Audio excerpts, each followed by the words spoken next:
Ryan Riesbeck in slot number 3 and Reed Russell in slot number 4. We'll be hitting the top flight balls in this competition. Orange ball in 1, green ball, fluorescent green in slot 2. And they're hard to see for me, the blue ball, which I like the color of that ball for some reason. And then the hot pink ball down there in slot 4. Each competitor will have 2 minutes and 30 seconds to hit their 6 balls, and then we'll get a measurement for them. And it's a little bit of a different style. We had 20 competitors in this round, and we're going to do what we call a European style. They will hit 3 times, and we will measure their longest ball of each set, and their longest ball of the 3 sets will count as their score, and we will take the top 16 players into our round robin format, where we'll explain that when we get to it, but it's a points format. They get hit 5 times. So it's going to be a lot of hitting today, and hopefully have a little bit of fun here, because we'll see some long balls. We got some really good competitors in the field. Last event that won out of Mesquite was Brandon Flynn. He's here and looking to defend, so should be fun. Pretty calm day, overcast, a little cool, maybe about 65 to 70 degrees. Slight wind in the face, kind of swirling the flags out on the grid, or doing nothing. They're kind of shielded by the trees on the right and at the back of the grid. But if you've never been here, there's a lot of activities to do here. With obviously the driving range, and they got the top tracer technology and putt, and, you know, go-karts and bumper boats and batting cages. Video games, Lasertron, man, they got it all going on here. Some good food, chicken tender and fries. And Ryan Riesbeck starts the competition off first ball there. Got a little pop-up, so we're underway. So let's see what's going on. If you've never been out to one of our events, our schedule is on our website, prolongdrivers.com. Feel free to check it out. Spectators are welcome, and it's free entry. Get to see some of the longest guys in the world smash some golf balls. And if you'd like to participate, we're actually running qualifiers at all of our tour events, first stage qualifiers, and then get into a regional. And if you advance through that regional, you're into the World Championship in September out in Mesquite, Nevada, with a first place prize of $50,000. And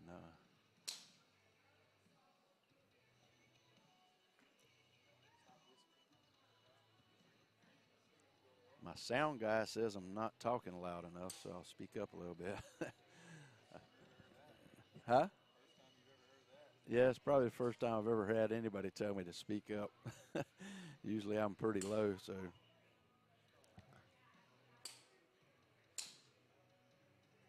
That overcast sky is definitely hard to pick up these balls from the angle we're at up here. Got a couple of different camera views here, one down the line, one face on. And we actually have a little handheld camera that we tried out yesterday where we can walk around, so we'll try to get some different angles. There's a good ball from Josh Koch down the left side, cutting back toward the middle. Did see that one. Yeah, there's one from Reed Russell right down the middle, drawing a little bit left. And Riesbeck finding a gear. He's got one in the middle drawing also. So those 3 competitors definitely have a ball on the grid. And I'm having a hard time picking up Scotty's ball. Yesterday I was able to see that green ball real easy. So. Can you hear me? Yeah. It sounds like twins on the radio. That's my son, Robbie. He's joined us. I'm Bobby Peterson. My volume. Yeah. There we go.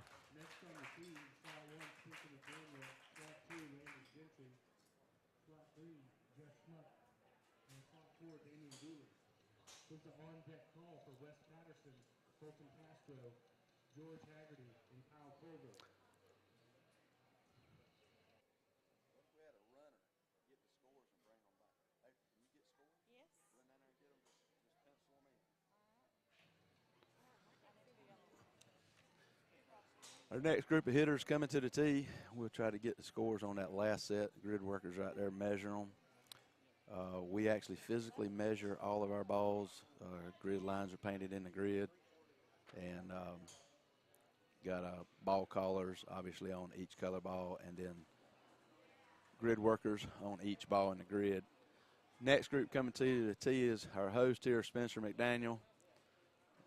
He works hard with Tom here at Family Putt Putt to put all this together and put on a good show every year. So, but Spencer McDaniel in slot 1 hitting the orange ball. Landon Gentry hitting the green ball in slot number 2. Jeff Schmuck in slot number 3 hitting the blue ball.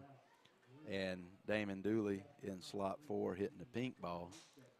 So, yeah. As soon as we get the grid cleared and all the ball collars back in place, we'll jump on it and roll again.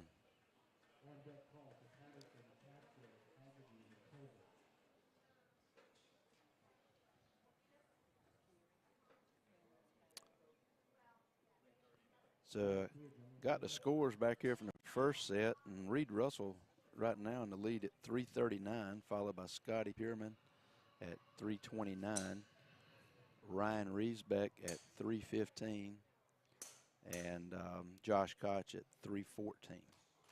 So that's the standings from the first group that went through there.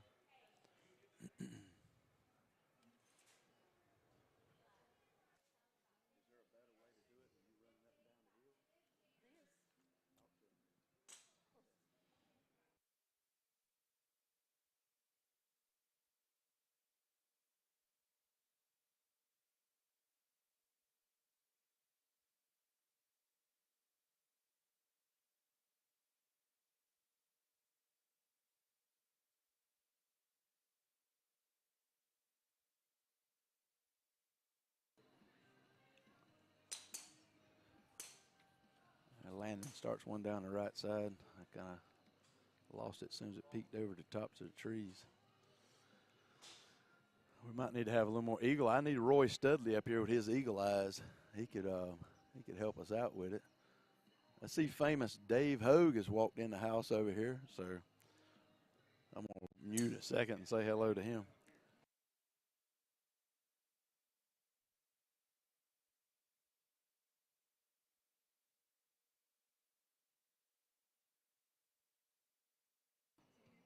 That's good. Local boy, Will Hogue, his family, grandparents are here, and children, and his mom over there. So, Schmuck with a ball right straight down the middle there. Little draw on it. That looks pretty. There's Spencer. Oh, good ball by Spencer right in the middle of the grid. Spencer walks up every morning with 2 dozen donuts, so my wife is real happy about him getting here every morning. That last ball by Landon looked like it was in the middle of the grid also.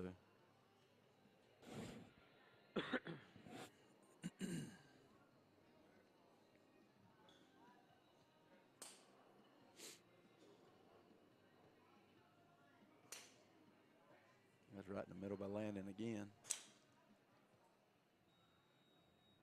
Damon gets that ball off just in the nick of time.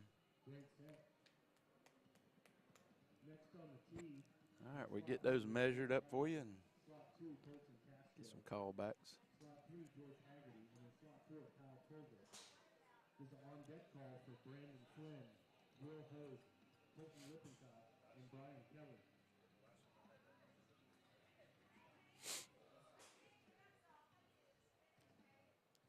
If anybody would like a sheet of paper that has the hitters' names on it and when they're coming up, we do have those available down here. We get measurements on that. We got next group. I know Wes lives in Florida now, but he's from Memphis as well. But in slot 1, Wes Patterson. He hitting the orange ball. Slot 2, the Krabby Patty himself, Colton Castro, hitting the green ball. He just got back off the boat. I think on April 7th said they caught 2 million pounds of Opie crabs. So if your buffet is open, crabs will be there. Slot number 3 was supposed to be George Haggerty, and he has not shown up today. George was here yesterday. He was actually the alternate. Colton qualified for the World Championship in September, and George was the alternate. So see if we can get a check on him.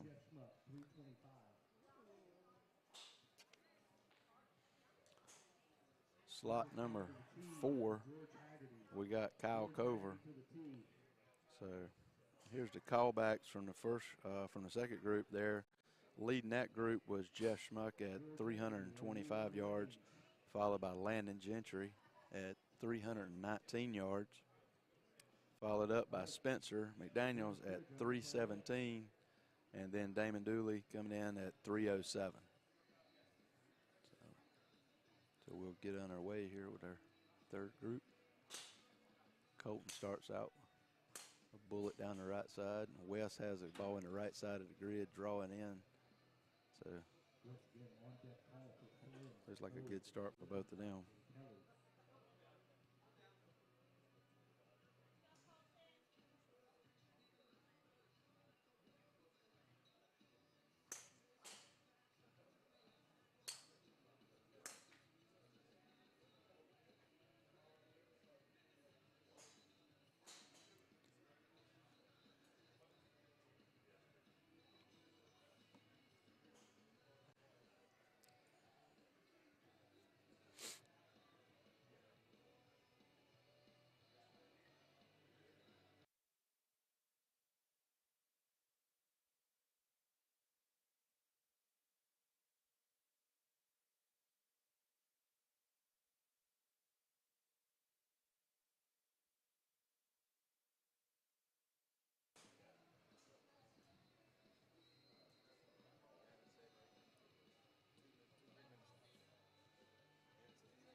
Yes, sometimes it's good just to watch the competitors hit.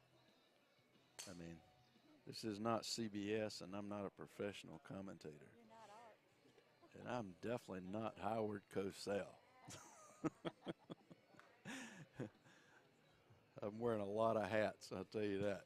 So.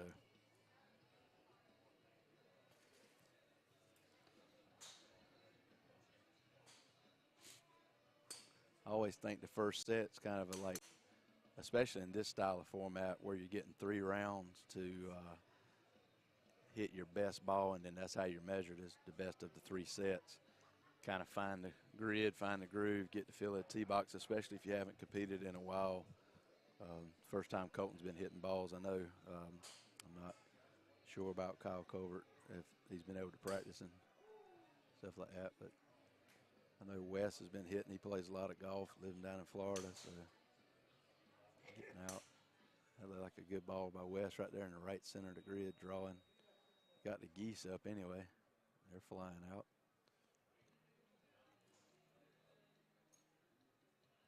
Next up on the tee, all right. spot 1, Brandon Flynn. And spot 2, moving right along. Spot 3, Colton Lippincott. And then spot 4, Brian Kelly.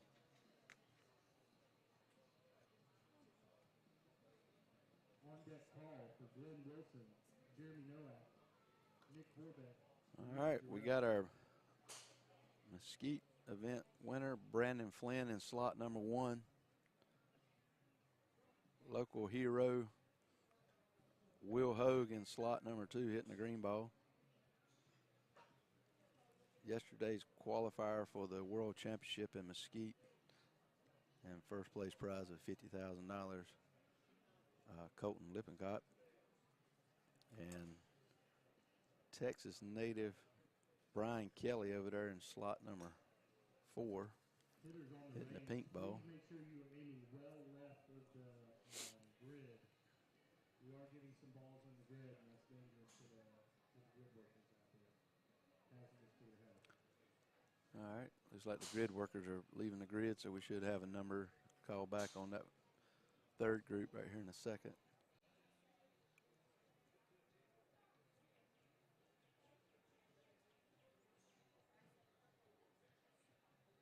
Yardages from the last group: Kyle Culver 290, Colton Castro 306, and Wes Patterson 324. Breeze is starting to fresh a little bit in the face, not a lot, but See what happens here.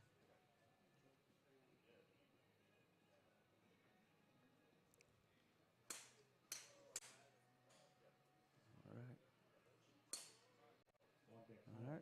Each competitor's got a ball off. I'll give you the yardages from that previous group.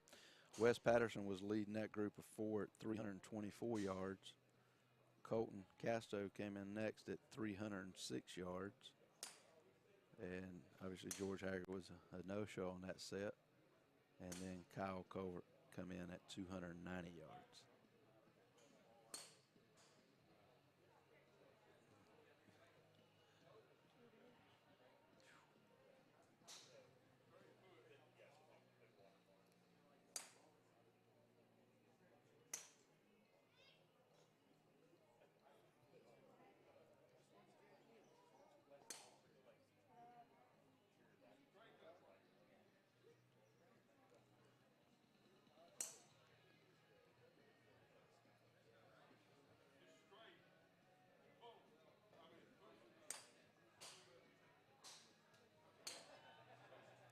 There's a low bullet coming from Colton Lippincott up the left side.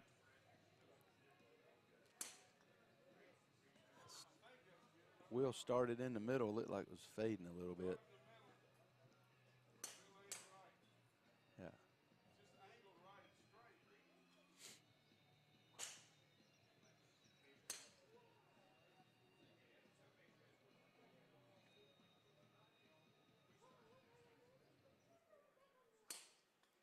That ball starts in the middle of Will Hogue.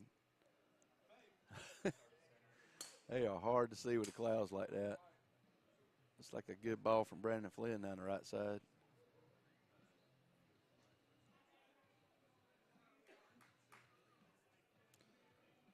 Didn't take Brian Kelly long to get his balls off. He's on the way back to get a soda pop.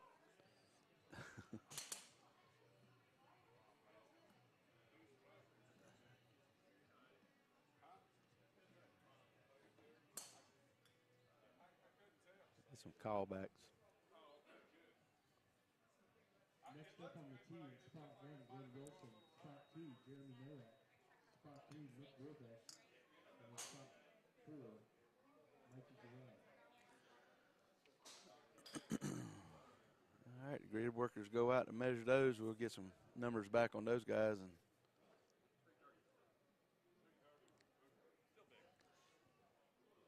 Will just come off, said he was working a 330.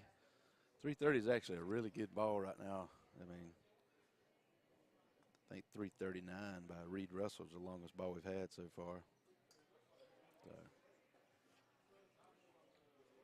that's not official on Will's yet until we get it called back from the grid workers.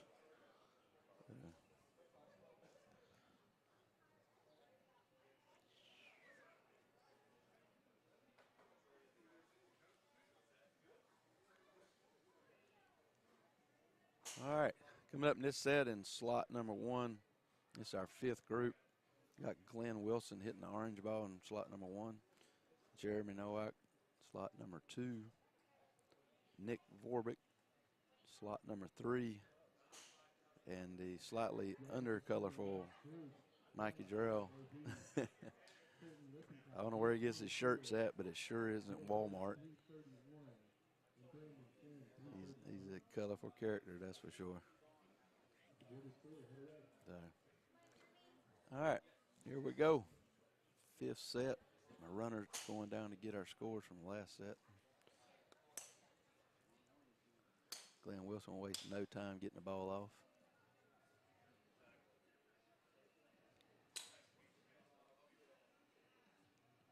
I think this is the first time that Nick has been able to hit. He's been out for a little while. This is his first event back.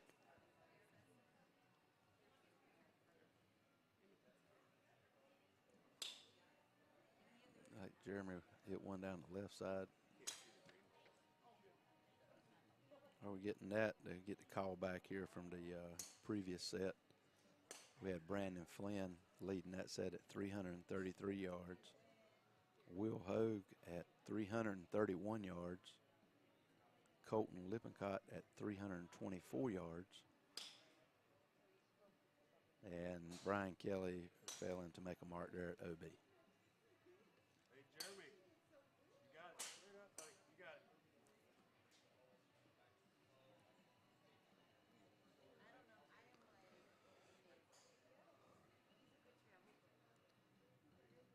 Got a minute and 8 seconds left in this set with these guys.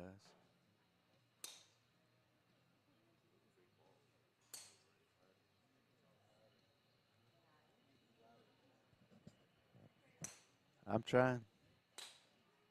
Can you hear me now? I'm being told that I'm not loud. I think it's because, yeah. Honestly, with the headset on, I can hear myself better than I've heard myself in like 6 years. You're muted, by the way. Let it be known that the only thing that's required to, keep Bobby Peterson quiet is to put a microphone in front of him. It's not the microphone, it's the headset. I hear myself. Same thing. Yeah, and that's the sound guy dropping the microphone. The good thing about this thing is I got a mute button over here.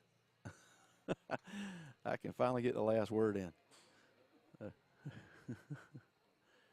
Jeremy's using the whole clock, that's for sure.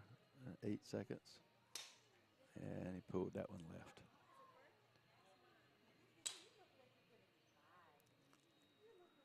All right, those competitors, that takes us through all the competitors who've got their first set in. So we'll get some yardages and get a call back right here in a minute.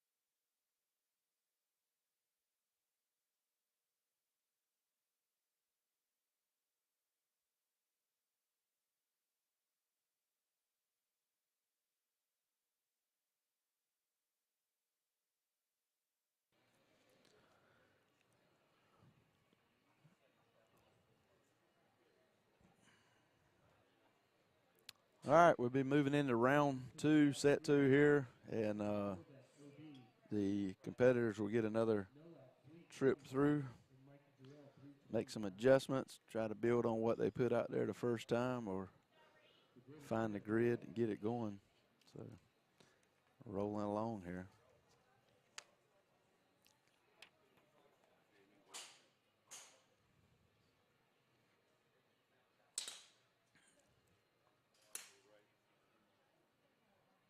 Landon hits a low bullet up the right center, and looked like Damon hit one out there to the right side. Call back from that last group, we had Glenn Wilson failing to hit the grid at OB. Jeremy Nowak, 326. Nick Vorbic failed to hit the grid, was OB. And Mikey Gerald was 329 leading that group. So good ball by Mikey. Pretty awesome.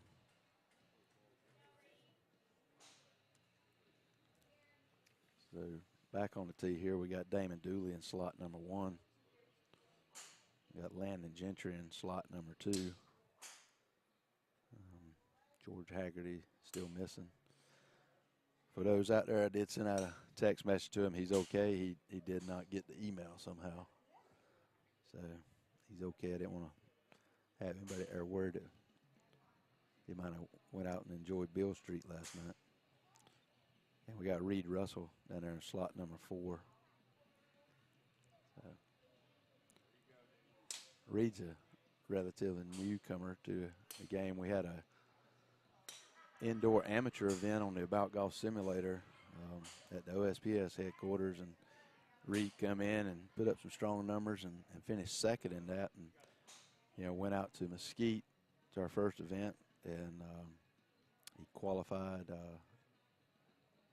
on the simulator and went out there and was in the regional event and was actually the first alternate behind Landon Gentry and Aaron Hoffman, who took the 2 spots for the World Championship in September. So Reed was the, like I said, the first alternate. But young to the sport, but definitely dropping some bombs. He's been hitting some good shots here. Big ball to start with.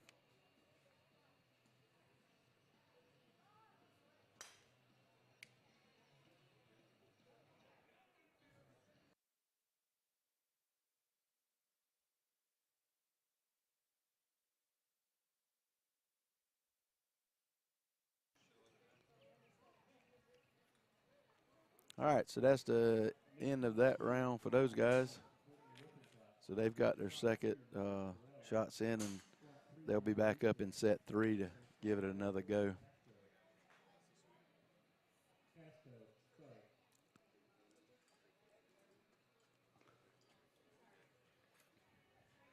out here. We got the Petersons right here. I won't forget.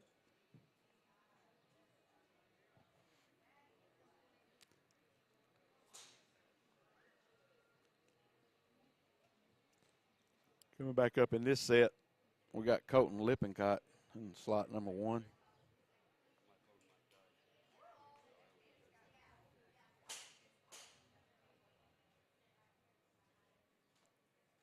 Slot number 2, we got Mikey Gerald.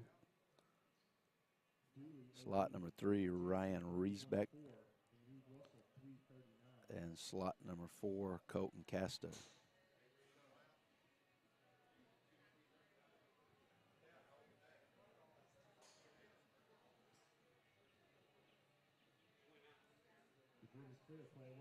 All right, here we go.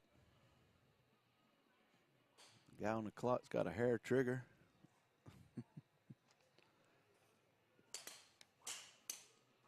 Scores coming back. Damon Dooley failed to make a mark there, was OB. Leading that group was Reed Russell at 339 yards, and Reed actually had a 339 in the first set. So he's right where he was to begin with.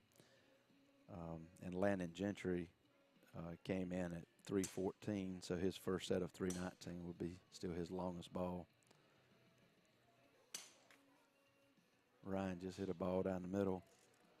So starting that set, Colton Lippincott actually hit 324 in the first round, so he's working that. And Mikey is working a 329. Ryan Riesbeck is working a 315, and Colton Casto is working a 306. So see if those players can improve on their marks and move up in the standings. Once again, we're taking 16 of these guys will go into the round robin portion of the tournament.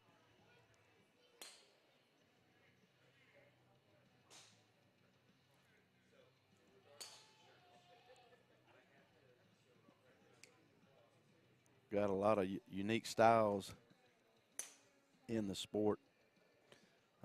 Colton kind of developed a narrow stance and actually steps into it, sort of like a baseball player, I guess, having a stride. You get a good look here with the side camera here. Watch his footwork on this. He steps in. He was working on stuff and found it worked for him. He felt comfortable with it and kind of made it his own and moves on.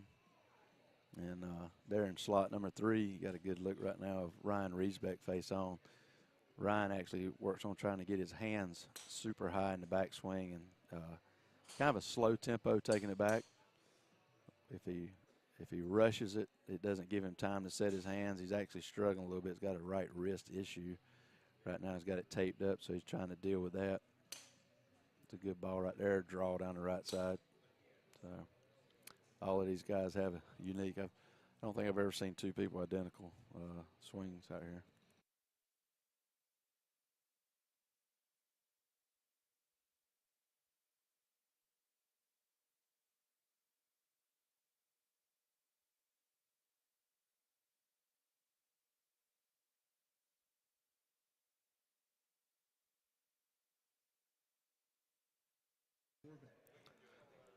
All right, while we wait for the official balls there, coming back.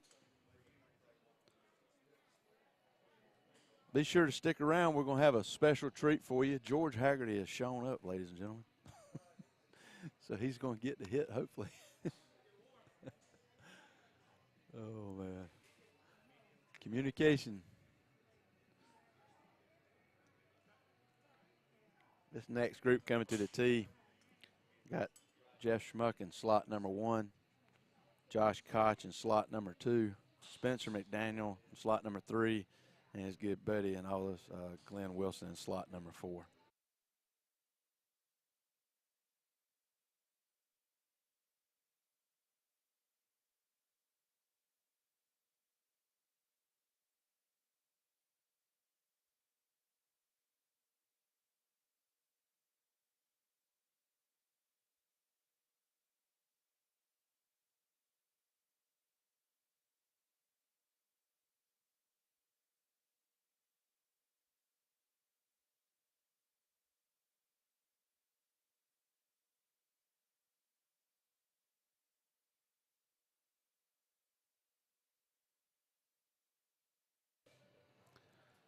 All right, and we're back rolling here. That group gets off their first ball.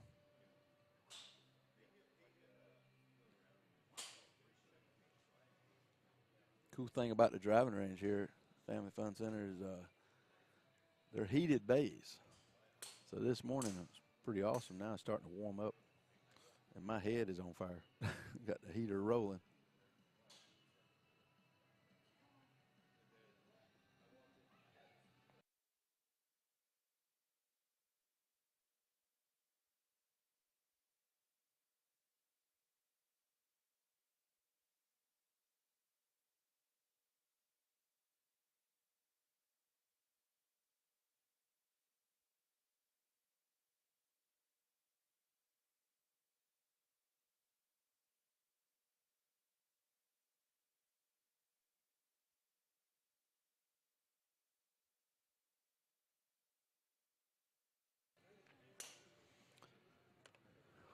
Got the callbacks on the group before that, and Colton actually improved, went to 330 yards on that group. Colton Lippincott was 324. Mikey Jarrell is 315, and Ryan Reed's back at 314. So this group going into it, Jess Schmuck was working a 325 going into this.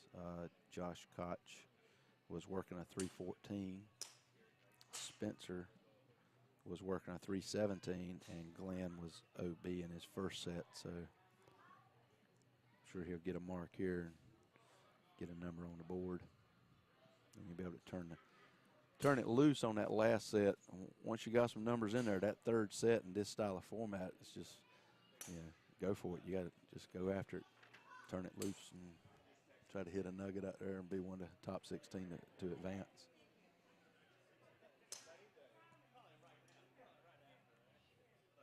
Glenn Wilson gets his last ball off with 5 seconds left.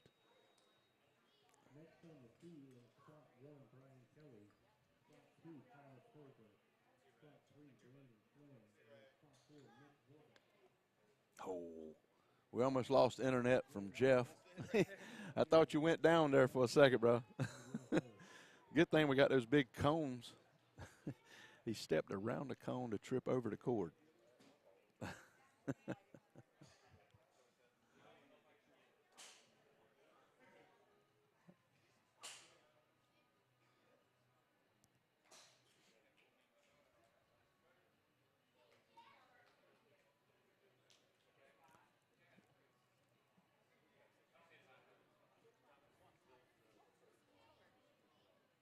As it stands right now, our top 5 long drives of the day. Reed Russell with a 339. Brandon Flynn with a 333. Will Hogue with a 331.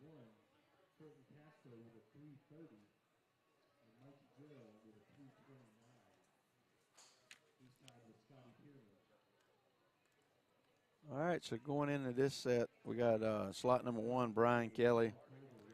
Slot number 2, we got Kyle Culver. Slot 3 is Brandon Flynn. And slot 4, Nick Vorbeck.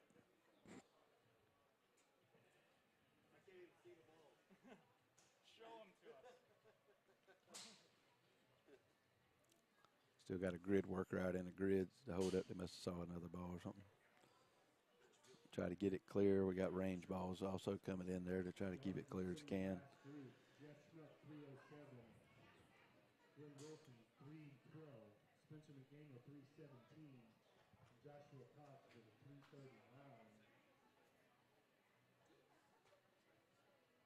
That knocks Kyle Colbert off the bubble.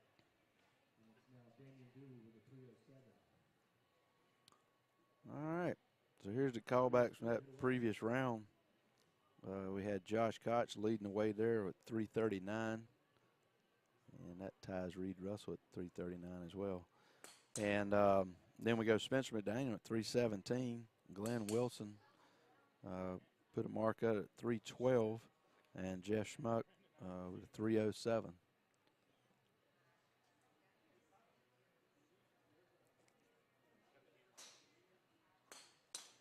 On deck call for Nowak, Pierman, Patterson, and Hogue.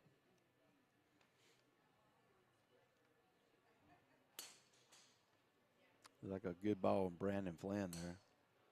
That's crazy. I haven't been able to see that blue ball in 2 days, and I picked that one up for some reason. Maybe the skies are actually changing a little bit, going to blue down there, and clouds are clearing out a little bit.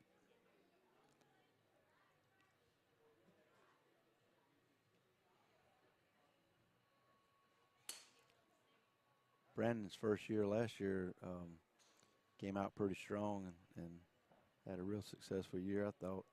Then comes out and wins the first event of the year. Kind of a traditional golf swing, good setup, powerful swing. Typically coming out for a long drive, if you've never done it before, it can take, you know, a year or 2, 3 years to learn the actual sport itself. I mean, it's not golf. It's power golf, if you want to put it that way, but we're not trying to get a golf ball in a hole. We're trying to hit that 40-yard grid down there. And the grid is actually 44 yards here in Memphis. Again, it's not golf. We're trying to hit it as far as we possibly can. If you're not familiar with the rules, the players get 6 balls, 2 minutes and 30 seconds to hit it. The ball must hit in the grid and stay in the grid. It cannot come in contact with anything outside the grid or it's deemed out of bounds. So unlike traditional golf where you could bounce off a fence, a tree, a house, a dog, or your mama's car, and it come back in bounds and you can play it, here must hit in the grid and stay in the grid.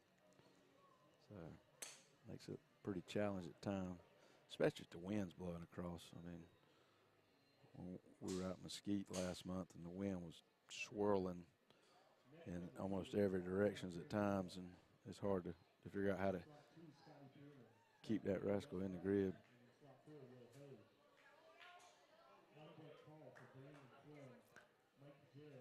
Real fortunate here. Family Putt-Putt actually keeps the grass tee box down front just for these long drive events, so it doesn't get chewed up real bad. And so seem to have some fun hitting off the grass, and you know, some places we go, we got artificial tees. So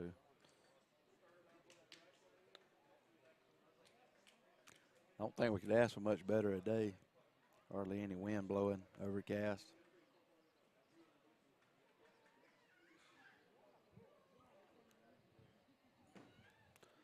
While we get the call back on that group, this is our 5th group in set number 2, and then we'll move into set number 3. So this is the second time these guys are getting hit.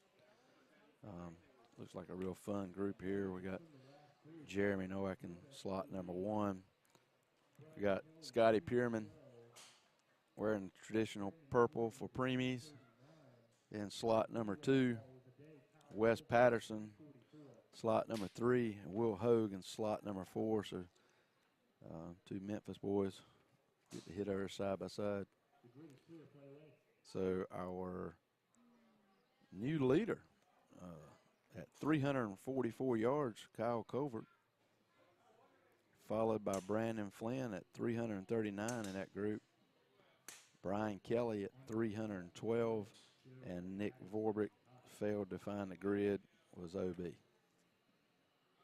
So those players get a ball off, and we're underway in the 5th group of set number 2. So these guys are working. Jeremy was working a 326 coming into this, and Scotty Pierman was working a 329.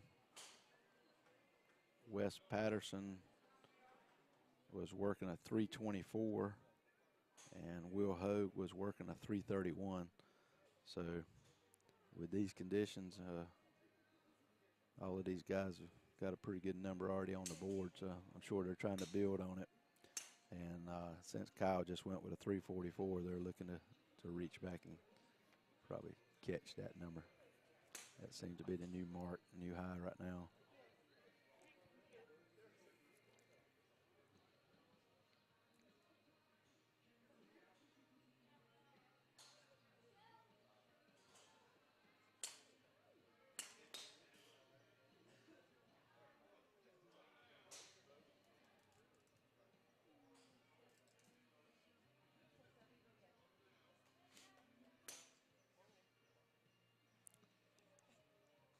Scotty's down there talking to himself. I hope he's being nice. Will hit a bullet down the left side. Wets hits a bullet down the right side. It's fading toward the tent on the outside of the grid. Scotty come over the top of that one a little bit. Looked like it went left. Let's see if we can pick up a ball here on Jeremy. That is a big ball down the right side by Will Hogue. That is a high ball down the right side by Jeremy Nowak. And Scotty just hit that one left of left. That is at the second tower on the left.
All right, we'll be starting back. Set number 3. This will be these guys' third trip to the T-Box. So, see what kind of scores we got here. Must have had a lot of balls in the grid because the guys are out there picking up a bunch. So, we'll get a number here for you just in a moment.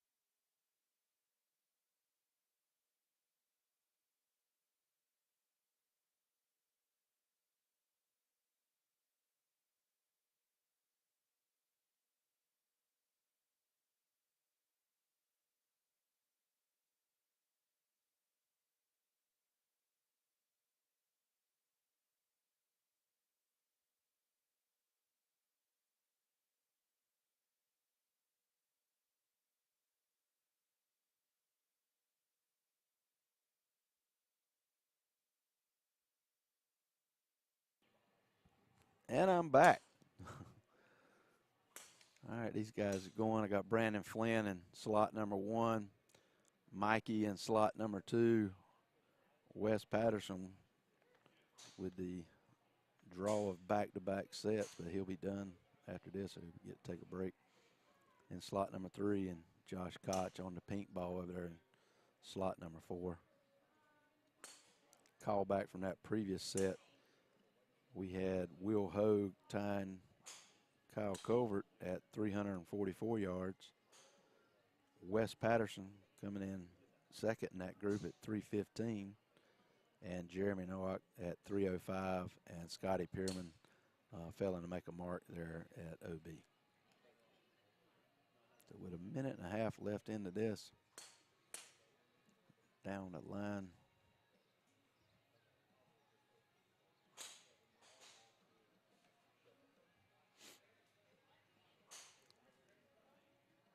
Don't adjust your contrast on your screen.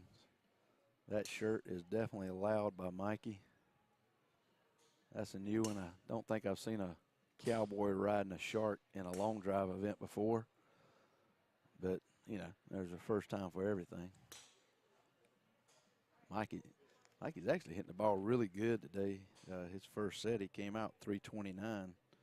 So got a big number right out of the gate for what the conditions were at the time. As it warms up, a lot of people don't know, but every 10 degrees is roughly 5 yards distance. So if you're out playing golf and you start off early in the morning and the ball's not going anywhere, and then all of a sudden you hit one over the green, pay attention a little bit to the temperature, because it can definitely affect how far the golf ball flies, and, you know, along with wind and humidity, obviously all those things come into play as well.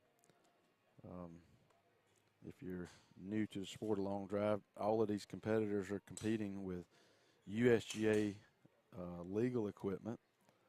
Most of them are using somewhere between 3 and probably 6 degrees aloft, and using up to 48-inch length, total length of club.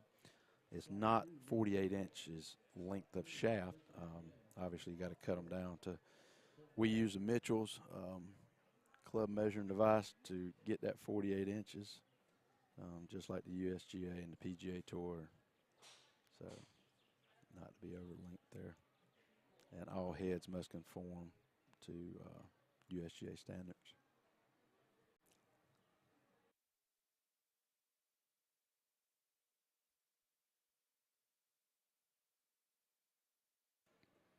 So while we're waiting for the call back on that group coming out, if y'all don't know him, in slot number 1, we have George Haggerty sighting. Slot number 2 is Nick Vorbick. Slot number 3 will be Spencer McDaniel. And slot number 4 will be Colton Casto. So obviously George either misread his email or got his time mixed up, but he's here now. So he doesn't have a mark yet, obviously, so we'll see what he does with these 6 balls and how he gets off to a start here. Nick Vorbick, in his first 2 attempts, has actually gone OB. So he's obviously looking to find a grid here with a mark and hopefully a big number to be able to advance to the round-robin portion of the tournament. Spencer McDaniel, I think, is working a 317, if I got my numbers right here. I think he went 317 in the first set and in the second set. And then Colton Castro, I believe his first set was his longest one. He went 306 in the first set, and then I think his second set he went 330. Yeah, he went 330. So here we go. We're underway, and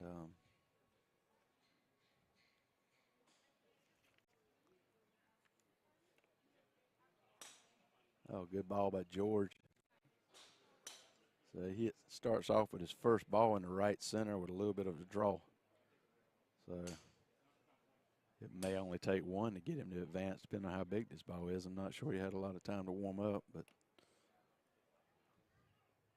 we'll see. Call back from that last group while these guys are hitting, starting to see some bigger balls now. Josh Koch improving to 345. And coming in next was Brandon Flynn at 338, followed by Mikey at 326, and then Wes Patterson at 323 yards.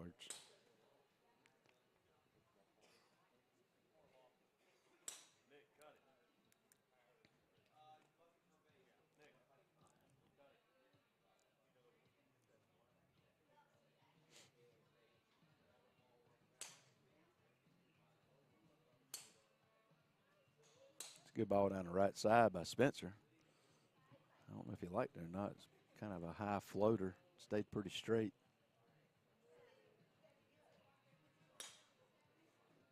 Another good ball by George over there in slot number 1. Drawing right center. Looks pretty good.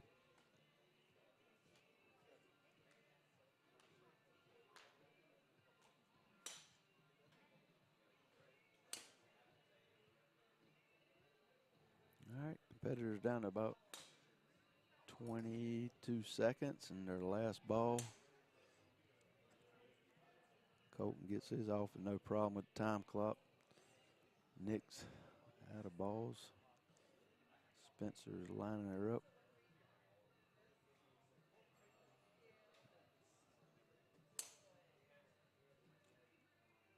George gets it off right at the clock, and that's in the center of the grid too, so that's a good ball. He definitely used the entire 2 minutes and 30 seconds. So we'll get a call back on that. Next on the tee is Get this next group to the tee. spot 2, Tim Wilson. Spot 3, Jeremy Miller. And then spot 4, Brian Kelly. On deck call for Damian Dooley, Jeff Schmuck, Reed Russell and Ryan Reestack.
All right, coming to the tee this time, got in slot number 1, Kyle Covert. Slot number 2, Glenn Wilson. Slot number 3, Jeremy Nowak. And slot number 4, Brian Kelly.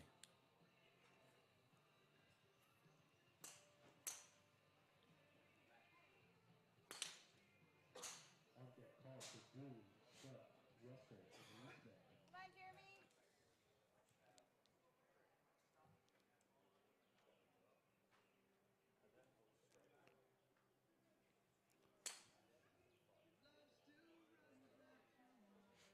Get a good look over here.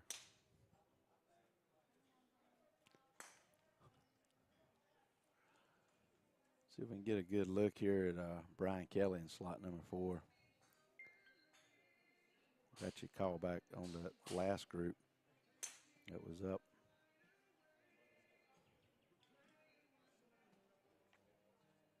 Colton Castro in that last group was at 329, and Spencer McDaniel and George Haggerty both come in at 310. Nick Vorbick failed to find the grid, was OB. So a good look at Brian Kelly in slot number 4, a little dance. And Jeremy, the swing man, slot number 3.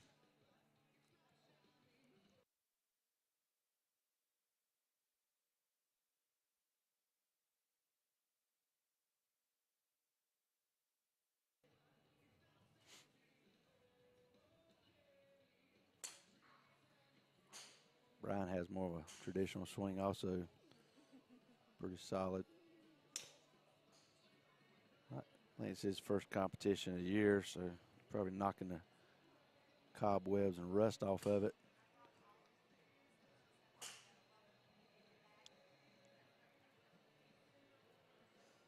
Kyle started something a while ago. Over in slot number 1, he hit one 344, and it kind of woke a few people up. Starting to get some bigger balls out there.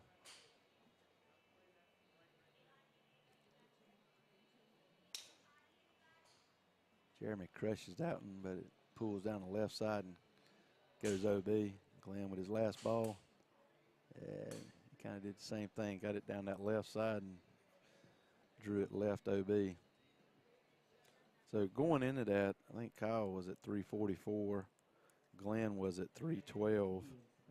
And Jeremy was at 326. Brian Kelly was at 312. So we'll get their callbacks in just a minute. And we'll move on to the next set.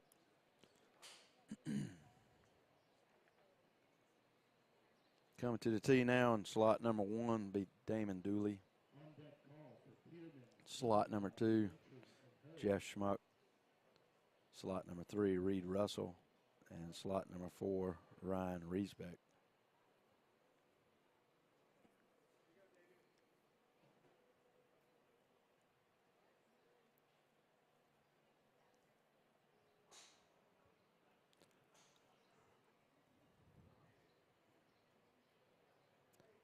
If you're interested in competing in a Professional Long Drive Association tournament, the tour events are basically entry fee to get in. You just go on the website, join the membership. We're a member-based organization. The membership money is funneled back in to put on these events, to pay for expenses and things. And then entry fees. The entry fee for this event was $600, and we pay back 100% of that. And during COVID, it's been a little challenging, but we're still here and keeping the sport alive, and obviously growing our membership. We picked up several more members this week and over the last few weeks. But we're open to all that want to try to compete. We have open division, starts at 18 years old and up. Senior division is 45 and older, and ladies division. So we have signups for all those. Amateur division, a little bit different. We pay out half of the entry fee, and we do it in non-cash prizes right now. But the word from the USGA and the RNA is that they are looking at changing that so that amateurs can receive $750 in cash versus non-cash, which is gift cards and things like that. So, yeah, players do get a little bit back on it. It's tough. With all sports, it costs money, equipment, training, travel, things like that. So we're doing all we can to help grow the sport and keep the costs down. When we put on an event, we try to do our local qualifying, our regional qualifying for the World Championship, our amateur division, ladies division, senior division, and open division all in one weekend. So it does make for a long weekend, but it does cut out the travel time and stuff like that. So when players come to an event, we want them to have every opportunity they can to get some hitting in and have a good weekend, have good fun doing so.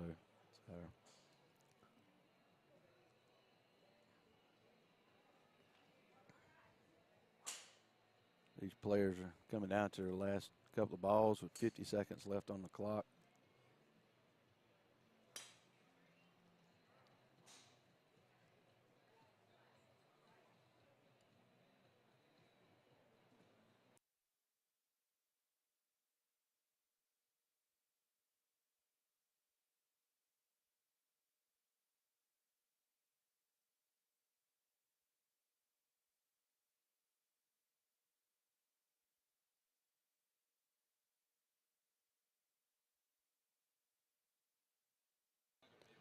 Jeff Schmuck just hit a bullet down the left side, fading back in.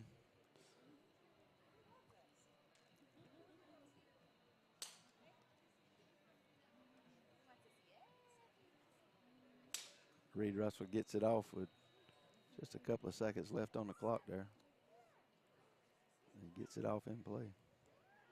He's staring it down to see what he's got.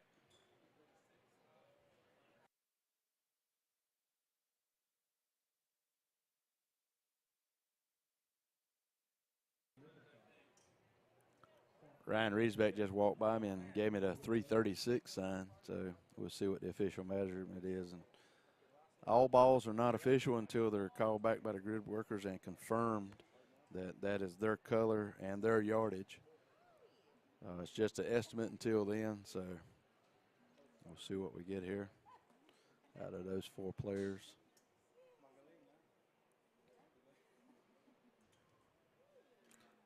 And we'll move into our fifth group in set 3. This is our last group. We have Scotty Pierman in 1. And Scotty's longest ball so far was 329. And in Colton Lippincott over in slot number 2. And the scoring sheet got taken away from me while she's writing them down. But Colton Lippincott was working, I think, a 324. Yep, he had 324 in both sets. Landon Gentry comes into this last set. He's over in slot number 3. And Landon was working a 319. And over in slot number 4, we got Will Hogue was working a 344. So the clock has started and these players are ready to go, and Will gets it off first, followed by Colton. and Landon down the right side, and then Scotty Pierman.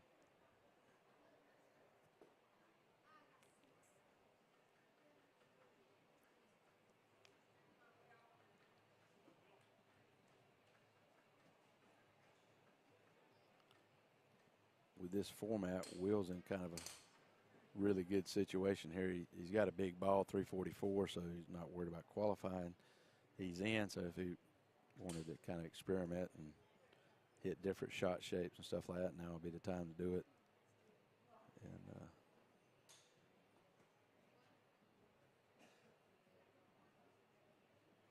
Colton Lippincott gets that off down the left side, draws out of bounds. Qualified for his first world championship yesterday, and he's kind of unique. He's got his Patterson shaft, and he said he wanted to be unique, so he did a little pattern artwork down there on the end of it, made it look real fancy. And then the grip, he's gone to an oversized grip. I guess something similar to what Bryson DeChambeau is using, going oversized like that. Just said it made it feel so good in his hands, it didn't slip, stuff like that. So that's probably a good rule of thumb for y'all out there new to it.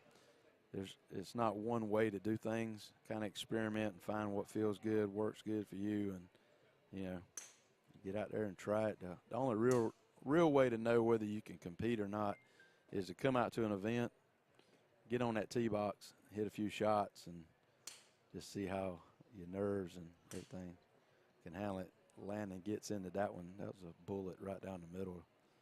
And it's always fun to watch Landon over the years. When he hits one, he'll just kind of give it that look like, ooh, I got you. Oh, goodbye by Colton. Get a little fade right down the middle. Yep. A little flatter. Not sure that apex was high enough to get it out there. Landon gets that off with 2 seconds to go. Apex usually here in Memphis gets the most out of it, probably around 140 feet, somewhere in there. Not quite high of elevation like it is in Mesquite, where we were at probably at apex about 190 was working really good on that grid, especially as thick and lush as that ryegrass was out there in the soccer complex. Moving on. Our longest ball of the day, Joshua Cox, 345. Also, So while we wait for those callbacks, Will Hogue, Brandon Flynn, and those numbers, Reed Russell, Ryan Wiesbeck, Colton Castro, Mikey Jarrell, Scotty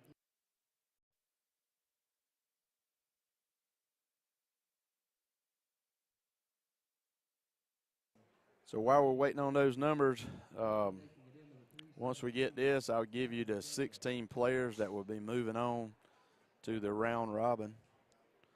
And Seamus will work his magic over there and get the pairings, the drawing, and we'll move into that format. So the players moving on will actually get to hit 5 times in the round robin. And if you're not familiar with the round robin, it's 16 man, 4 guys on the tee at the time.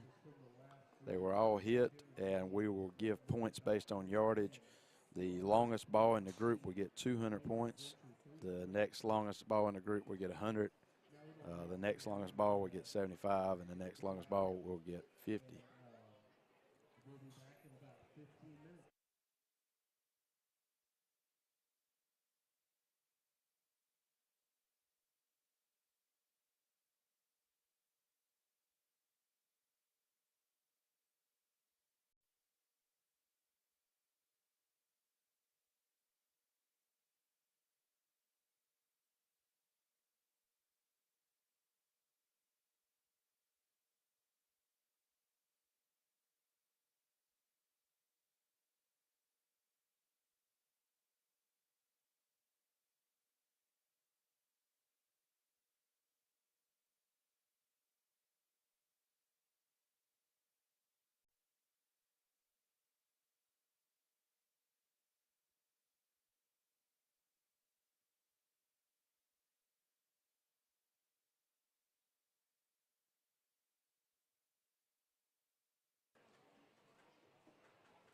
All right, my brain may have been on a fried egg or something right there. I think I misspoke on the points. It was 200 for first place, 100 for second, 50 for third, and 25 for fourth, and OB sets are 0.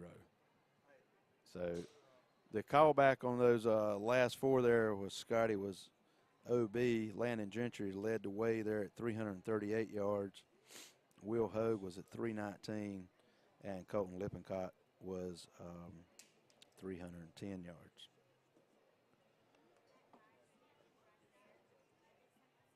So moving on in no particular order here, I think I got to 16. Will be Josh Koch. George Haggerty got through there with a 310. Brian Kelly, 324. Josh Koch was at 345. Ryan Riesbeck, 336. I'm just going to go down the list. These are not in order. Brian Flynn actually went 339. Advanced. Kyle Colbert, 344. Glenn Wilson, 312. Colton Casto at 330. Reed Russell at 339. Spencer McDaniel, our host, at 317. Jeff Schmuck, 325. Damon Dooley at 307. Wes Patterson at 324. And Jeremy Nowak at 326 yards.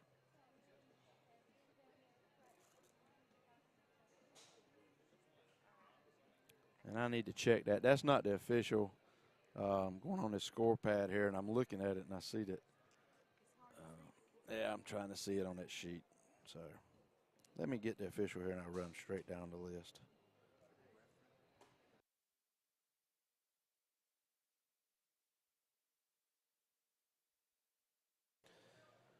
You can also go on our Instagram at Pro Long Drivers and look at Pro Long Drive and check our story, and it'll have our top 16 on there.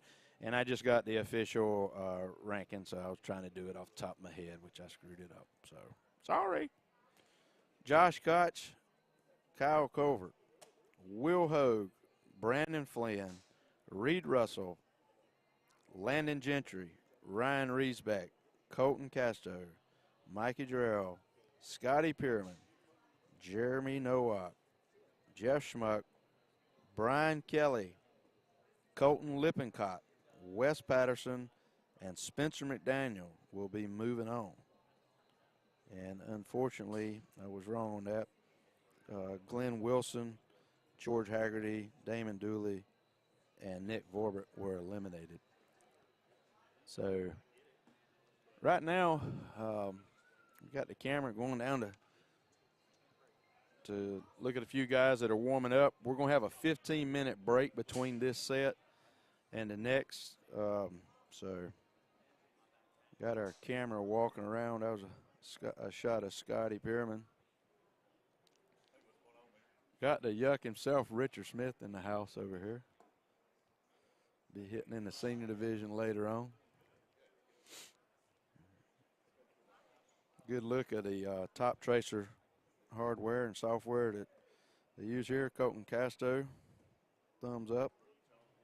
Got Josh Koch giving her a rip.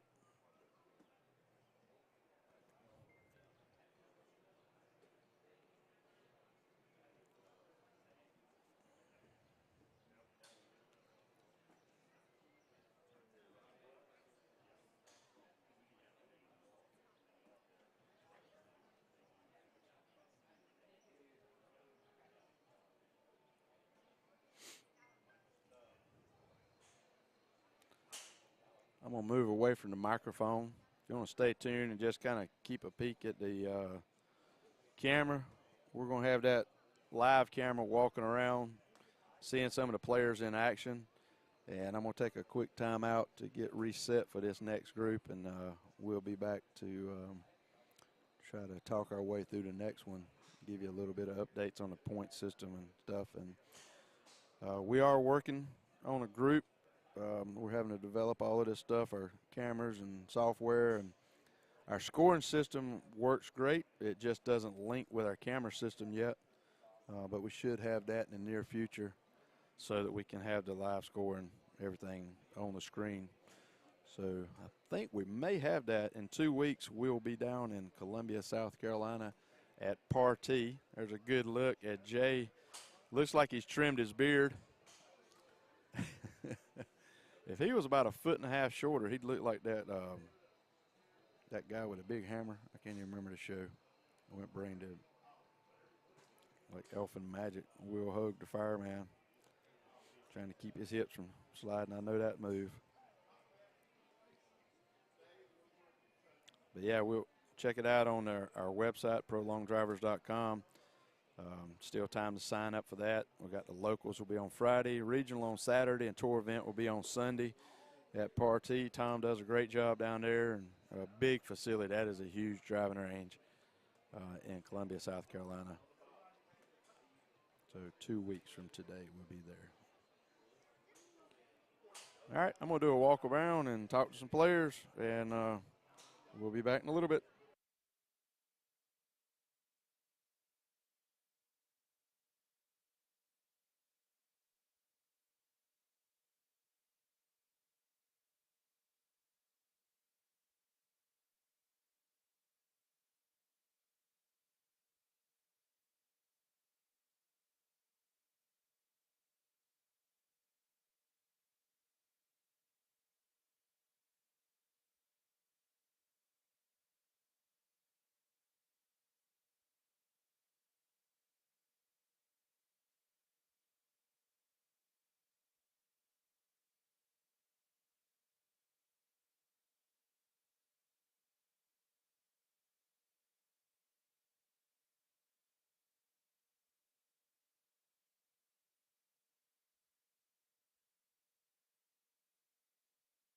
All right, I'm going to jump on the microphone here for a moment. See if we can get some shenanigans on film. Got a little bit of stuttering on the camera there. She might be getting out of range. But getting a good look at everybody here. I don't know what kind of shirt that is on Mikey, but typical Mikey though.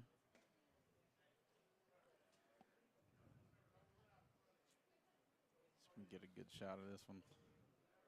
Hopefully you don't like hosel rocket it off the metal there.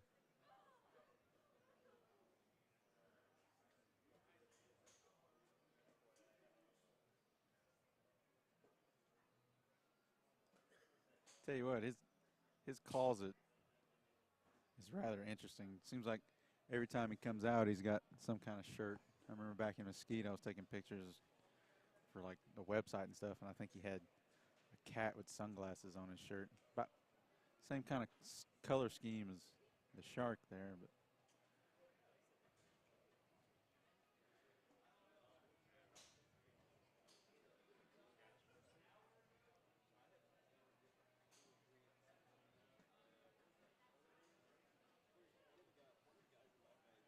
good look at George here.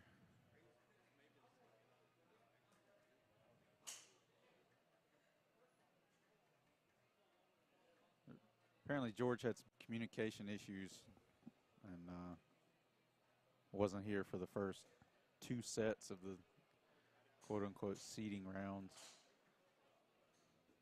Unfortunately, he won't be moving on because, like I said, he only got 1 set. Only had 6 balls to get inside that top 16. Don't even think he had time to warm up.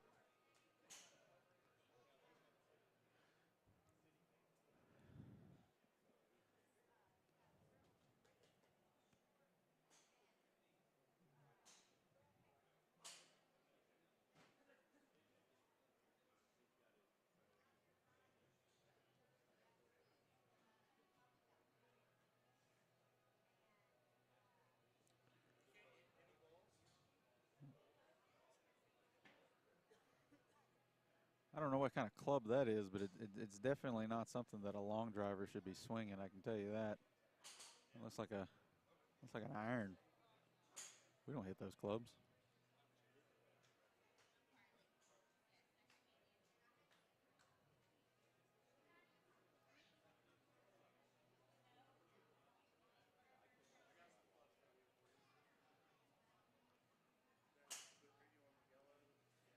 Good shot of Damon Dooley there.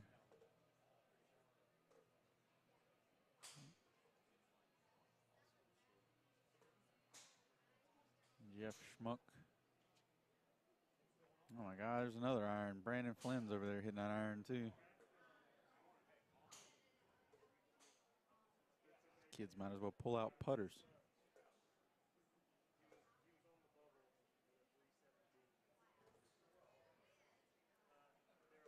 Oh, looks like we just, oh, there it is. Lost footage for a second there.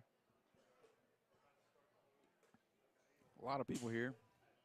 A lot of people walking back and forth, got their phones out, throwing stuff on Insta, Twitter, and Facegram.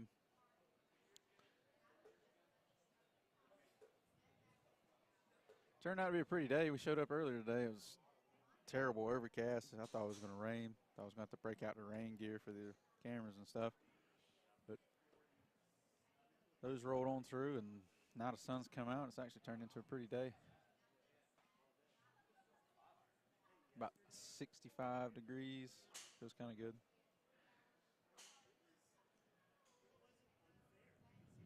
Can't really see it in the camera angles, but up above us in these bays here, they've actually got heaters, and I think they're on a low setting, so it's steady breeze of warm air coming through. It feels good.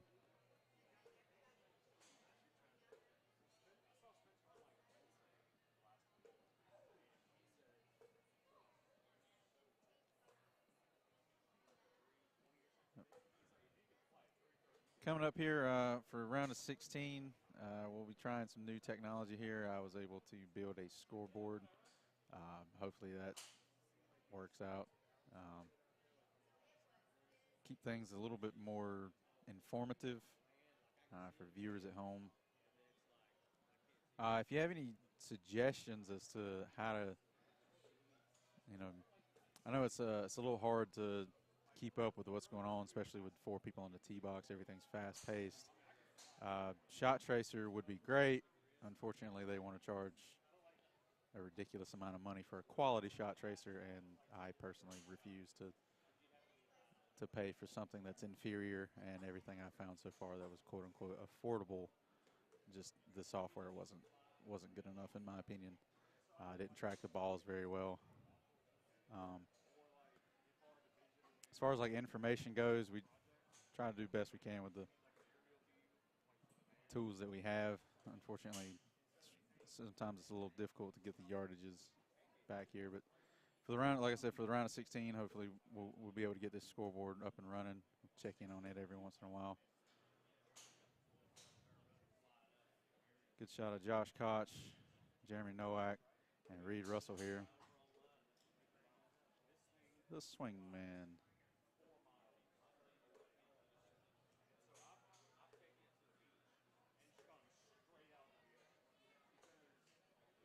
Shot Glenn. Landon doing what he does best, chit-chatting with everybody, making friends.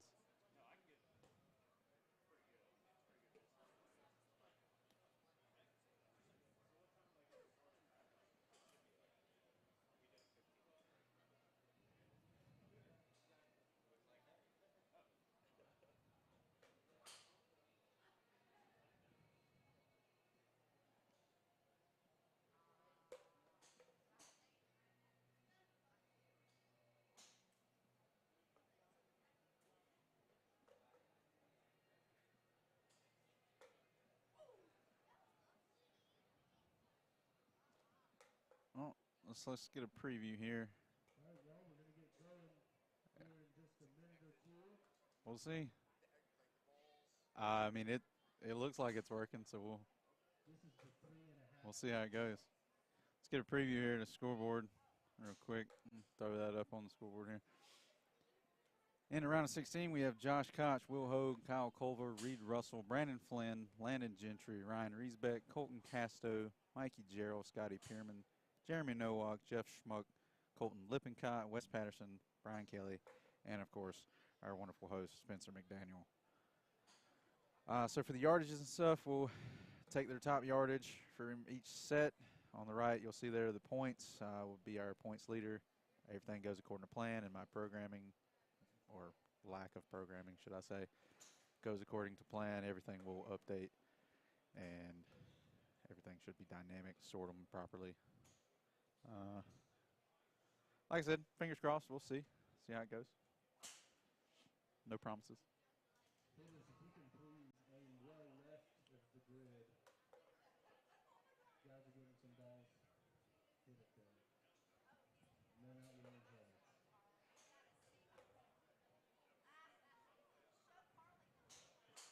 All right, got a good shot at a grid here. Looks like they're making their way out there. Should be ready to go here in a few more minutes. As our camera works its way back down here to the booth. Colton Casto, Ryan Reisbeck. First up will be Josh Koch, Colton Castro, Mikey Gerald, and Spencer McDaniel. On deck, Reed Russell, Brandon Flynn, Jeff Schmuck. One last look at Scotty here before we get started. And Mr. Krabs himself.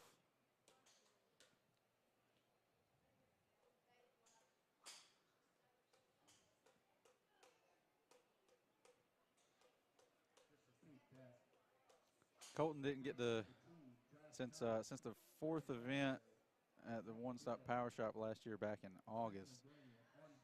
Colton's been on the crab boat and didn't really get to practice that much, but he said he's been swinging a hammer, knocking ice off the deck of the boat pretty much the whole time he was out. So at least he was working his muscles. Came back and did really well. Qualified yesterday on his first try for the World Championship later this September.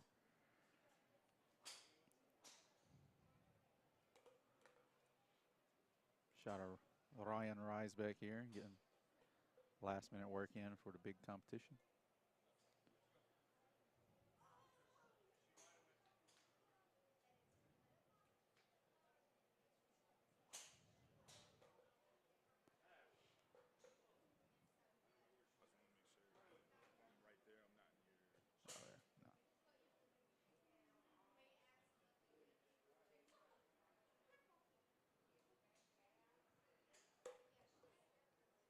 Back over to the tee box here.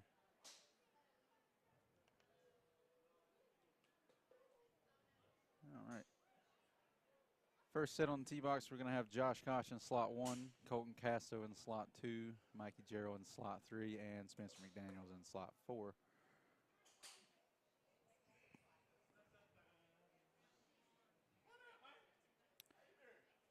In this round of 16, it will be your traditional points format.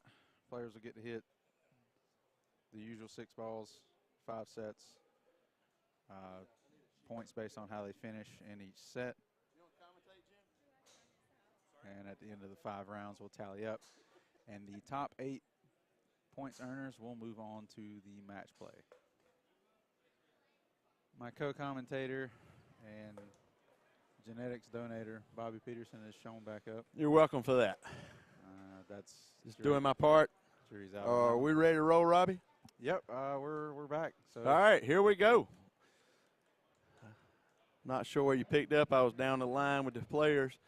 Josh Koch in 1, Colton Castro in 2, Mikey Darrell in slot number 3, and Spencer McDaniel in slot 4. Sun has come out, so hopefully we'll be able to see the balls a little bit better now. Got the sun at our back here. So we'll see what's going on. All right, yeah, I can see them. Hey. And I believe that was an 0 for 4. I definitely can see that green ball now, so who's ever hitting that, I'll probably focus on them a lot this set. Robbie, how's the new equipment going?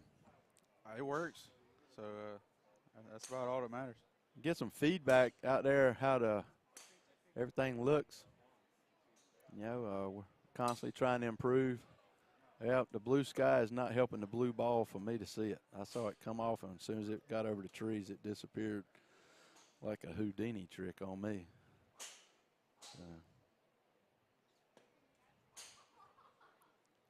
Where does he get these shirts? I have no idea. There's a good ball by Josh Koch, right side. Man, he steps over. Colton's real loose with that swing. I just don't want him stepping in front of him. But Josh hit a good ball on the right side of the grid.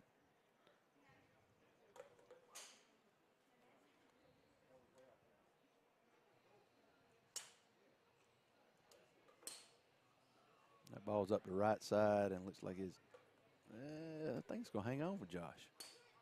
There's a good ball for Colton, starting in the middle, drawing left, and looks like it's going to be a little bit outside. Mikey Gerald hit a good ball. I saw the blue ball take off, and it was right in the right center of the grid. If it stayed on that line, it should be good and in the grid.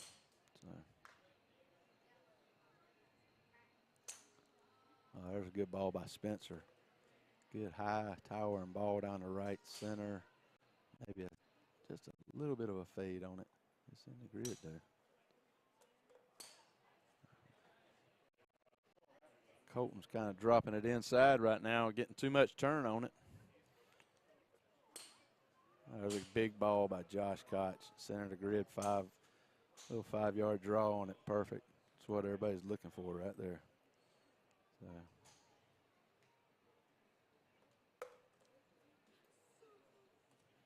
Colton lines up his last shot. He dropped it inside again. Flattens it out. All right, that's our first group. I was away, Robbie. Did you go over the points and how we're doing this? Traditional round robin format, 5 sets, points each set's awarded to the longest hitter. 200 points goes to the winner of the set, 100 points goes to second place, 50 points to third, and 25 to fourth. You get 0 points going OB.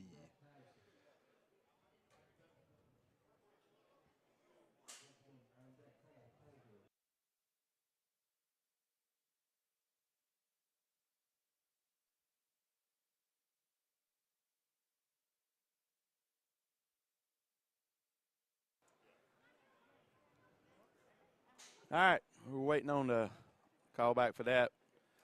Next group coming to the tee here. We got Reed Russell in slot number 1, Brandon Flynn in slot number 2, Jeff Schmuck slot number 3, and Colton Lippincott in slot number 4. So unlike the previous rounds we did where everybody was going against each other and longest ball, this is 4 on the tee box pretty much competing against each other. Just them 4 for points, and here it's all about getting the points to move on. We'll be taking the top 8 competitors from this round into the match play portion of it, and here we go, getting it started.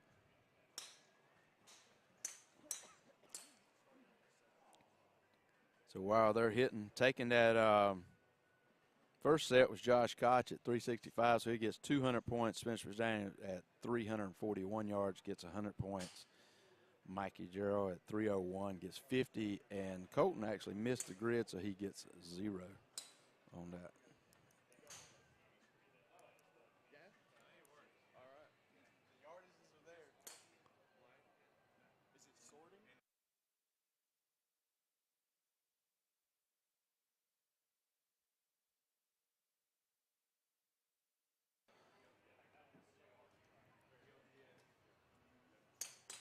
All right, so our scoring team has just informed me that we're going to have scoring on the screen, Robbie. I believe it's working. It appears to be. So after this set, there's we'll a ball by pull it up, Reed take a look. Russell, middle of the grid.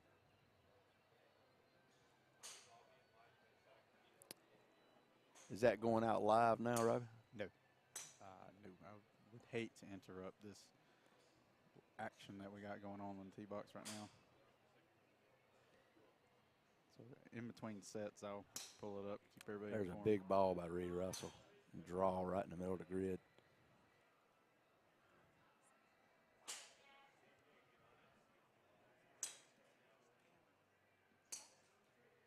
There's Jeff Schmuck in the middle of the grid with the ball is drawing toward the left side. Well, I got a glimpse of it. Man, if you're on that blue ball, you can see it. You got really good eyes.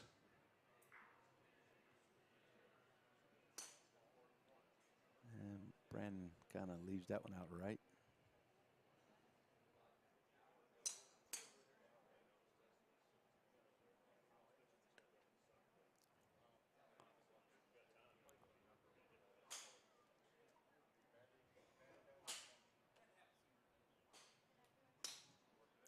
Reed Russell with a big ball at the left side.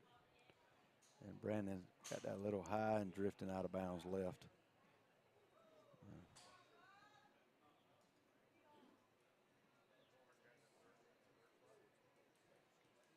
Equipment-wise, I had some people ask me.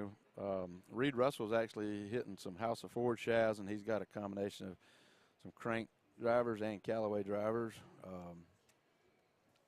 Colton Lippincott just walked by me. He's got a mixture of Patterson shafts, House of Ford shafts, and Callaway heads, and looks like All right. I'll try to get some of the others as they come by me. Let's give it a shot. It looks like on the scoreboard here. So it's going to be a little bit behind because it'll update as the scores are input, and of course we're waiting on callbacks and things like that from the previous set. But from the first set, you can see there, Josh Koch is in first place with 300, both in yardage and in points right now. 365 yards, 200 points for winning set. Spencer McDaniel coming in second with 341. Colton, like I said, he went OB, so he got 0 points. Big key to these early 16-man rounds is to not go B. At the very least, get the 25 points because a lot of times it does come down to about 25, 50 points. Yeah, any ball in the grid, and our minimum grid yardage is 280 yards. As always, it is 25 points. So Robbie's hitting the nail on the head there.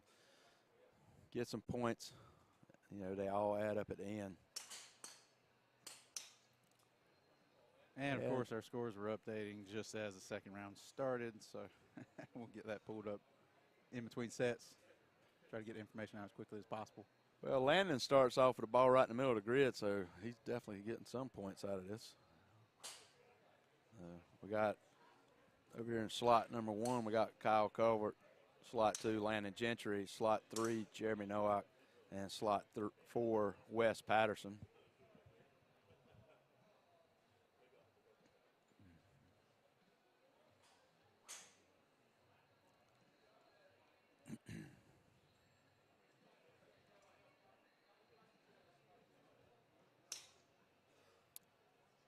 I did not see the blue one.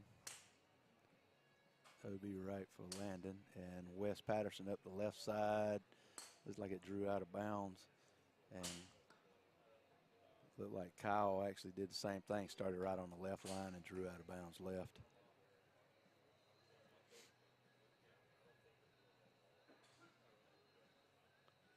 Got a minute left, and most competitors got 3 balls left. West pulls that on the left side. OB left. Kyle's down the right side, hanging out right. It's going to go right at that 10 OB right. So.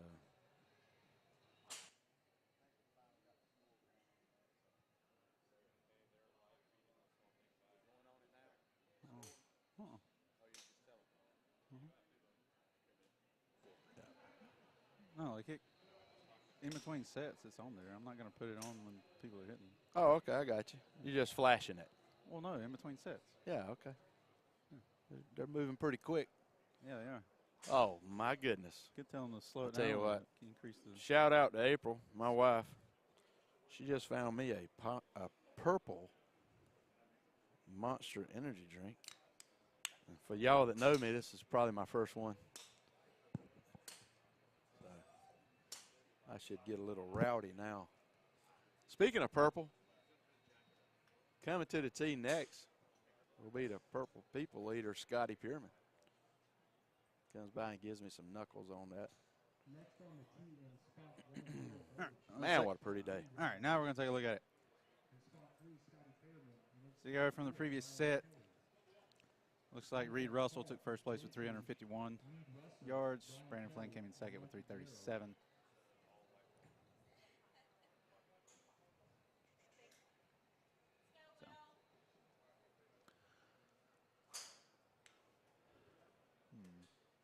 Interesting. Yeah, seeing the green balls, honestly, any of the colors can be quite difficult to track sometimes. You'd think the brighter orange ball would be easy to see, but sometimes it just disappears. I'm sure it has nothing to do with the face angle or smash factor of some of these guys. But Yardages from the last group, Patterson and Colbert, OB. Jeremy Nowak, 218. And Landon Gentry, 343. getting the callbacks here. See if we can get them updated on the scoreboard.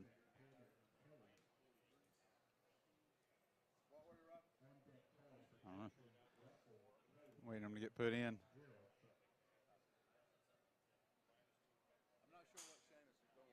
I don't either. Our scoreboard editor is out from his station, but let's get back to the action real quick. All right, here we go. We got Will Hogue in slot number 1. Ryan Riesbeck in slot number 2, and Scotty Pierman, slot number 3. And then we got Brian Kelly down there in slot number 4. So,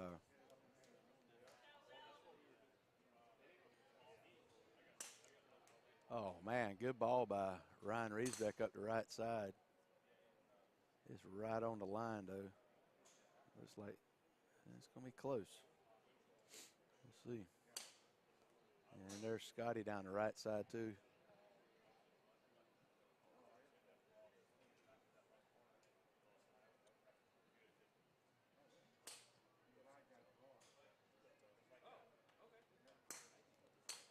Will got ahead of that one a little bit and shot it out to the right. He was hitting it good. I was down there watching him warm up a little bit and working on keeping his hip back and just letting the hands go. He's hitting it really good down there, warm-ups. Brian Kelly's birthday was a day or two ago, and his wife's birthday was the day after. So when they have a birthday party, they have a big one. Ryan Riesbeck with a bullet right down the middle, and Brian Kelly comes with one just a little higher, right in the middle of the grid also. So they're going to have a green ball and a pink ball laying out there in the middle for them guys to find for sure.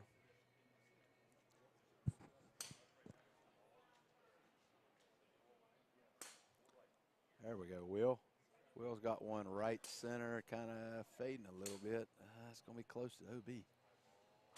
And Ryan Riesbeck just hit one at the red tent down there.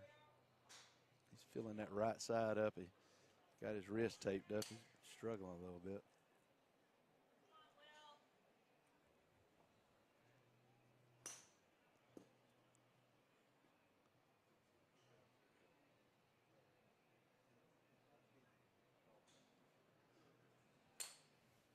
Brian Kelly at the right side. Ryan Riesbeck up the middle again.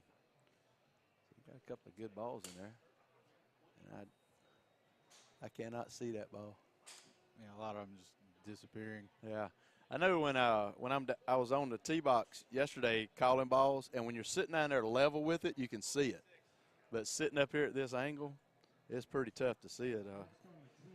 Your eyes are better than mine, Robbie. Can you see it in this angle? I mean, I probably could if I had about 3 more sets of hands and about 2 more sets of eyes. That way I could do everything that I'm trying to get done here. Well, good luck with that. Scoreboard appears to be working. Like I said, it's just a little bit delayed. Got some updates here. Looks like Brian Kelly drew the fun back-to-back set. He's staying on the tee box in slot number 3.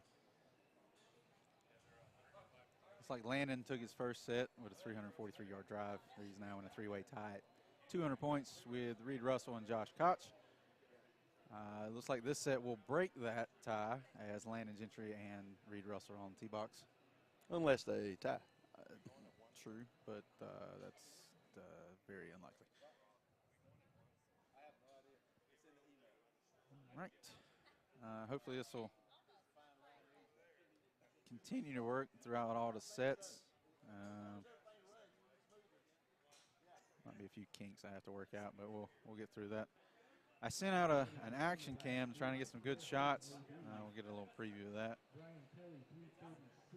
Not sure exactly where my camera lady went, but she's down on the range. Yeah, she's getting some decent angles, but I'm sure she'll find a good one, and we'll switch to them. But all right, here goes Landon Gentry in slot 1, Reed Russell in 2, Brian Kelly in 3, and Mikey Garrell in slot number 4.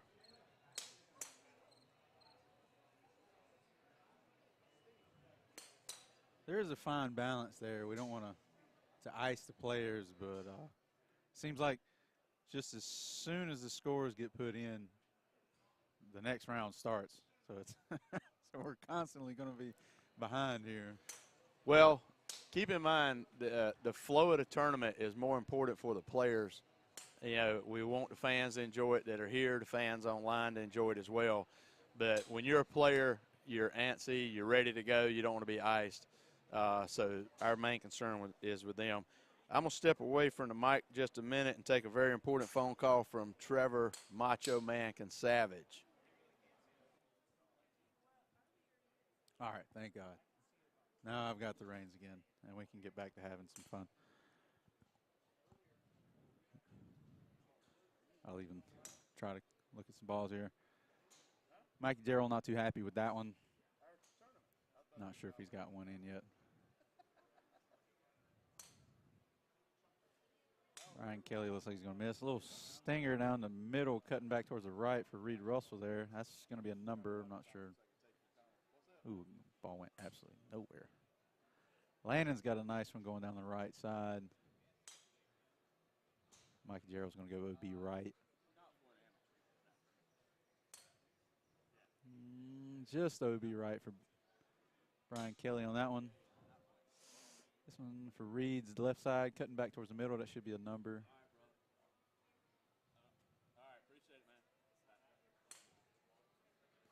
Ooh, that's going to be up the right side for Landon. Looks like it's probably going to go OB. Might stay in. Oh, it's going to be close down the left side there. I'm back. Trevor is actually running a qualifier down in Florida today, so I needed to check in on that. So, and if you're out there and interested in running a qualifier for the Professional Long Drive Association for the World Championship, please feel free to reach out to myself, Bobby Peterson, or Ryan Reedsback, and we'll get a contract out to you. Ooh, looks like a big ball for Landon. Yeah, he's hitting it good today. He's been working on his apex, trying to get it up 4 to 6 degrees. So good to see him. He made a little shaft change. He went from a D30 to a D30, LD30 plus. A little knowledge from the grid worker said he was plugging the ball. So he went to a little different setup and was getting another 20 yards out there.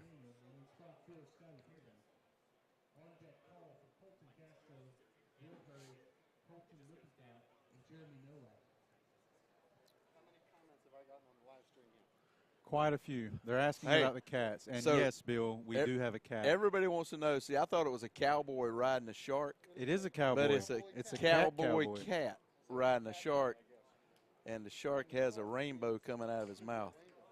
Where's our action camera lady is way over there. I would get everybody to see a close-up of this shirt, but I'm not sure that thing is color contrast enough for us. $12 on Amazon, man. $12 on Amazon. Is that where there we go. That everybody's been Thank asking you. where you get them at. Thank you for answering that question for us. We're going to get the action cam over here. Robbie, let's see if we can go to it while we're waiting on them scores. Get a good shot of his shirt. His sponsor is. Y'all are going to need to trade places due to the lighting issues. Yeah, go back that way. There you go. Check this out real quick. Let's get rid of the scoreboard. I don't know where she. We ran out of time. Looks like there it is. There it is. We got it. Looks like we're going to have to cut back to the action here. But Commenters have any ideas for the name for the cat? the cat? Mikey wants to name the cat on his shirt, and so if anybody has an idea or what to name the cat, just let us know. And we'll send out a voting poll for that one. Kyle Berkshire is not in the building today. I'm sure he had a good reason not to be here, but unfortunately he's not. Kyle was actually doing a TV commercial. So. Interesting. Yeah, a little conflict of interest there as far as Do you reckon it'll time. start? Not conflict of interest, but scheduling issue, conflict there. Hopefully when it comes on TV, it'll start with, "What is up?" No. Oh, you talking about the commercial? Yes, Yeah, the that's commercial. his thing. Yeah. Brandon Flynn, good ball down there. It's hanging out there. Wow, he usually hits a draw, and that ball just hung out right. You can see the KG veteran Spencer McDaniel using the whole tee box up on the front line there. That's good. He's not giving up, you know, because I don't know if you can see the depth perception with Kyle and him right there. Kyle hits a good ball in the middle of the draw. May not need that yard, but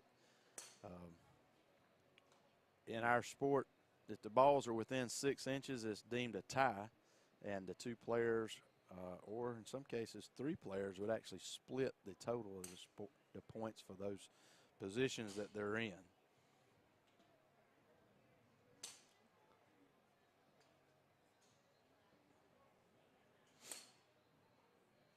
Brandon hung that out of land. Kyle's hit another good ball. He's finding a rhythm here.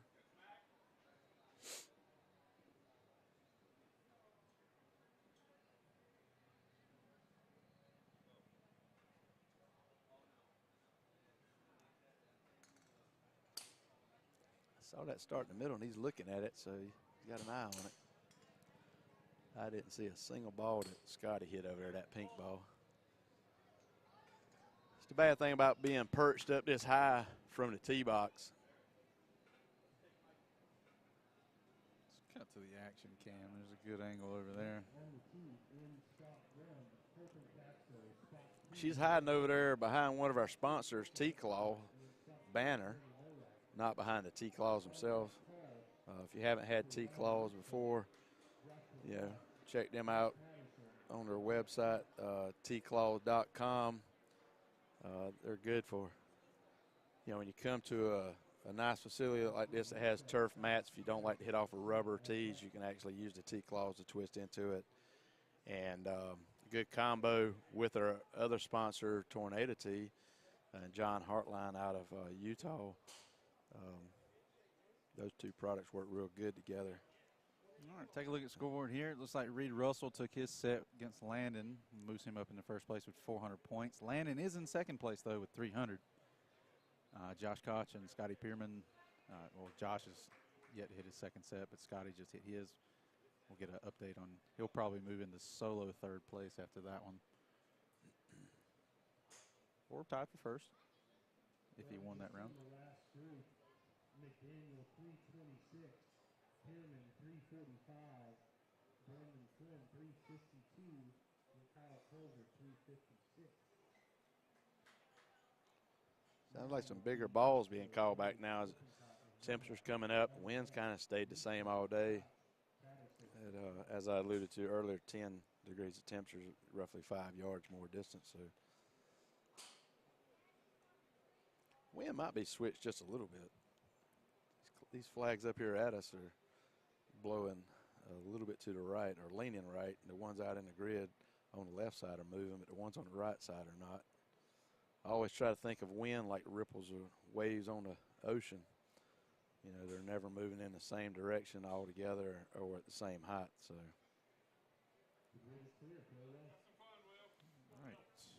All right. We got Colton Castro in slot 1, Will in slot 2, and Colton Lippincott in slot 3, and Jeremy Nowak slot number 4. Will starts out with a ball down the right side, a little fade on it. Gets a good number, first ball, so now he's got 5 balls to go ahead and turn it loose. And hopefully get some nuggets out there.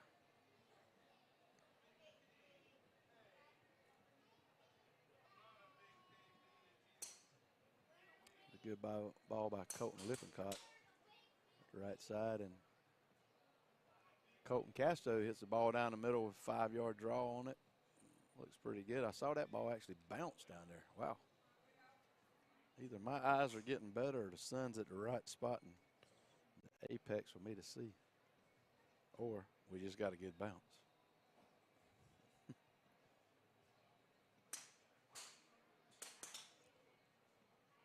Those balls almost crisscrossed in the air. Unfortunately, Will's cut out of bounds right. And fortunate for Colton, his drew right back into the middle of the grid.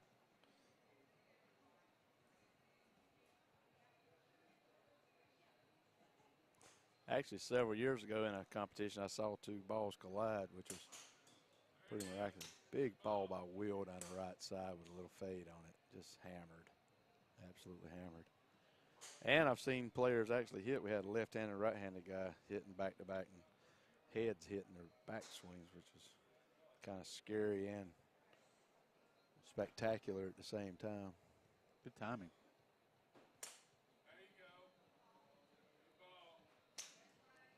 There's a high ball down the right side by Jeremy. I think I see something we need to work on. I always say it's not the guy that hits the biggest ball first in the event, it's the guy that figures it out throughout the event. And Will has obviously found something in this set. He's filling it up. Filling it up with bombs. So that was a good trajectory, and hopefully he gets a good number on that. So Colton gets off his last ball.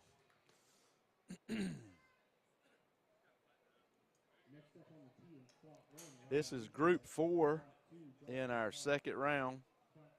So we'll be bringing back to the tee Ryan Riesbeck in slot 1, Josh Koch in slot 2, Wes Patterson in slot number 3, and Jeff Schmuck in slot number 4. Looks like Jeff has gone to the rally cap.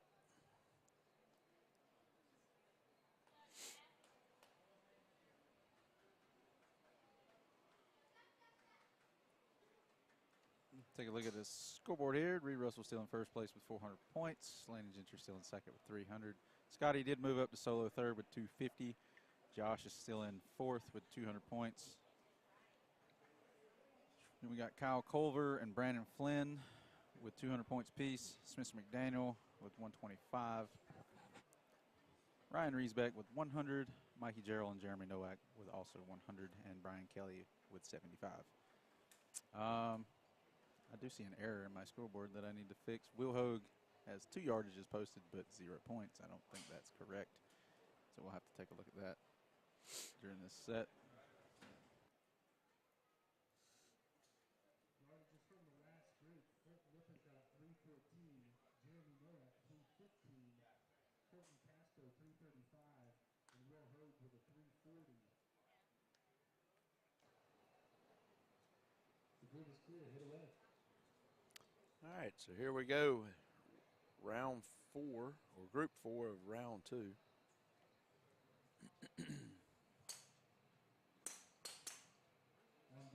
Josh gets his first ball off left side and draws out of bounds.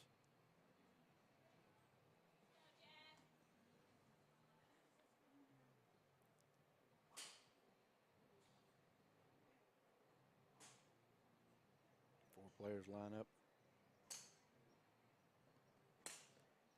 Ryan Riesbeck blocks that, out of bounds right, and Josh follows him. Correction. It was right.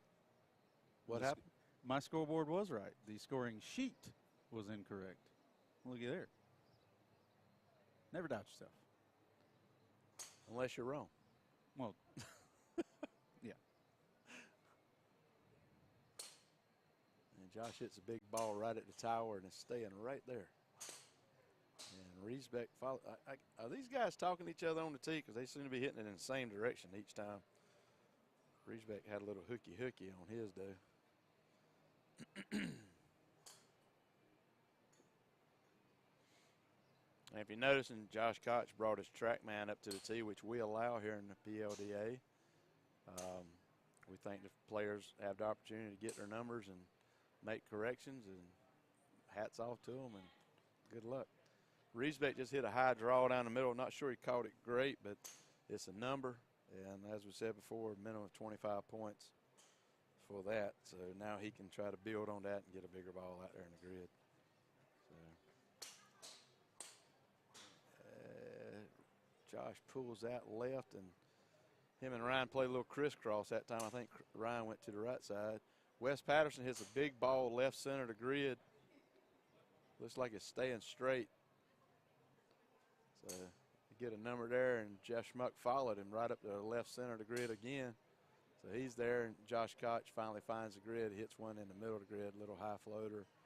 So that's a good ball. So no time like your last ball to get a good ball in play. And Ryan does the same thing. He hits a big ball right up the middle as well there, so he got 2 balls in play that time. So we'll wait for the call back and see what we get out of this. Check on the tee in slot 1, Mikey Gerald. Slot 2, Colton Lippincott. Do Slot see some 3, Kyle hiccups Berger. here.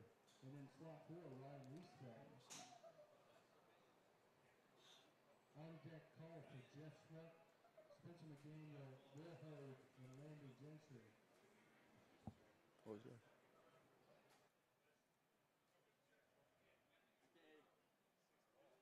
Oh, yeah. I was sitting there saying it needs to get a ball in here for 25 points.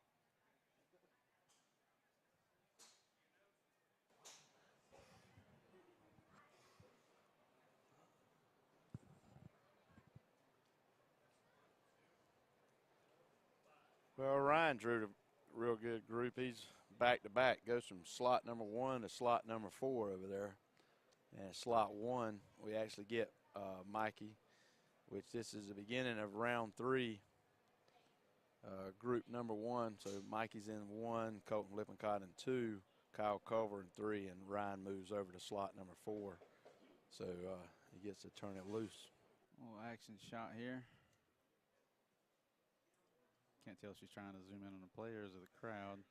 Oh, look, there's us in the booth. Yay. Take a look at the scoreboard here, though. See if it's updated yet.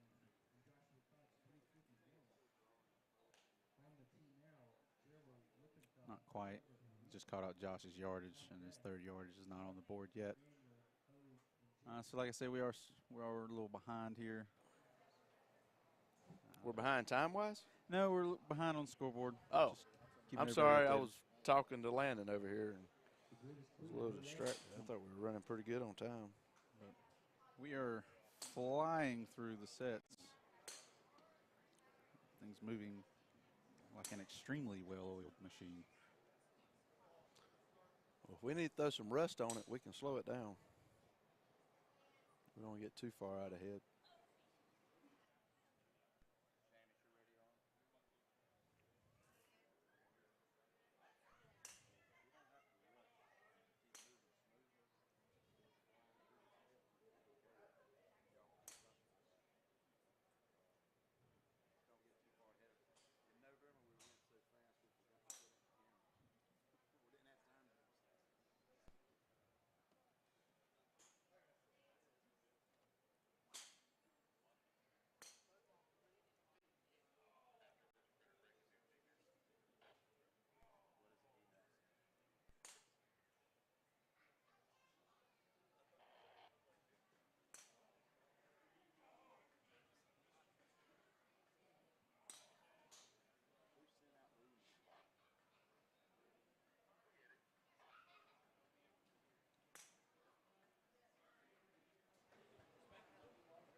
All right, these players are rifling through the balls.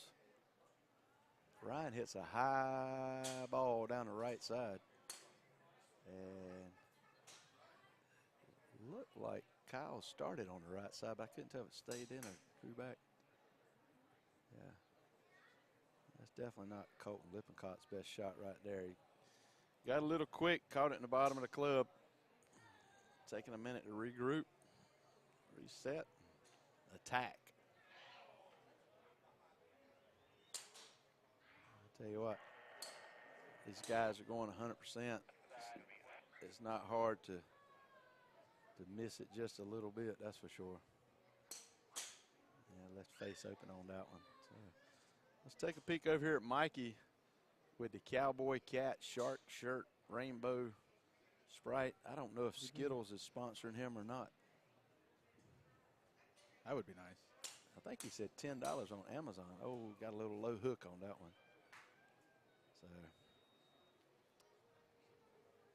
it's always fun to watch competitors. They hit good balls and they hit bad balls, and sometimes you don't know which reaction they're giving you. If it's from a good ball, like they got it all, or they didn't get it all. So don't never know until that yardage is called back, that's for sure. All right. on-deck call. Some updates here. Josh Koch took his set, so he moves into a tie for first place with 400 points. Which moves Landon down to third with 300. Looks like everybody's on the board now with some points. A couple OBs in the first set. There's more than a couple. But fourth place, Scotty Pierman with 250. Fifth place is Will Hogue with 200, along with Kyle Culver, Brandon Flynn, Ryan Riesbeck. I don't know if you want to leave those on or not. What? The camera's not on. Yardage is still in the last group. Mikey Gore, 313. Kyle Kerber, 321. Colton Rippenbach, Let's see if we can get some. 337. We had a discussion with our speed team. You can see over there across the tee box in the booth. They're so efficient together. We're flying through these sets. Let's see if we can get some scoreboard updates just before. Oh, nope, I guess not. Guess not. Cutting to it. Yeah. Straight to the action. I love it. No break. Like your best movies.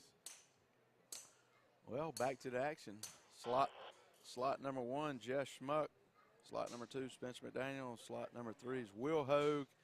And slot 4, Landon Gentry. Now coming to the booth, my cohort in crime, Ryan Riesbeck. How's it going out on the tee box? Actually, feeling pretty good now. I was struggling a little earlier in the preliminary rounds, trying to hit a good, get good contact on the ball and put them in play. So I'm feeling pretty good now. I'm getting the 1 or 2 in every round, maybe 3. And that last one, I think the temperature's warming up, so we're going to start seeing some balls fly a little bit. They haven't had rain here in about a week, and so the ground is starting to dry out. And I think we're going to see some really good distances this afternoon if the weather stays like this. The wind is calling for, I think, a 8 to 10 right to left. Yeah. Yeah. But it's I think if you're hitting good solid balls in play, you're scoring well. Yeah, I think it's good that we get you on the mic here. I appreciate you taking time while you're competing to come up and get a player's perspective of what you're actually feeling on that tee box, because we're sitting up here under the shelter, so obviously we can't feel the wind like y'all can out on the tee box and the ground conditions. Like you just alluded to, your footing is real good, so that's very important. Yeah, I'm hearing some players talk about the undulations. Yeah. The tee box is uneven. It's a natural grass tee box, so Yeah, it's well, not going to be perfect.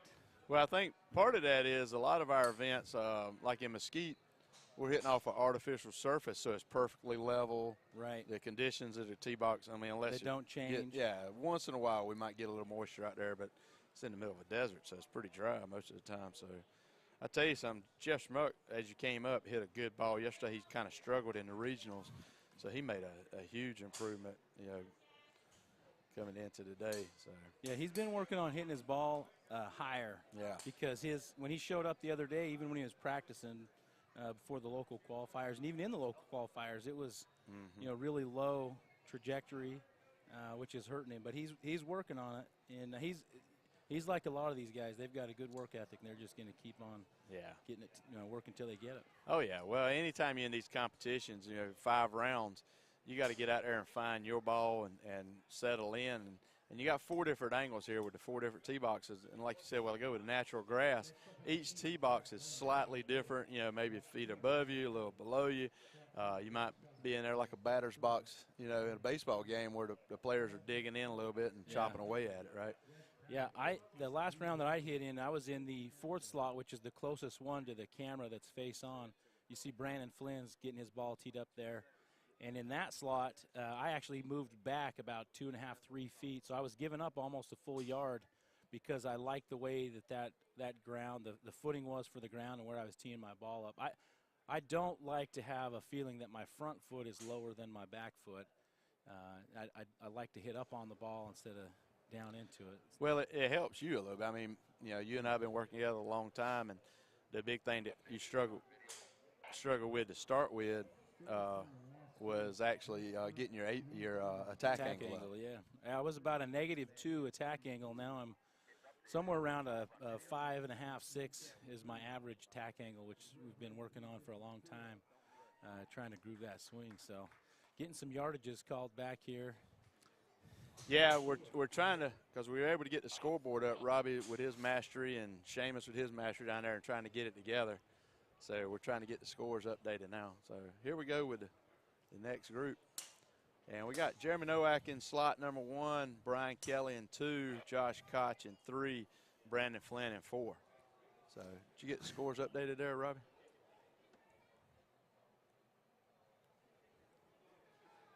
Can you hear me? Yep. Yeah. So yeah, we're getting them updated.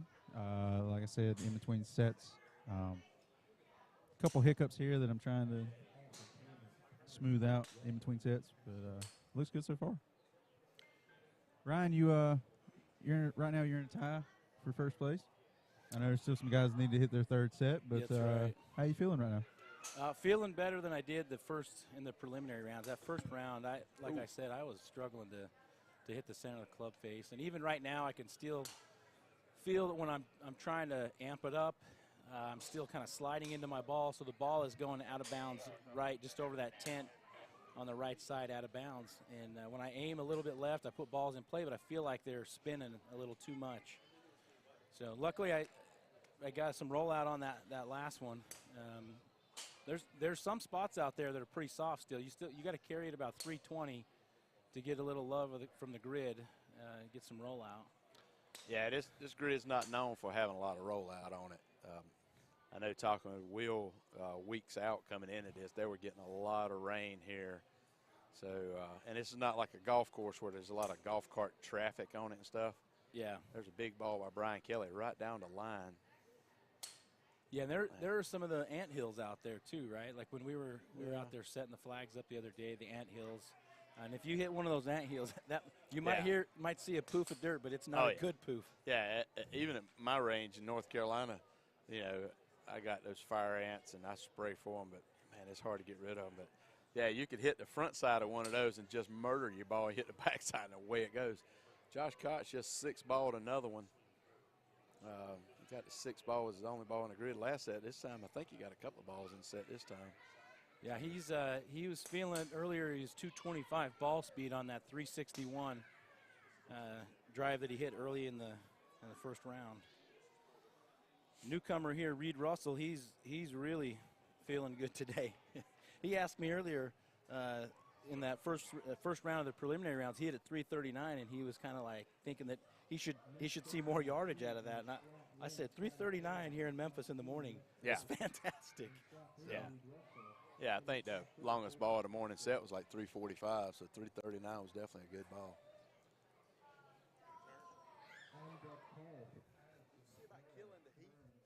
All right.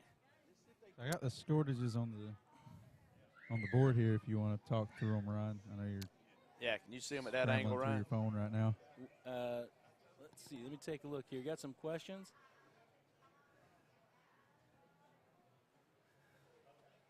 Looks like we may have lost a connection there when I moved the computer. Thanks, Ryan. While you're doing that, my eyes aren't that good. I can't see. Group 4, round 3, we got Scotty Pierman in slot number 1, Wes Patterson in slot 2, Reed Russell in slot number 3, and Colton Casto in slot number 4. Yeah, we should have numbers here back in just 1 second for that third group. And the first thing,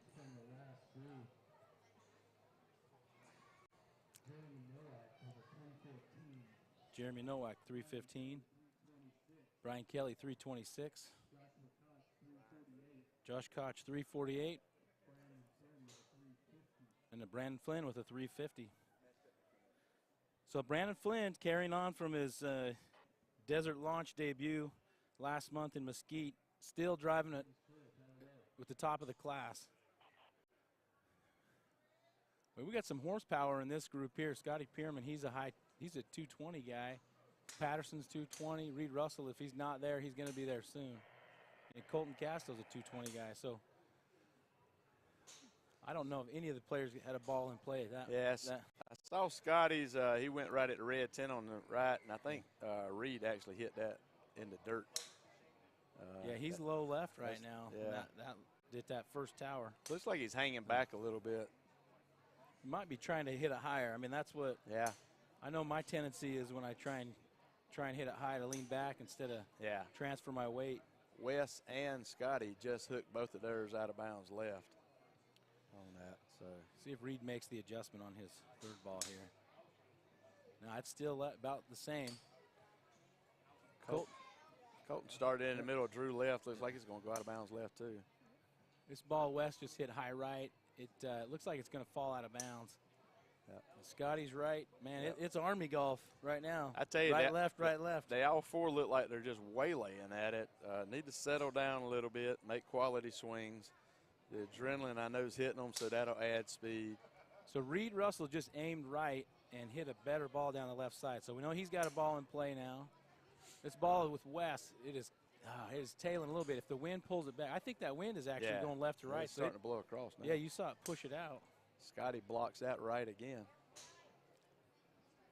He may be having a hard time seeing the ball. He turned and looked. Yeah, he told me a while ago he was having a hard time seeing them and just couldn't make the adjustment. Well, this grid here is going to help the field if 3 of the 4 guys go out of bounds.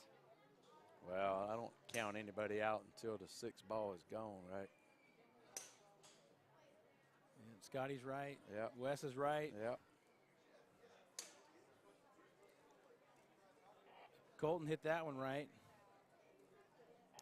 I think Colton's out of bullets. So both Scotty and Wes down to their last ball, looking to just play golf here and get a ball in the fairway.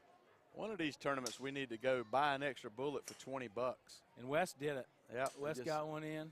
Wes probably just picked up 200 points with a little worm burner up the middle to get one in, I think. I'm not sure. I think Reed hit a good – Reed's ball was down the left side was pretty good. Oh, did he have one in? Yep. Okay. Reed hit one in, and so I think we may be going to see Reed in first and Wes there with the second place, and then Scotty and well, I don't know about Colton. I didn't see but one of his balls. Well, I was looking. I didn't see any in play. So. Which eye were you looking at? You're making fun of me, but I don't know what if the pollen here. I've been squinting out of my right eye for 3 days now because my right eye is blurry.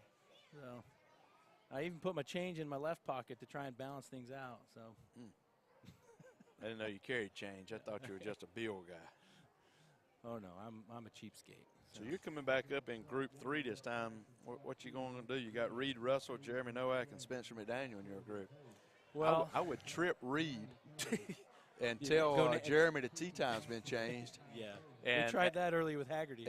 And tell Spencer we're out of donuts. Yeah. He brings donuts every morning, and I think he's fattening us up. Yeah.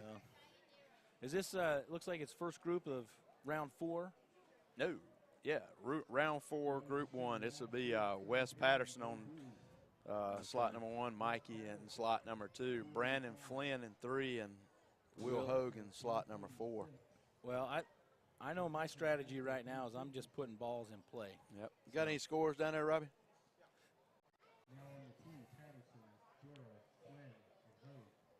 Yeah, we're on the scoreboard now.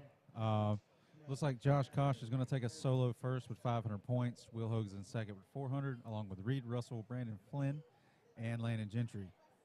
And Ryan Riesbeck, somehow. I ain't figured that one out. But there's not even sprinklers out there, so I can't even use the sprinkler excuse. No cart paths either. Yeah, so I think we got the motion working. If you'll go through the scores, they're actually looking at me now to start the next tee. We're starting to get a little smoother here. So... Hey, so we missed out. Colton Casto did have a ball in play, 356 last round, so he took first place. Well, I mean, if you're going to hit one in play, you might as well hit the biggest ball, right? Yeah. Yeah. And then Reed Russell at a 336 and Wes Patterson. You know, as much as he just punched one out there to get it in play, he took third place in that. That is 50 points. Yeah. And these, a lot of times the difference between 8th and 9th is 25 points. So Will just hit a really good ball in the middle of the grid. Wes has one up the right side pretty high. That wind's starting to blow a little bit now, coming off the left. So these balls that have been hooking a little bit left probably going to straighten out. And the ones that have been down the right side are going to be pushed out of bounds right. So players better be paying attention to make the adjustments, right? Yeah. You say that, and that's exactly what Will Hogue just did. He hit one right down the middle with a little bit of fade, and it just went right out of bounds. Same thing with Brandon Flynn. His ball is going to land right on the yardage markers out of bounds, most likely.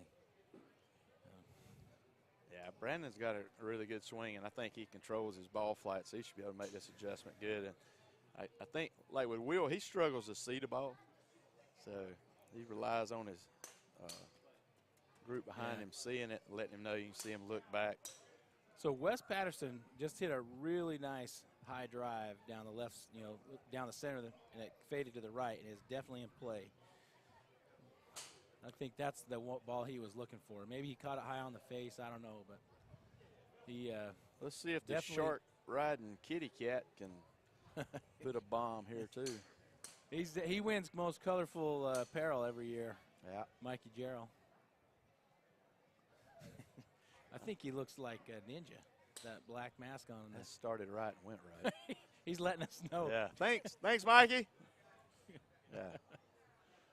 I think we should talk to Skittles about sponsoring it. That's right. Feel the rainbow. Well, it's my time to go warm up for my next set. I'll be back here in a little bit if I've got some time. But well, thanks for your appreciate input, it. your output, and go drop some bombs in the grid. Excellent. That was Ryan Riesbeck, ladies and gentlemen. He's famous. I'm not sure how much, but somewhere. He's infamous more than famous, probably. So let's see what we got coming up here. Let me see if I can get somebody to come over and talk to us. Oh, apparently he doesn't like my commentary because as soon as I wipe the sweat off the headset from Ryan, he gives it away. Oh, it looks like we have some equipment issues going on with the wheel. Quick update on the scoreboard, though. Take a look here. Looks like Reed Russell will move up with 500 points.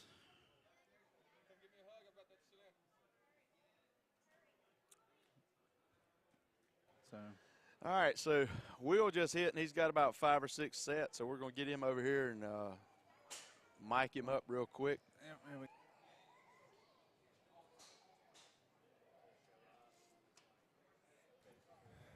All right, I think I'm on. Welcome to the sound booth, Will. Oh, thank you. How's it going out there on the tee? I know you struggled early on seeing the ball. Are you able to pick it up any better now? I always struggle to see the ball, man. You know I that. know, man. I pick on you a little bit, but as soon as I hit it, I always turn around asking you where it is. yeah. And then today they strapped me up here in the sound booth commentating and stuff, and I'm like, uh-oh. Now they're taking his eyes away from him. They're trying to handicap you because you're local and, got the local support and all that. So But no, I think it's going good. I struggled out of box one, but the rest of them I've been hitting it pretty good. yeah. So my swing feels good. Yeah. So let's flip over to Robbie real quick, see if we can get the points. What'd you get there, Robbie? All right, we're going to wait on that then, and we get an update afterwards. Right now on the tee box, it's Group 2 of Round 4. Brian Kelly in 1, Jeff Smuck in slot number 2, Colton Casto in 3, and Kyle Culver in slot number 4. Looked like Culver hit a pretty good one on his second ball there. Yeah, first they're ball, starting to maybe. be able to see them a lot better now where the sun is at. It's on the back of these balls where you can see them. So there's Brian Kelly up the right side hanging out right. I didn't see that one Colton hit. Yeah, that blue one's tough. So Culver's got another good one on the right line right there. Spencer not only brings sandwich donuts, he just told me we got sandwiches coming. So this guy's on fire. So Jeff Smuck with a stinger down the middle. So the top right screen is what everybody out there is seeing, and our cameraman can flip between that. And we've got a roaming camera here, but it's not roaming right now. So got shut down. So what adjustments did you make out there, Will? I mean, you had a really good set that last set. Yeah, well, actually, believe it or not, I switched clubs. I just feel a little more comfortable with the one I was using. I'm trying to break in a new one, and I've been hitting it pretty good with it. But I switched over, and I really just kind of worked on getting my hands extended away from the ball, staying behind it, and hitting off my right side a little better. And it's flattened my ball out a little bit, and let me hit a more penetrating shot. Yeah, and I noticed, I mean, because usually you hit a really good hard fade, You know, and I know we've worked on over the years trying to get a high draw working in there, but the wind is actually coming off the left. So if that fade's working. Well, and I felt that when I was walking up, that the wind was kind of picking up off the left. So I was like, you know what, I'm going back to that shot that I was hitting earlier, because that fade, if I can start down the middle, it's gonna be big today. And that's where I got that 358 from. So yeah, even with this, and they talk like the wind might get up a little more as the day goes along, even getting over close to the tower and fading it. So Jeff Schmuck doesn't take much time to hit all of his balls. He's hitting out of there. Still now 20. Jeff's hitting it pretty hard, it looks like, but his ball flight is just so low. I'm afraid it's not going to go very far. Yeah. He's got to get it up in the air a little bit if he wants to. Yeah, Ryan and I were talking about that a while ago. Jeff kind of got into a low draw yesterday and was stuck. And I saw him today. He's hit a few good balls, you know, got up in the air and stayed pretty straight, but he still seems to be fighting that closed club face. Yeah. So. But he swings pretty fast. He hits it pretty hard. I think he could do it if he can learn to get that ball up a little bit. That's right. Let's see if we can get a scoring update from Robbie since that set is complete right there.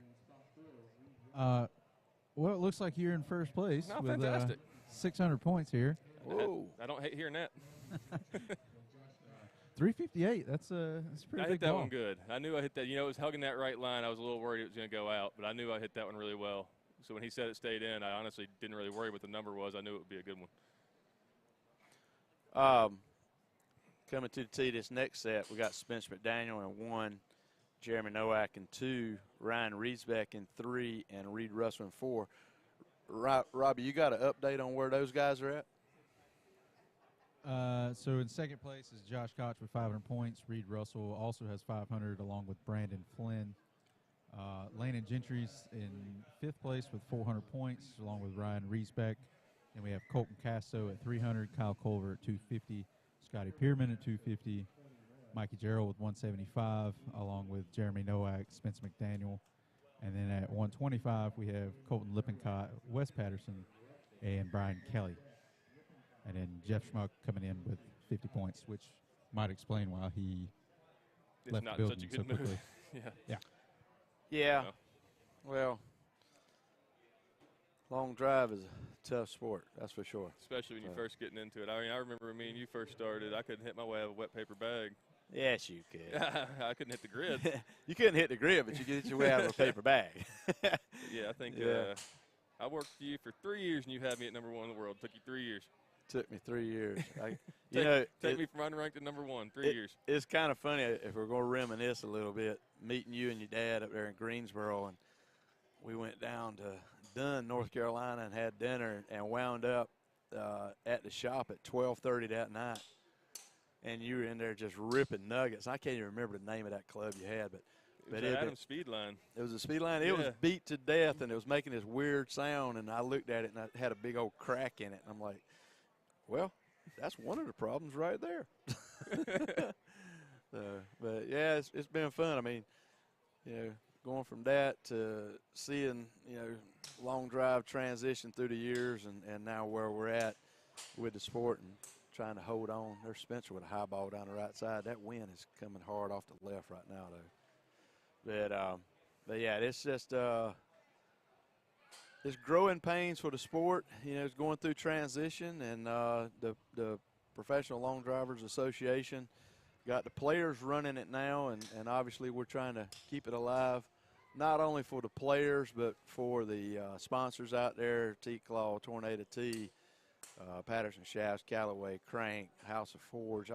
You know,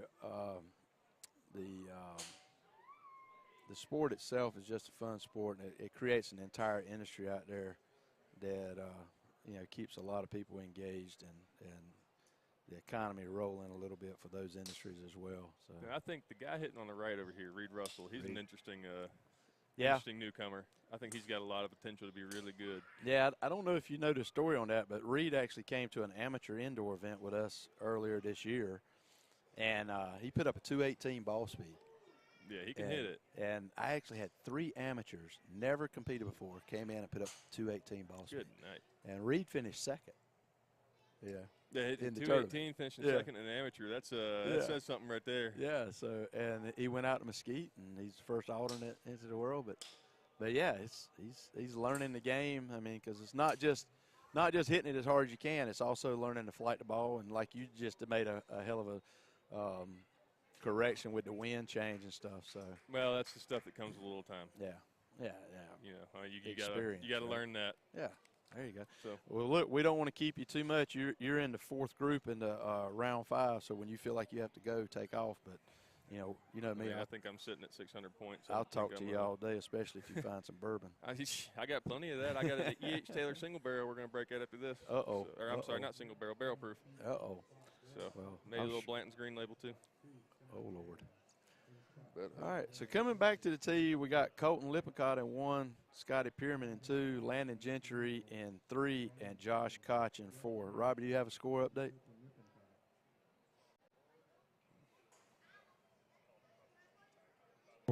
Scoreboard is on the screen for the viewers at home. Cool. Take a look at it. It looks like get some yardages here. Reed Russell haven't posted his yet, but that depending on how he finished, he actually might move up into solo second. Right now, it's still Josh. Strategies from the last group. McDaniel and Moab, OB. Russell, 307. Ryan Reestack, 331. Yeah, he'll move in. He did post, so Reed Russell will move in solo second. But Josh Koch is actually on the tee box right now, so it'll be interesting to see how that plays out. Top 8, though, looks like Colton Casto and Kyle Culver are close to the bubble. So All right. should be interesting. Well, here we go. This is Group 4 of Round 5. I'll tell you another one I like, Scotty. Scotty? He's a good hitter. I like to watch him hit. I like his swing. Yeah, he's got a two-way miss going on right now. He's kind of swinging 2 planes. He struggled a little bit early because he couldn't see the ball and make the adjustment. And we've been working a lot on trying to get his spin axis right. His spin axis was pretty negative, and he was hooking it a lot. So that is hammered up the right side. I think it might push out right, though. That ball is staying. I don't know. It's going to be pretty close. It's going to be close. That was right on the line. I saw it bounce. I can't see where the line is. Depends on the bounce right there. Yeah. Yeah, that ball he hit against me and Mesquite, though, that still gives me nightmares. I was not going to bring that up. But, I mean, you stepped into a landmine there. Oh, my goodness. What was it, 381? 381. I was at like 370 something. I can't remember. I mean, Scotty crushed that. But, the thing about it, and it's something you and I talked about with your apex, is getting the ball up in the air. And Scotty and Brandon Flynn were both apexing around 180 to 190 feet in the air. Oh, they had it perfect for that Yeah. day. So for that grid and those conditions, and the cool thing about it is that grid's overseeded with ryegrass, and usually they have a lot of soccer tournaments, but obviously the state had been closed down due to COVID. So those guys put out the same amount of grass they normally do and watered it, and nobody was tearing it up, so it was just getting more and more plush. I mean, it was a beautiful grid. Oh, my God. I was out there calling balls during the amateur condition, and it was like, man, you could just lay down and take a nap out here. It certainly did not play like the Mesquite we're used to. Yeah. And I will say that, as I prepared for the grid that I've been playing on all these years, and it was not that grid, but it was gorgeous. Yeah. There is a high ball down the right side drawing back in from Scotty on that one. Josh just knocked his off the tee on accident. Yeah, do you count that? Do you count that? Does that count? I don't think the intent was there. Yeah, so that I was think no we're good. intent. That was no intent. So, it'd be fun to be down there to pull his chain on it a little bit. Oh, yeah, for sure. Yeah. Landon's leaning hard. He hit that down the left side, hanging on. So we'll see what the callbacks are on those. And we'll be moving into our 5th and final round. These guys have hit. This will be their 8th time hitting today. So if you're not familiar with long drive, it's not about just hitting one ball as hard and long as you can. It's about hitting, the rounds and sets and moving on, getting your points, things like that. So and then after this, we'll take a break, move into the senior, I think, and then we'll have the match play stuff. So I like to tell everybody, especially these rounds, it's all about survival. You don't have to win. You don't try to win the tournament right now. You just got to hit some good balls out in the grid, kind of see where you're at, but just make sure that you advance. That's right. Once it gets into match play, now it's about winning. That's right. So coming back to the tee in round 5, Group 1 will be Spencer McDaniel in slot number 1, Brian Kelly in 2, Wes Patterson in slot 3, and Colton Lippincott in slot number 4. Robbie, we get any scores updated on that? Or we still, I see the guy still in the grid, so I may be jumping the gun.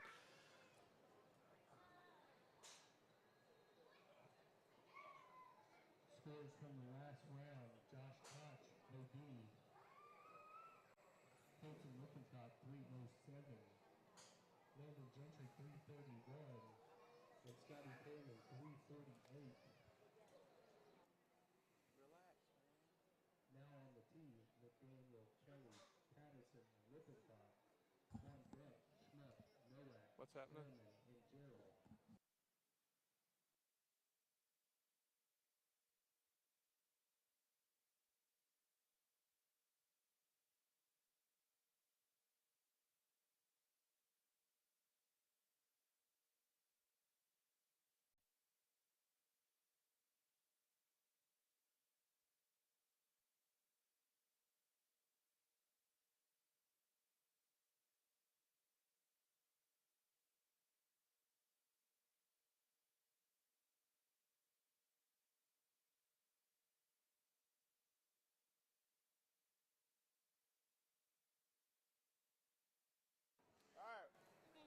All right, we're back, and here we go.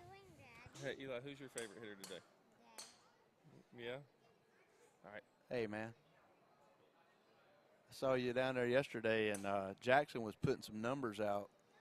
Jackson said he hit a ball 139 yards.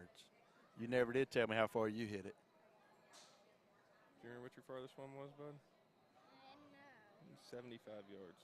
75 yards? That's pretty good, man. How old are you? 5 years old. You think your daddy's got a chance to win today? Yeah. I expect nothing less out of you.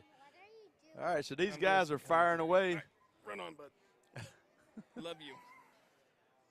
All right. There's a good ball by That's Brian a great Kelly. ball, yeah, right down the center, too. Yeah. Now, it's nice to see Wes Patterson out here. I hadn't seen him out too much, so it's good to see him out. Yeah, around. I think with the uncertainty of the sport and COVID and everything else that was going on, I mean, players obviously getting tied up with other things. I know he's been, I think he's been trying to play golf and, do some mini tours, things like that. Yeah. So Another ball. good one from Wow. Brian Kelly. Where's Brian Kelly coming with these straight balls? Just wonder if that apex might be a little too tall. Yeah, you never know. I mean, the flags have actually flipped where when you were up there last, they were blowing left to right. Now they're blowing right to left. So It might be time to go back to the draw shot. yeah. You sitting up here thinking, hey, I got it locked in. Whoa, hey, everything just changed. Ain't that the way the sport works? Oh, yeah, all the time, man. That's what I love about it. It's like a constant, never-ending puzzle. There's a low draw by Colton Lippincott over there. I cannot see Spencer. I can't either. I think Spencer blocked that last one out of bounds right. So Spencer's one of those ones. He can be a dark horse from time to time. When he's Oh, really yeah. hitting it good, he can sneak past people. yeah, I think he keeps his fire internal when he does it. He's obviously hitting the 4-3 shafts, so appreciate what they're doing, and we'll see what happens here. So we got in slot number 1 this time be Jeff Schmuck, Jeremy Nowak in slot 2, Scotty Pierman in 3, Mike Gerald in slot 4. Now, Jeff looks like he's just absolutely going to let go on these ones, those practice swings. I think he's going to try and just. Yeah. Have you ever felt like you just wanted to break something on the tee box before? No, Will? no, never Yeah. done that before. I don't know what you're talking about. I've never snapped a shaft with my bare hands or anything like that. Never. Never. Actually, I made best thing we saw in golf this week because of that. Oh, hang on one.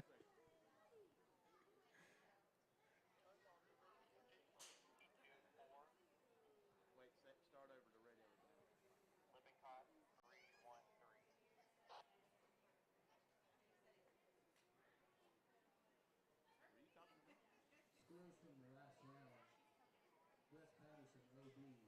Lippincott, 313. Brian Kelly, 324. And Nathaniel, 338. I figured if he read them, maybe they could get entered faster.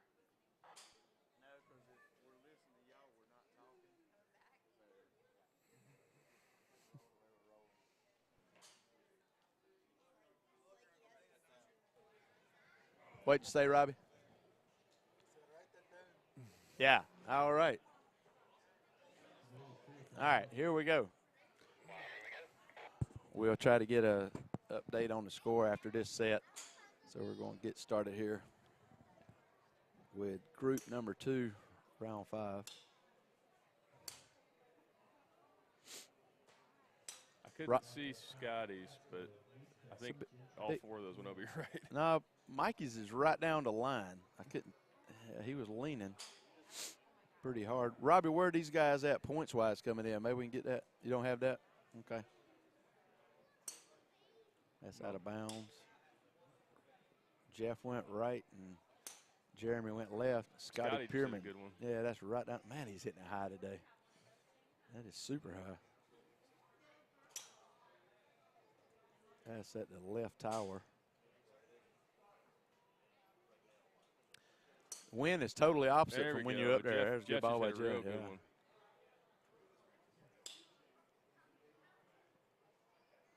Yeah, it was blowing left to right when you were up there last, and it's definitely right to left now, Will. Yeah. What kind of adjustment you going to make going back up? Well, I'm probably going to move the ball back a little bit in my stance, try to turn it over a little bit right to left now that the wind's going that direction. So kind of more like I was doing earlier in the day.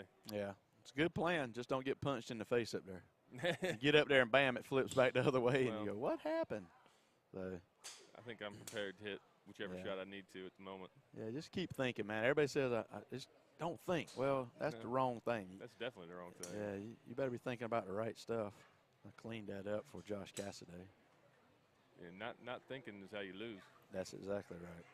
Quick update on your question earlier with the scoreboard. It looks like everybody on this tee box but Scotty is very close to the bubble, if not just outside of it. So the 3 of them need a good set. Scotty just needs to put one in the grid. Scotty's sitting pretty. Where's Scotty at moving into this?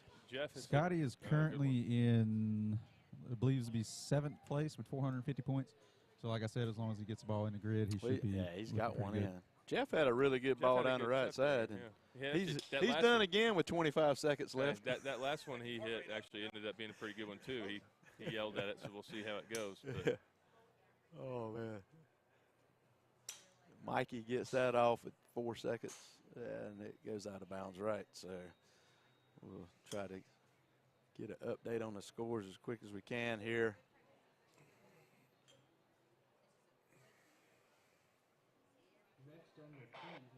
Are you going to hit any more balls before you come up? No, I'm going to stretch out in a little bit. Once this group starts hitting, I'm going to leave y'all and stretch my back out. 10-4. Well, we appreciate you coming in and talking to us. Spend some time. It's always good to hear a player's perspective during the competition, you know, because give people an update and things. So new guys out there looking to get into the sport, hopefully it'll get them going as well. Yeah, I'll probably hit that other driver and try to save my good one for match play. So I don't blame you. And we can kind of look at that other one and see what the weight is. I mean, yeah, that might help. But do you know the weight difference on them? I don't. Yeah. I'll be honest with you. This is the first day I've actually tried to hit them. I like the other one so much, I've been wearing it out. But yeah, I'm the same way. When I get it, I mean, I carry a couple of drivers with me, but usually when I get one that works, I hit that one until it breaks. I mean, I'm getting great ball speeds off that one. I'm getting a good ball flight. It just feels good in my hands. I don't know. I don't really want to switch from it. Yep. All right, well, I'm going to stretch out. Thanks, brother. Good luck on this last one. Thank you. All right, we're going to get going here, and we are ready.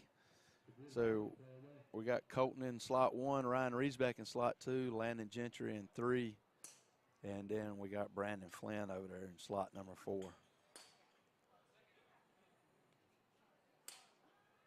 So Landon starts off with a ball in the right center and is fading a little bit.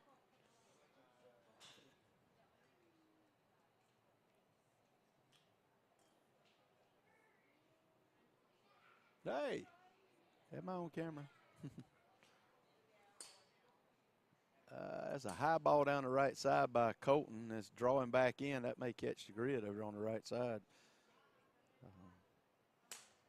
And Brandon didn't see that one by Brandon. Landon's OB right at the red tent.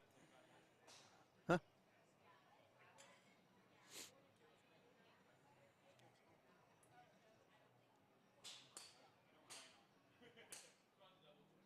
Them clouds have rolled back in behind the grid.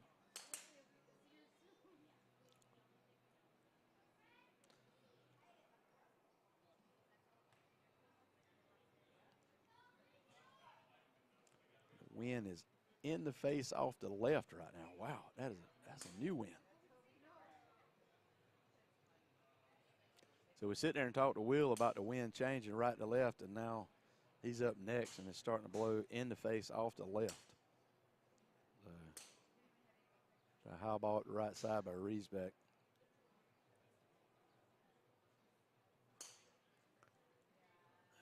Colton hooked that left, OB left. 45 seconds left. Each player has 2 balls, I think, except Colton. He may have only 1 ball left.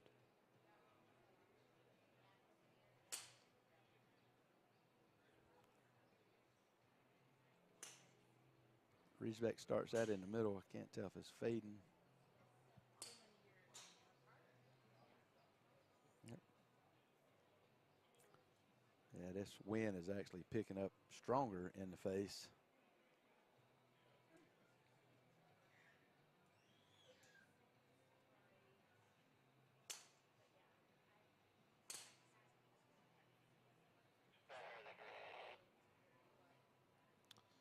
All right, players got all 6 of their balls off, and we'll wait for the grid workers to go out there and get us some measurements on it.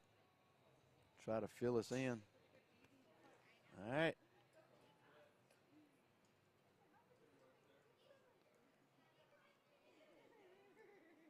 Next up on the tee, Reed Russell. This will be our last group, Group 4, Round 5. Will Hogue in spot 3. Got Reed Russell in slot number 1, Kyle Culvert, slot number 2, Will Hogue in slot number 3, and Josh Koch in slot number 4. And Robbie, you able to update? We have some technical difficulties.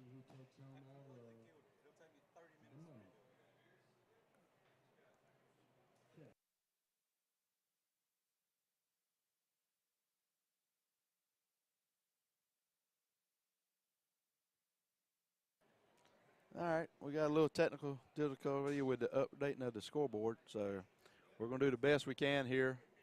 Yardage from the last group, Landon Gentry, 3:15. Brandon Flynn and Ryan Riesbeck both with a 3:24. And Colton Castro with a 3:26. What? Good. On the team now, Russell, Culver, Hogue, and Koch. All right, we're going to roll on, get into the last set here.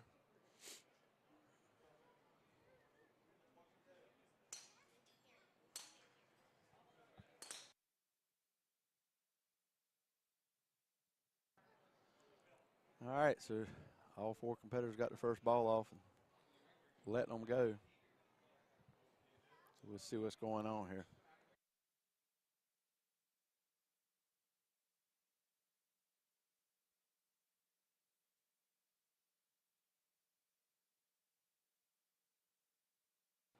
All right, Landon Gentry just came over and told me that Kyle Culvert has got to win this set. Excuse me. Doesn't matter who wins in this set. Will, Josh, and Reed are in. Kyle Culver's out, even if he wins. This Colton Castro just won, so the bubble is 8th place, is 500. Okay, Landon just come up and said the bubble was 8th place at 500, and I think that was actually Colton Castro. So we're going to try to get a look on that. So not sure if Kyle knows that or not, but that's a bad feeling if you know that. So Josh is sitting, Josh Koch is in 8th place right now. Josh Koch? Is in 8th place right now at 500. Oh, yeah, but he's got to get his points set on this, right? As long as he gets one in, Yeah. he goes 4th. Me and him are 525, 8th. So Landon's been over to look at the leaderboard. Our board up here had a little technical difficulty, so let me cue Landon in. Landon, you got to look at the scoreboard down there in the scores tent. Yeah, everybody that's hitting on the Speak tee up box. a little bit. Yeah, everybody, can you hear me? Yeah, I got you. Every- Good, everybody- everybody who's on the tee box now, with the exception of Kyle Culver, is mathematically in. Josh Koch is sitting in 8th place at 500 points. As long as he puts one ball in, he'll be at 525. I'm at 525 in 7th place. So if Josh goes 3rd or better, then I'll be the 8th seed. That'll be the bubble, and that'll be I'll be the 8th man in, basically. Well, I'm pretty sure that Kyle has balls in play, but you're saying if Josh Koch goes OB. It doesn't matter. It doesn't matter what Kyle does. Kyle's out. I don't have the scores down here that are down there. So, yeah, so we don't know what the scores are and stuff like that. Even if Kyle won, he was at. So, all right, that's all 5 rounds. So we'll get the balls, get the scores, and try to get an update here as best we can. So we're going to call them out on the tee box, the top 8, to get them going, and I'll try to listen in and pass it on.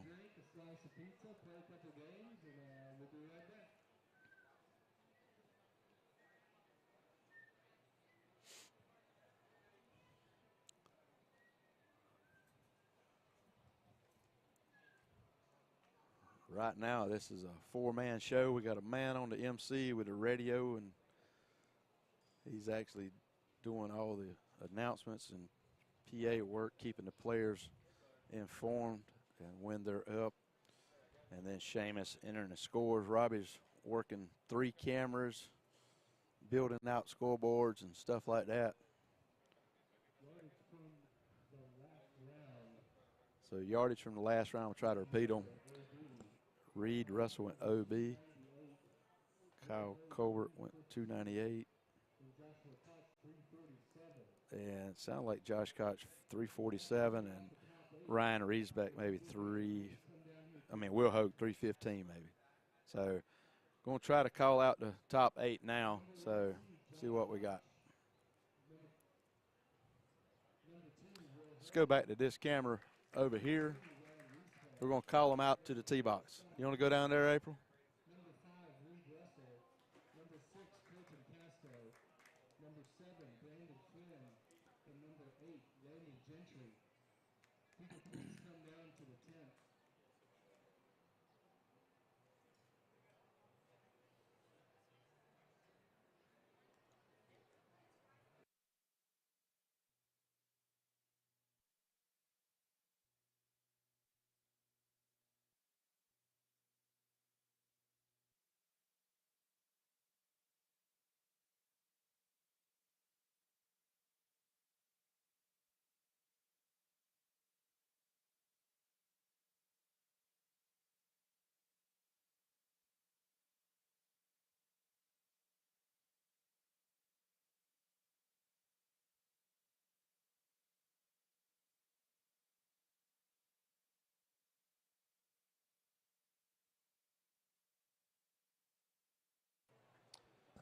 We're trying to makeshift here. I got our mobile cam down there on the scoreboard. Not sure if you can see it on it or not with the angle.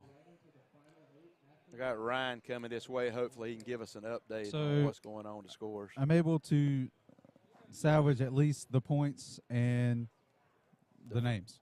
So your top 8 are going to be Josh Koch with 700, Will Hogue with 700, Ryan Riesbeck with 675, Scotty Pierman with 650, Reed Russell with 600, Colton Casto with 600, Brandon Flynn with 575, and Landon Gentry coming in at number 8 with 525 points. So there you have it. There's your top 8, folks. All right, we got Ryan back up here. Ryan, we actually had a little technical difficulty on our end getting the scores up here, and Robbie was just able to get it pulled up to give us at least the top 8 to let people know what was going on a little bit at home. Again, if you're in the area, you could be out here. That's right. That's right. We did have a couple of ties that they had to look for. They went to the score sheet tiebreaker. For example, the top 2 seeds were Will Hogue and Josh Koch. They go back to when they went head-to-head in the previous round, and Koch defeated Will, and that makes Josh Koch the number 1 seed, even though they had tied points. Right. Same thing with Colton Casto and Reed Russell. Colton beat Reed in their heads-up match, and so Colton will be the higher seed. And that's what they were squaring away right now. So we got a little bit of a break here, and we're going to get some lunch. Come back at 1 o'clock for the senior division. That's Central Standard Time. So the reason that's important, just to elaborate a little bit on that, Ryan, is that puts Josh #1 seed going in, so he'll face the #8 seed, which was Reed Russell. Is that what you're saying? I believe so. Let me double check here. Okay. I'm trying to pull it up real quick. All right, so what's the format now moving forward? Are we moving into the match play or into the seniors? It is the match play final 8. So, Okay. Yeah, So, all right. So we will actually have Josh Koch will go up against Landon Gentry. Gentry is the 8th seed. And Okay. then Will Hogue will go up against Brandon Flynn. That's the 2 and 7. Okay. And then I will end up going up against Colton Casto. That's the 3 to 6. And the 4-5 seed is going to be Scotty Pierman. Excuse me. I would go up against Reed Russell. And Scotty Pierman will go up against Colton Casto. I thought you said Reed was 8 seed. No, Landon Gentry. Oh, I is got you. 8th. I got you. My bad. I don't think you saw the updated. It did change that last round. So. All right, so, Robbie, can we flip to the face-on camera and get some pictures down there, Ryan?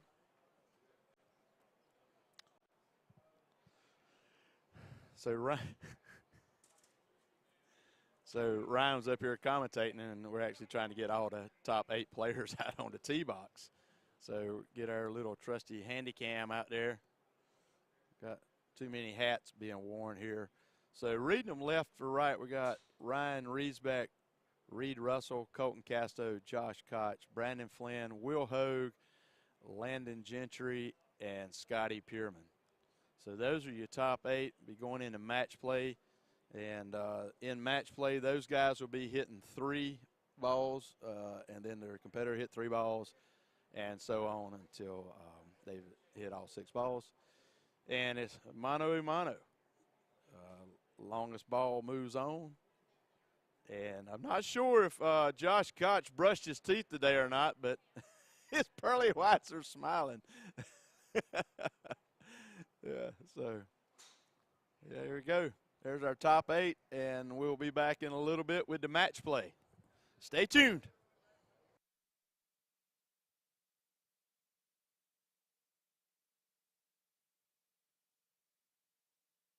All right. DJ Rob Nasty back on the microphone. We've got some hollering over the box here. But, yeah, it's been an interesting weekend. Trying out so many different things. I think I finally found the limits to my... Hi, Vivian. Daddy loves you. There we go. Actually, you're going to have to do that again because we heard you, but we never saw you. So that's what happens when other people try to run my show. So anyways. Yeah, so it's been an interesting weekend. I finally found the limits to my multitasking capabilities. It appears that this is it. So better not add anything to my list or I won't be able to do it. Yes, I'm live. I'm not just going to leave them here. I'm going to talk to them while we're in break. And they're hearing everything I'm saying right now. You should probably continue taking the camera down there instead of just having everybody stare at the PLDA tent, as beautiful it is. I mean, we also got a picture of Ryan and Scotty down there. Yeah, take the camera. Go do stuff. If you look at something interesting, I'll switch over to it. I said if you look at something interesting, I'll switch over to it. Jeez, can't find good help these days.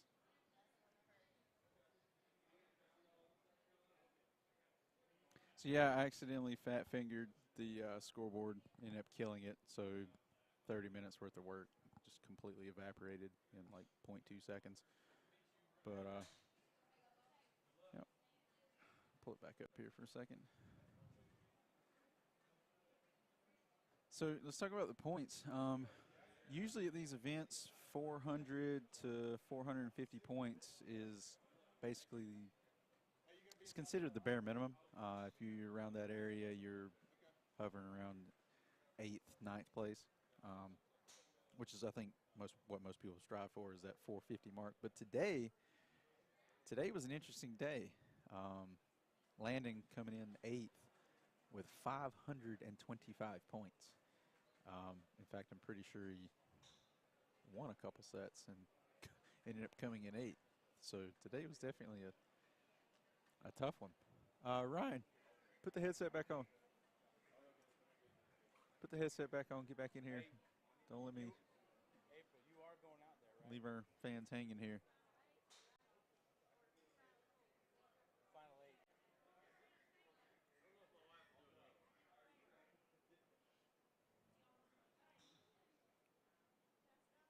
No. We're sending her out there. That's fine. You gonna put the headset on and talk to me for 15 minutes? Can I talk to you? You, if you want to. What's that? If you want to. I think we should. Oh, yeah. Be sure to unmute it.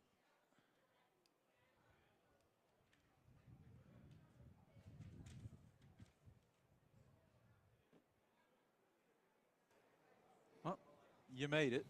Yep. Despite all odds. I'm sitting here with Ryan Unbelievable. Reesbeck. So, you had a good showing today. 675 points. Yeah, I put balls in play, and that's what I was trying to do, and I wish that I could have hit some better drives after I'd gotten the ball in play, because I did one time. I hit that thing, it was like 350 something, but I think with it being early in the season, and I think a lot of players are putting a little too much pressure on themselves and not hitting quality balls in play, and I think that was the difference. Is that's what I did here versus Mesquite. I missed the grid in one round, and that took me out of it. I kept finishing second, so.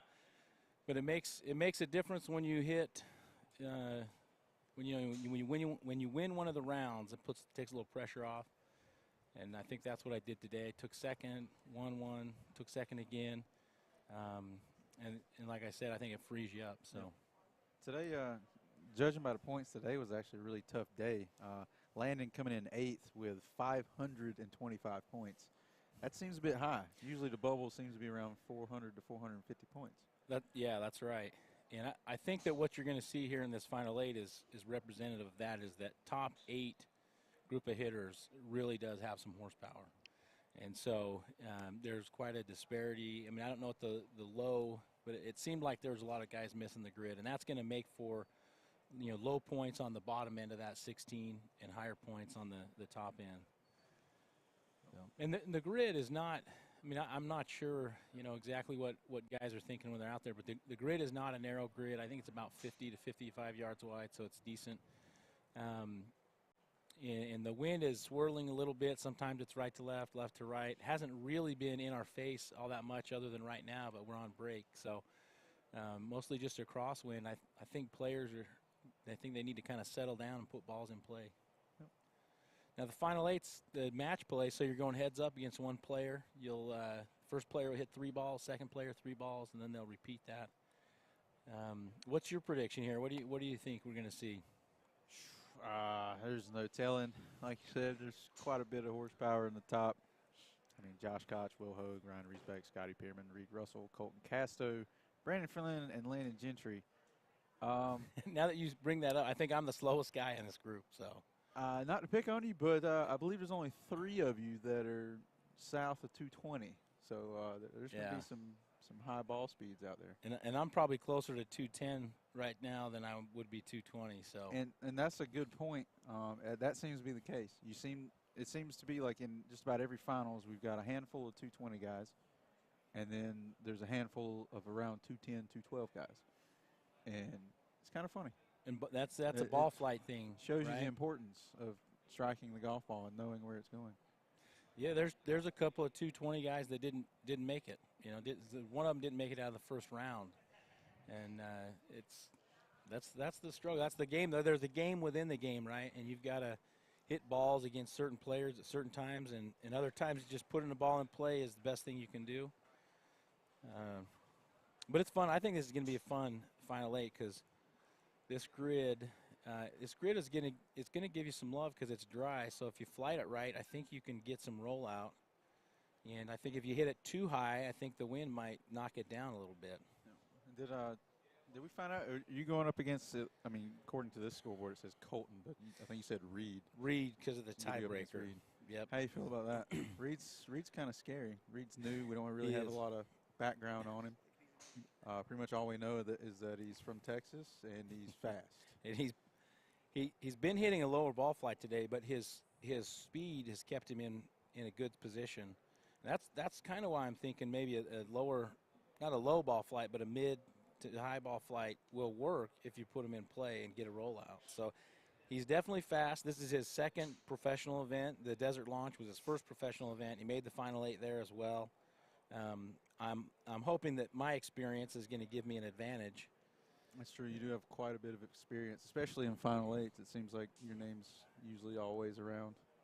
So last year I finished T5, 5 events, which means I made out of the five out of the 6 events I finished tied for 5th, which means I got to this point here and lost. So my goal is just to move to the next round and take it one round at a time, which is as cliche as it gets. But that's, if I go out there and I try and overswing, I'm either going to hook the ball out left or I'm going to block it right, and I'm not going to do what I need to do. And the question is, if I'm the higher seed here, do I go first or do I go second? Do I try and put a ball in play, or do I make him put a mark out there and then I chase it? Well, according to Reed's wife, he's the kind of guy that enjoys pressure. Okay. So I'm gonna leave it at that and let you make up your own mind on that one. Okay. I typically like the hammer position. I like to know what I got to reach, and so I probably will go second if I've got the option.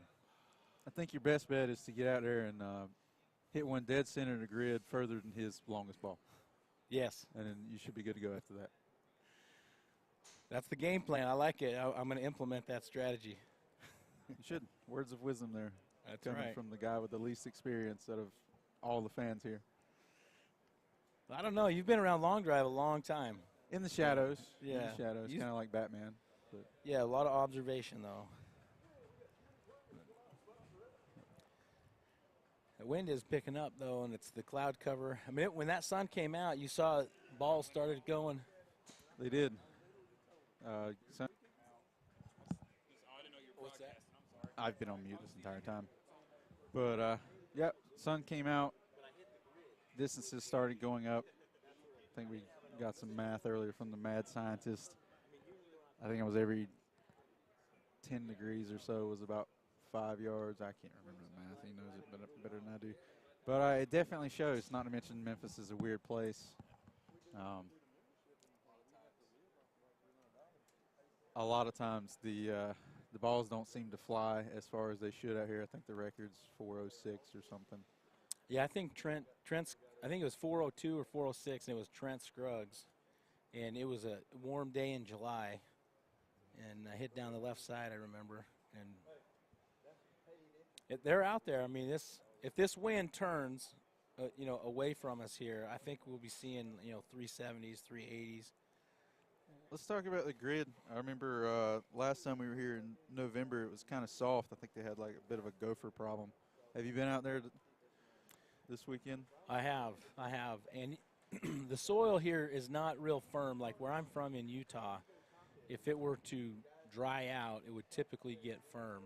But the soil out there is actually pretty soft. So even when it's dry, it's not going to roll a lot. But it is, we'll try and get a camera out there in the final 8 so we can see balls landing and where they're going.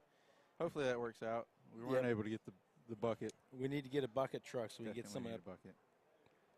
The challenge to that is getting somebody in the bucket when the wind is blowing. I'm gonna do it. She was aiming at us for a moment there, but of course, as soon as I switch over to it, she aims away. But there's a good look at the facility. You can see there's 2 different layers to the range, which adds an interesting perspective. Plenty of space though. Yeah, it is, and they're really good to work with us here. Tom Uphold, manages this facility, and he does a fantastic job. I will say that this is, as far as the crew goes, this is probably towards the top of the list. Spencer and his crew's got everything on lock. Yeah, they run really quick, real efficiently, and it goes smoothly. So it's nice. In fact, I think we're ahead of schedule, and we're gonna try and start on time at 1 o'clock with the senior division, which should be good, and we'll roll right into the final 8. We should be seeing some scores posted if you go to the prolongdrivers.com website. Look up the event schedule, click on the Bluff City Shootout. Should be able to scroll down and see post of the scoring.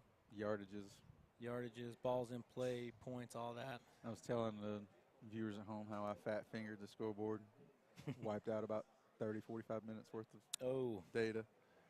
So, but we got the points back, so they at least know who the top 8 is and how they finished.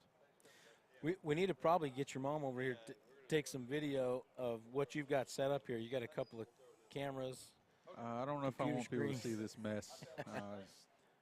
Very little cable management involved. I'm not very proud to say that I'm in IT and looking like this.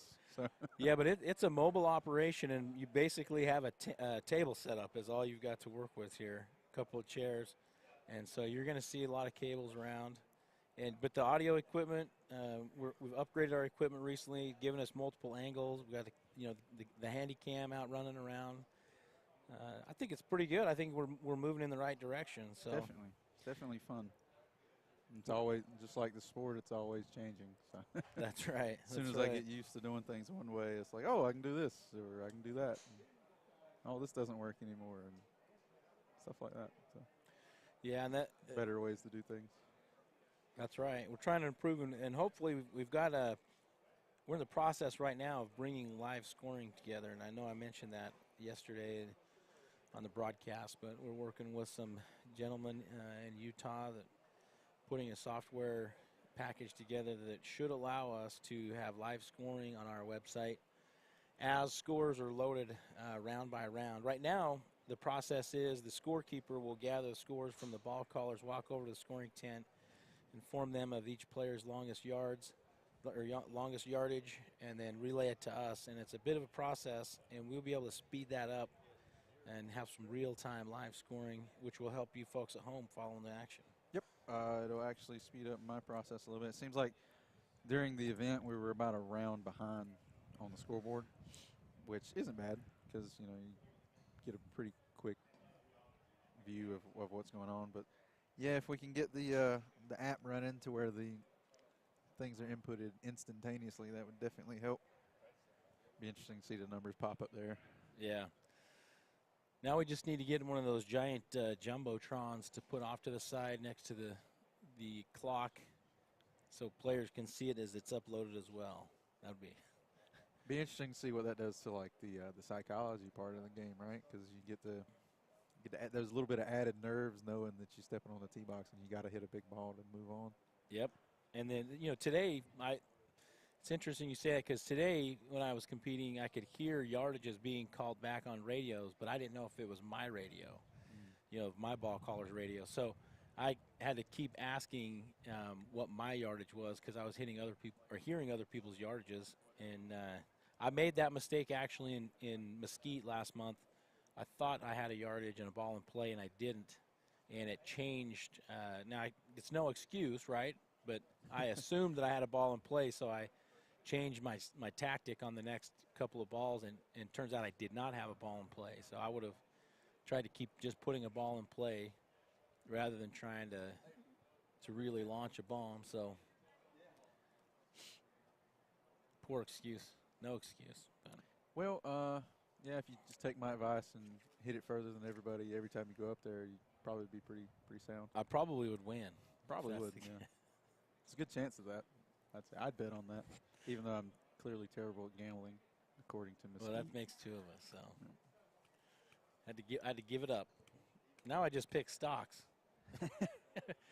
and I'm just as bad at that. Well, the only stock I got is Sundial, so that says it all. Yeah. Oh, looks like Spencer has shown up with lunch, and it's not donuts. I would have eaten donuts too, though. I mean, I'm not complaining. Food is food, but this is great. Spencer's really good at stuff like that. Yeah, and if you don't know Spencer McDaniel, he I think I said this the other day, but he is like the mayor of Memphis. He knows a lot of people with the ATC Fitness gym business that they have. His family, it's a family-owned business. Been around a long time. They've got 18 locations here in Memphis, and but he loves Memphis. He will drive you around town and tell you all of the historical locations of Speaking of important which, things that have happened. let's see if I can get him over here to talk to you for a minute. I'll be right back. All right. I'd like to give a shout out to all those long drivers out there who could not make it. We do have an event coming up in 2 weeks in Columbia, South Carolina. And it should be some good action again. We'll follow the same format that we've got for the other tour events this year. It'll be tour event number 3, and on Friday afternoon in Columbia at the Partee driving range, we'll have local qualifying. We'll do 4 one-hour sessions of local qualifying. Qualifying is sometimes, I need to call it stage 1 qualifying because we got to get away from using the language of local qualifying. That in the old days of the Long Drivers of America, they would have different geographical areas set up, and they would stick to those geographical regions. So if you had a local qualifier in a certain area, it was for a specific regional that people were trying to get to. But now what we've got is stage 1 qualifying, stage 2 qualifying, and the World Championship. So 3-stage process to determine the longest hitter on the planet in 2021. So stage 1 we'll do Friday afternoon at Partee in Columbia. We'll do that 4 one-hour sessions. Players can sign up in advance on our website at prolongdrivers.com. Go to the schedule, look up the event, select the local qualifiers, and sign up for either 1, 2, 3, or 4 p.m. And you can also register on site if you get there, assuming that there are available spots. See if we can get Spencer McDaniel on the radio with us. Stage 2 qualifying will be on Saturday. We usually do that in the afternoon. We'll do an amateur division in the morning, trying to promote amateur play as much as we can, along with newcomers to the pro division. Some of the guys today, like I talked about, Reed Russell, this is his second professional event. He did one amateur event at the One Stop Power Shop and decided to go pro. And so far, he's finished in the top 8 both times. So I've got the mayor of Memphis, Spencer McDaniel, here with me right now. Spencer, we appreciate your help hosting this event. As one of our event hosts, we don't really have a lot of gifts or anything for you other than our love. That's right. But we do okay. have love for you. We appreciate it. It's been great so far. I think the event has run very smoothly. We talked earlier about the crew that you've got running this. This is probably their 6th or 7th event, you said? Yeah, 6th or 7th year in a row together. And it's pretty neat to have those same guys come back every time. And even some of the guys out in the grid that don't work here at Golf and Games anymore still come back and help because it's fun. It's fun to do it out there, and they have a good time doing it. And they're good at it. So when it runs easy and it runs smooth, it's a lot easier to swallow when you have to work an extra day this week or whatever it is, from the regular work schedule. So. Right. Talk to me what you think this Final 8 is, how this is going to go. We've got, let me get up a list of the players here, and I'll tell you. So this first matchup, we're going to have Josh Koch and Landon Gentry. So everybody seemed pretty well packed as far as numbers go. Nobody was running away with anything. Seemed like everybody was within a few yards of each other, which is going to make for a really exciting Final 8. Yeah, Robbie mentioned that the 8th spot was 525 points. Right. And typically you'll see somebody with like a 425 or a 475 in there get that 8th spot. 525 is pretty good. That's large. Now, I was in the 9th spot at 375, right? Or 325? 375. 375. So, and I had an OB round. That is, it's, you don't see that every day, right? Or every competition. Typically, it's going to be on the bubble at 425, 400 even sometimes. But yeah, all those guys really took it to them. Yeah, and I'm looking here. We had 1, 2, 3, 4, 5, 6, 7, 8, 9, 10, 11, 12, 13 sets of out of bounds play. So those players get 0 points in that situation. Yeah. I think that's maybe why we're seeing such a disparity between the two. Those OB rounds, guys are just giving up points in that situation. Yeah, guys that give up points like that don't typically win rounds, they lose pretty quick. As far as points go, they won't be able to, go OB and then win a couple and get 400 points.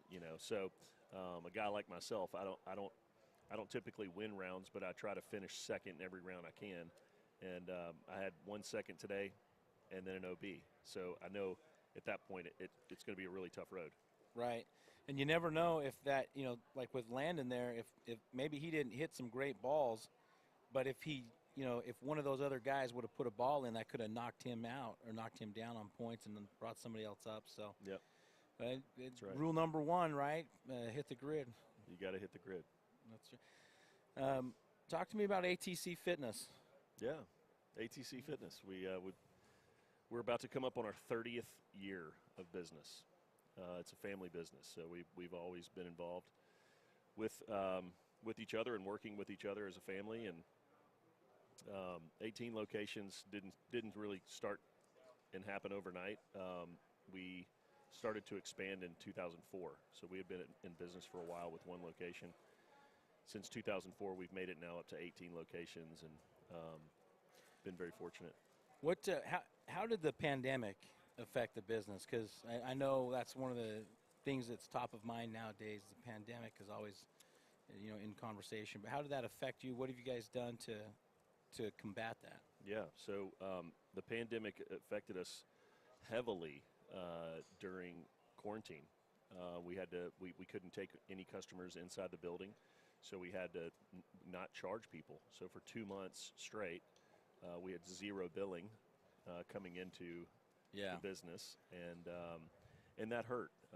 We did qualify for some of the help, which did help a little bit. But once things started opening back up, we saw at first there were a lot of customers that would come in, and they knew that they needed to be healthy to fight it if they got it, or that kind of thing. A healthier body is always going to fight a virus or even a cut or a scrape. I mean, all that heals better when you're a healthy person. So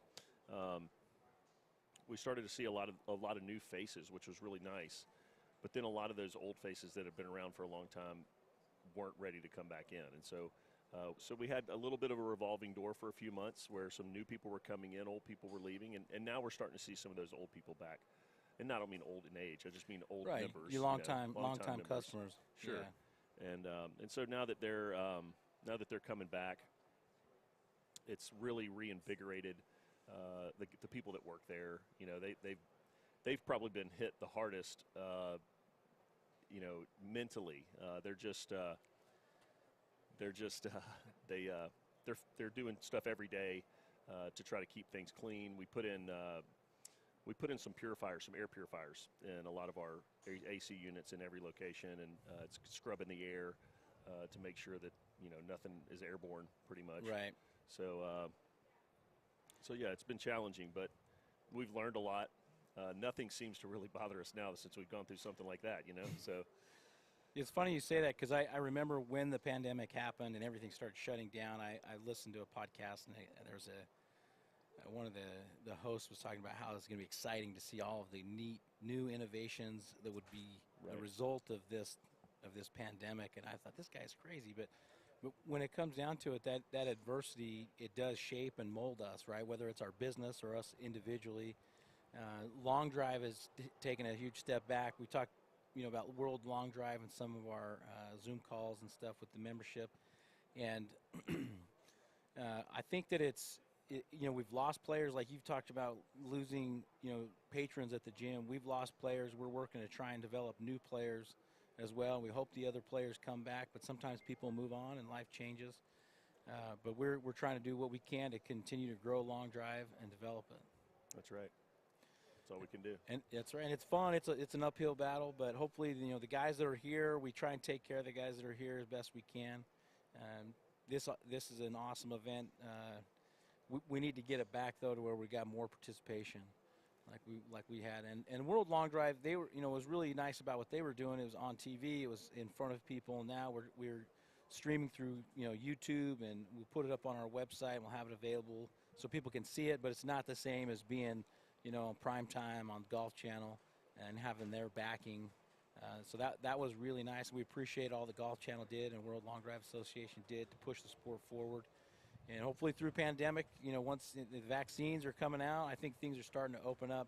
We're really hopeful that the amateur division, or not the amateur division, but the international players will be able to get over here in September. That's still a concern that some of the players aren't able to do that. Martin Borgmeyer mentioned that in Germany, they're delayed with getting the vaccines. Australia was the same. New Zealand, they're delayed, but it looks like Japan is doing well.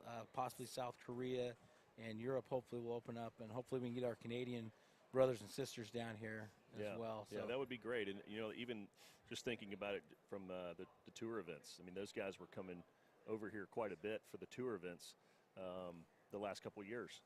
And now we're hoping they can even just make Worlds. That's right. And I know that we've both been putting on events now for a few years, and we have very similar events, how they're set up and ran, and even in the past we've had similar size fields. Yeah. I was telling somebody yesterday that the largest field that was here in Memphis was 48 guys, and all of them paid full entry fee, and the purse was close to 30,000, and it was just a lot different to see now, compared to what we've had over the years, and so we'll fight back to get that kind of stuff. It was certainly exciting back then, and it's exciting now. We've got great new guys that are hitting, and but to your point though, I think it's going to take some time. It's going to take some of those new players coming into the sport, and that's why we've introduced the amateur division. Players can compete in the amateur division at a much lower price point, get some experience, and then move to the professional division. So we got a 1 o'clock start time coming up.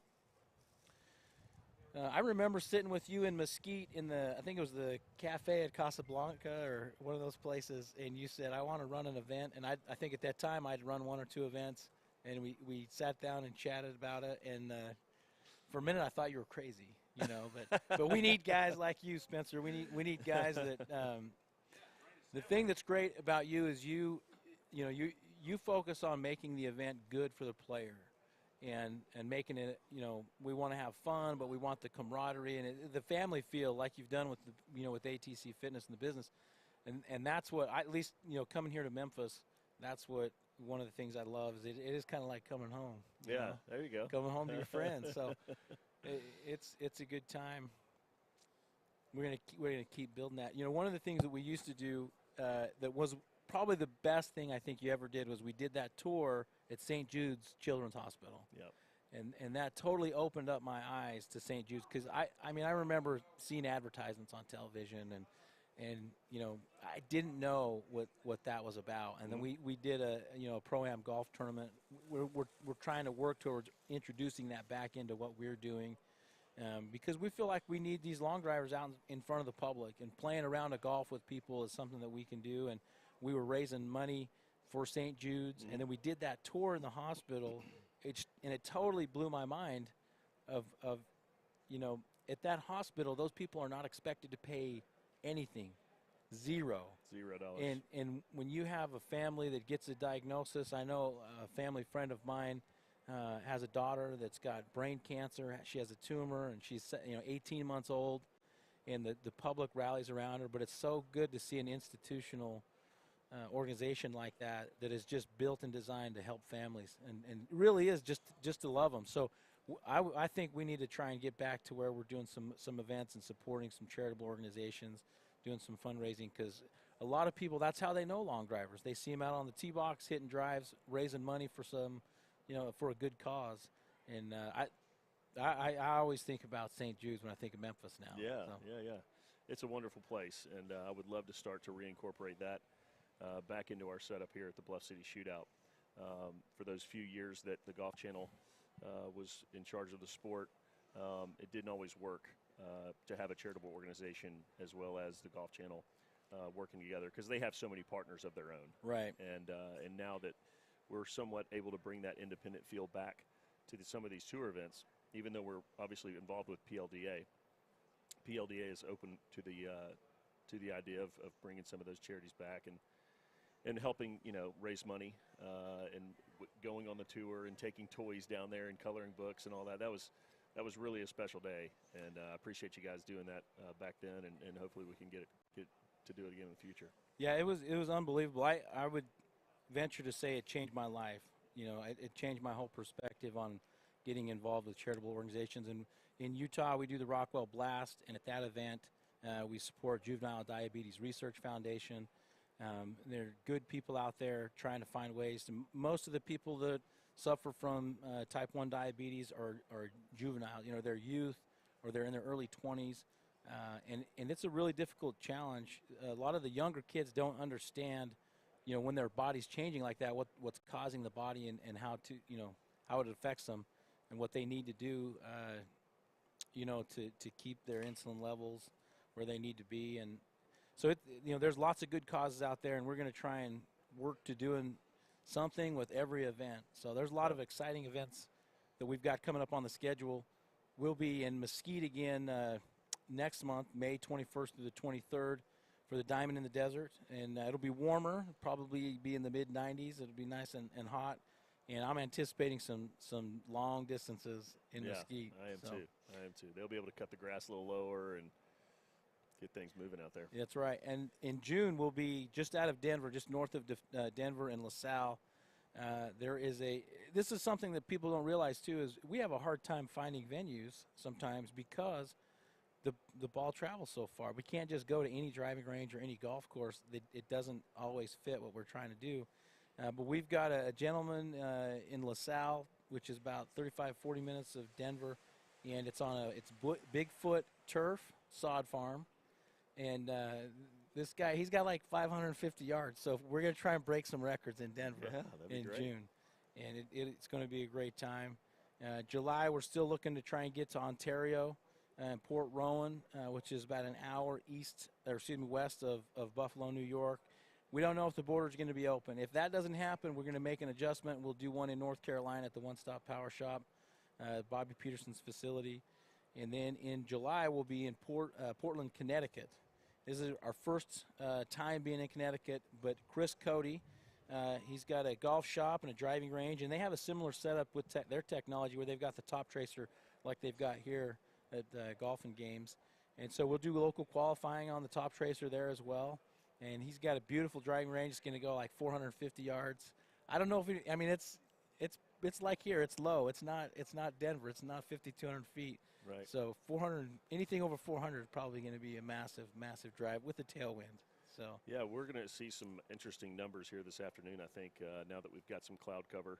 And like you said, we're not very high as far as altitude. So we got some cloud cover, and there's a little bit of a headwind now coming in. So the numbers are going to be fairly interesting. Memphis never has really yielded very high numbers. I think the norm would be around that 350, 360 range. Yeah. If I had to average out the years. There have been a couple of years where we might have snuck up into the 80s, the 380s, and maybe some of those finals. But this year, seeing a lot of 40s, 340s, 350s. I think Koch had a 61. He skipped the 50s. He went from 40s to 60s. Yeah. So. And he's the top seed, right? He is the top seed. He is the top seed. He beat Hogue in the last match, which was head-to-head for them, and so he took the first spot. Yeah, and Will Hogue, if you don't know, he's a local boy from Memphis area. Yep. And he's always got a contingency of family and friends here cheering him on. And this is where he practices. You practice here as well. Chris Hall, who's coming up in the senior division, he practices here as well. Richard Smith, that's right. He Yuck. practices here as well. I got to ask Yuck how he got that nickname. I don't know. I think he said he's had it since he was a tiny A kid. So maybe his dad used it to call him or something. But that's it. Let's preview the senior division here. So Sure. Chris Hall, Mhm. Richard Smith. We've got Jim Heflin. He won the senior division in Mesquite. I think he surprised a lot of people. He's I'm not sure how old Jim is. I think he's over 50. He's tall. He looks like he could play basketball. But he hit a really high ball flight down there, and I think I don't know if it just center contact drives a lot, but he put a lot of balls in play, and they were well-struck balls. So should be fun to see him. And Chris Hall is a powerhouse. I know Chris, we were talking the other day, and he said he was 51 years old, and He looks 45. He looks 40. I mean, yeah, he doesn't look over 50. I tell you that. He doesn't. So, He doesn't. and he moves it too. So if he gets in a groove and gets comfortable, he could be a challenge. And then Troy Cayley won multiple senior division events last year with PLDA, and so we'll see. This is his first event of the year. He wasn't able to get out to Mesquite. Yeah. It should be interesting to see. I think it'll be pretty tough. He seems to hit a pretty hard ball. He just hits it hard. Yes. You know? Yeah. So Chris definitely has a lot of speed compared to some of the other Masters Division or Senior Division hitters. So if he can get his ball flight right for this win today, and hits him in the grid. Sometimes he's got a little bit of a problem doing that, I think, and it's something that he works on out here a lot. He's constantly checking alignment and things like that to make sure that his misses are in the same spot. That way he can hit more balls in the grid. Yeah, and we saw earlier, I mean, putting balls in play was a premium. It was. That's what some of these guys, I know they're kicking themselves for just not putting balls in play. So I think that's number one for any of them. So they're going to go, the format they're going to do is they're all going to hit 4 times. They're just 4 competitors, but they're going to hit 4 times, rotate T slots. It'll be a points format, and the top 2 point earners will advance to the finals. With just 4 of them, we might see some a playoff or two. It would be pretty interesting if all of them tied, and then they had to do like a one round playoff. Right? They could have just done that at the beginning. Yeah, did I just predict that? I don't know. We're going to see. That's true. That's true. No, these guys they're excited to hit. They don't get very many opportunities, and so when the opportunity presents itself, they're going to take advantage of it. It's certainly it's a division that you and I need to keep around. I think we're coming up on it shortly. Yeah, I turned 43 this year, so I mean in two years I'll be there. Yeah, I'll be 41 here soon, and so we both have some of those golden years coming up where I think we could have a lot of fun competing in the senior division. I do too. I love just getting today I think at the Mesquite event I was putting too much pressure on myself, and today I felt a lot more relaxed and comfortable just swinging away. So. And enjoyed it. I enjoyed it. So we were talking on the tee box a little bit. Yeah, that's right. That's something that I enjoyed doing. That's right. I do remember a couple of events. One year we were in Florida, and Josh Cruz, we were going 2 at a time on the tee box, and he hit a ball and turned to me and said, "Chase that one." And I don't remember anybody talking trash before that to me on the tee box, but it fired me up. It fired me up, and I did end up beating him. But Maurice Allen kind of did the same.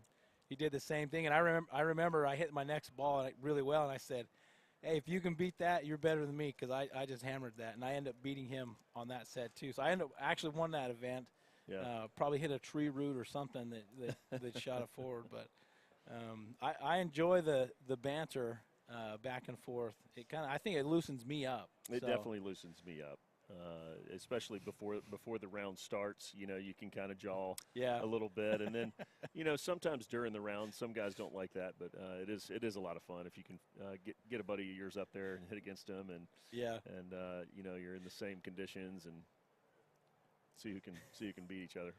Yeah, we one of the funnest sets I ever saw was in China. We were at an IGANS event in China, and we had some Koreans there, and there was some Japanese guys there, and they would hit the ball, and you would hear this yell, the scream after this guy hit the ball, and it was every single ball. And then I remember somebody else, I think it was Jason Atkins from Australia, he was getting bothered by it. So then when he hit a ball, he yelled as as loud as he could to kind of almost mock the other player. Sure. But the guy spoke like Japanese or Korean. He just so he did it louder the next time, and it was an awesome sight to see these guys going back and forth. We've not seen any of that. I'm going to ask all the senior competitors to do that, though. Yeah. Well, we've seen some great matchups, especially in match play, right, in the World Championships, and it doesn't get any better than Bobby Wilson and Pat Dempsey on the tee box at the same time, giving each other lip, and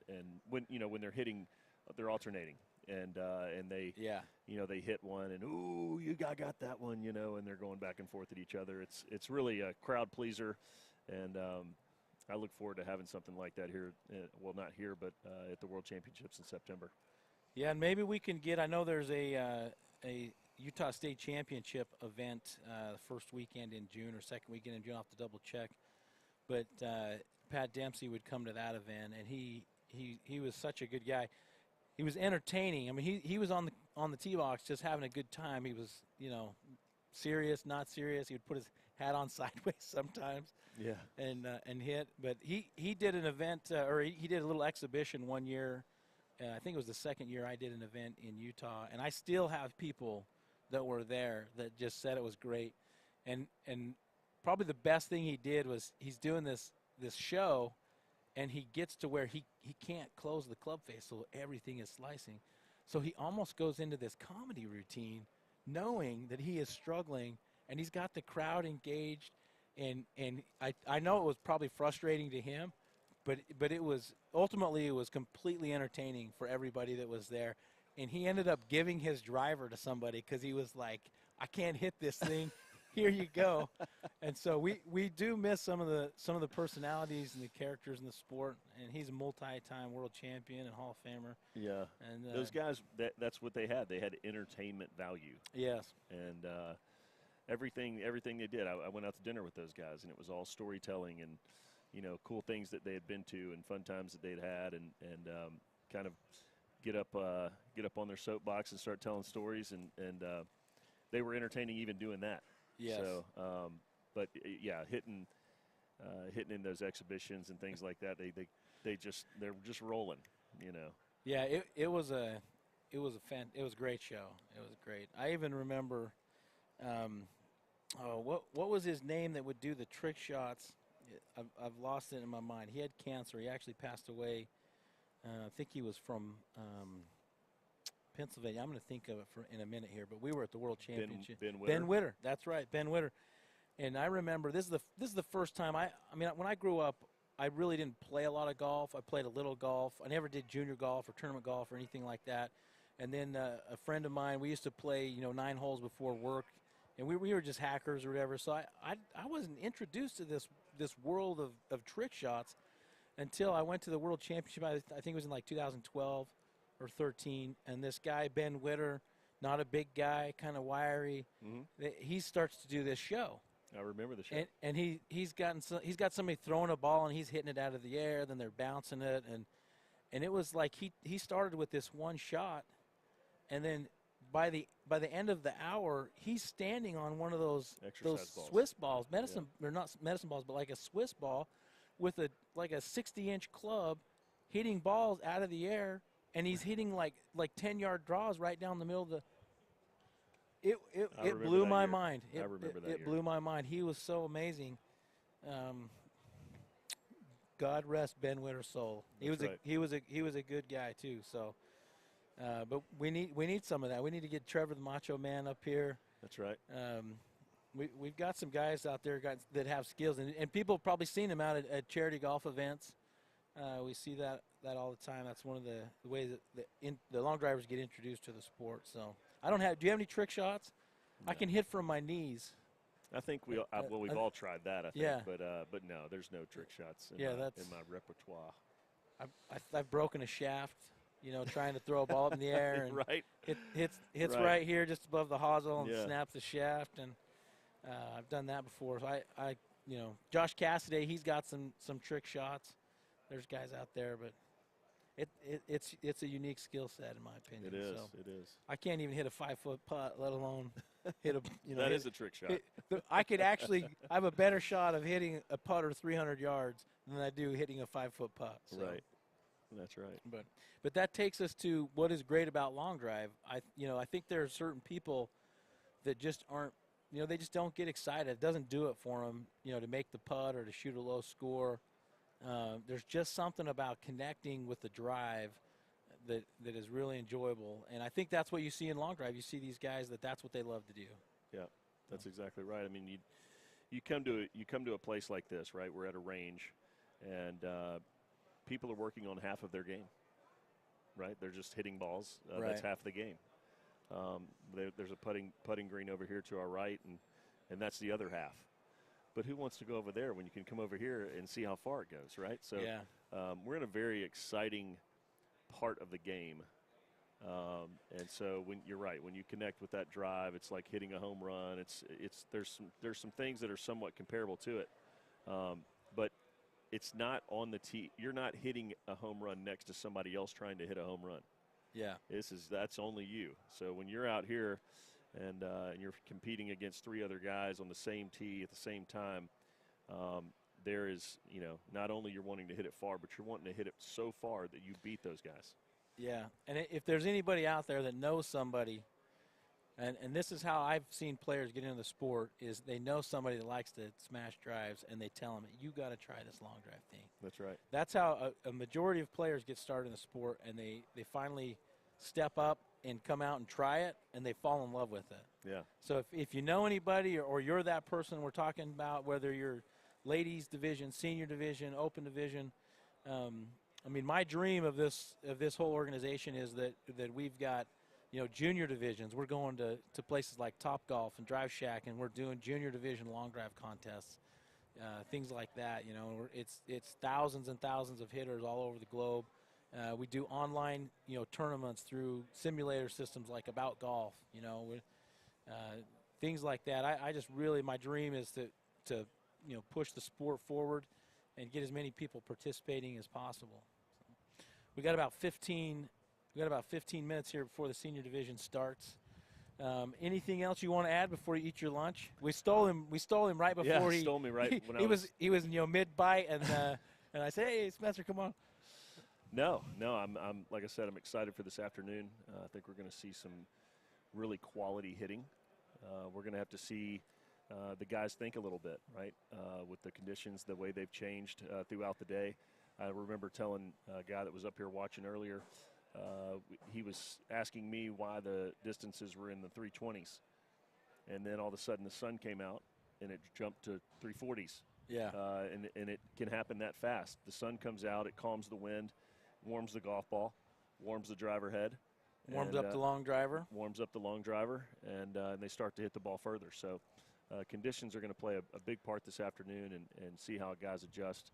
And the senior division will also be a lot of fun to watch as well. Yeah, and these flags, I know you can't see it because you're watching us, but the flags are now blowing in. So we've got a headwind, and players, as they're warming up, they're going to have to make an adjustment. What are they going to do as far as putting balls in play? The headwind causes the balls to go left and right more, right? If you're hitting with a tailwind, it's a helping wind. It's going to straighten the ball out. But hitting into the wind is going to cause any side spin to move the ball laterally one way or the other. It's going to be more difficult to hit the ball in play. And anything you hit high typically, pushes up and then falls out of the sky. So it's going to take the roll out of some of these shots. I know Reed Russell, I'm going up against Reed, and he hits a lower ball flight. I hit a lower ball flight. So I think it may come down to, which one of us can put more balls in play and catch a rollout. That's true. Very true. And some of these players that like Scotty Pierman, Josh Koch hits a high ball. Brandon Flynn can hit a high ball. Landon Gentry hits a little bit of lower ball flight. Colton Casto hits about as high a ball flight as you can hit it. That's right. And so we'll see how these guys make the adjustment. Will, he's kind of a medium-high ball flight with a little bit of cut. And he was feeling it that last, the second to last round, he had one in the 50s, but I don't think he caught his ball in that last set against Josh Koch. He came up with a 315, and Koch had a 47. So yeah, that's right. But he is definitely a threat always here, in front of his home crowd. He's comfortable here. He He mentioned won here on a broke foot. Yeah, or I whatever it mentioned was. he came up earlier and he was like, on my back, I've got a sciatic nerve problem or something. And he's like, I might have to pull out. And I thought, you won this thing with 1 foot, Yeah, you know, that's before. right. Like, you're not quitting on this. And of course he loosened up and was able to compete. And I said, he's fine. I was hoping he was dropping out Yeah. for my selfish Right. reasons. So. But yeah, it's going to be great. So we got about 10 minutes here. I'm going to let you eat your sandwich.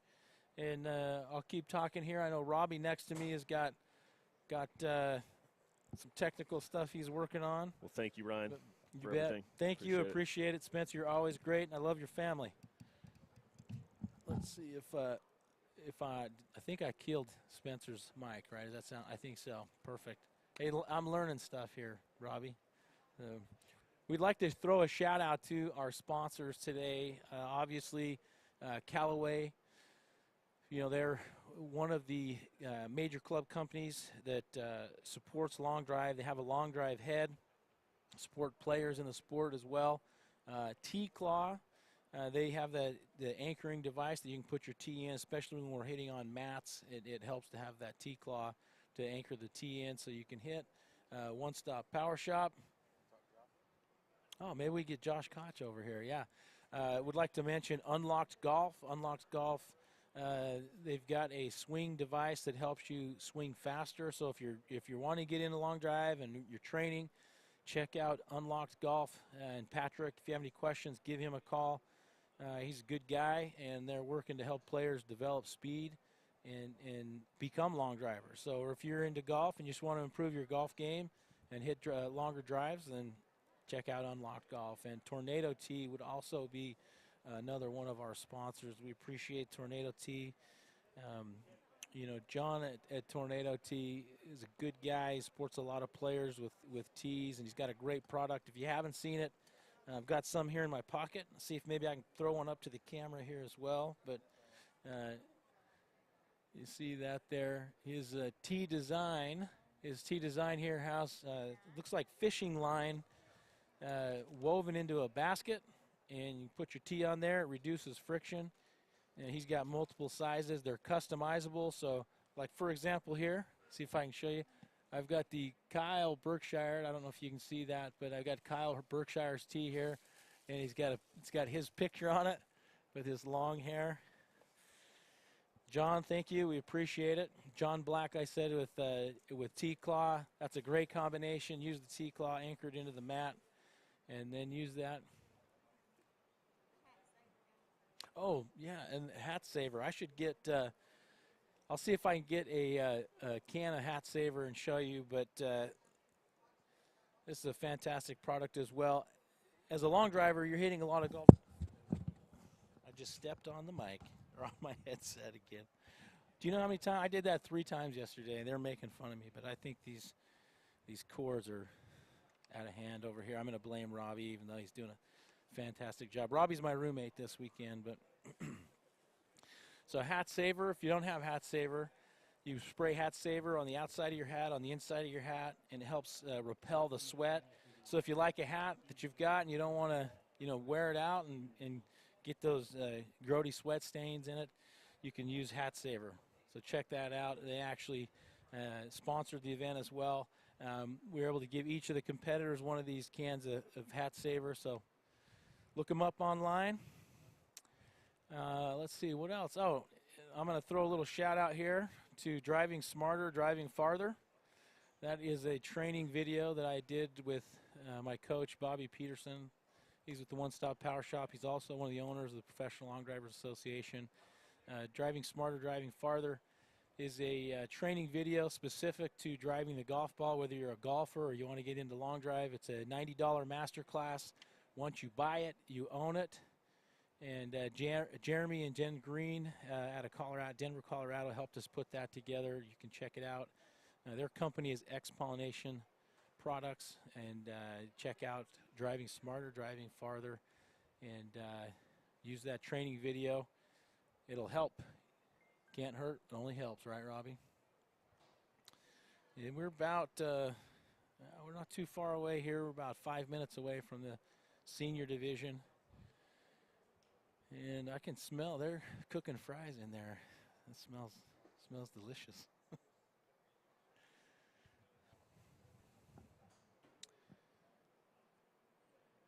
I felt bad. Spencer just sat down and started eating his sandwich, and we had him get on. So Spencer's going to help commentate, run the mic.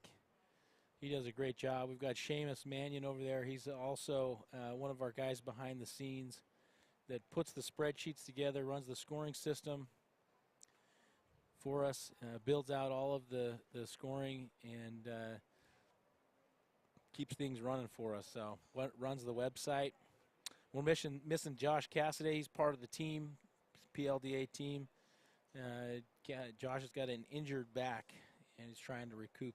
So hopefully we'll see him. He's running the event in Denver. He's our host there. And like I said, that event in Denver is going to be awesome at Bigfoot Turf Sod Farm. One of the suppliers to professional baseball teams for their turf that they use on professional baseball fields. It'll be exciting. Yeah. I should get Reed Russell over here on the mic.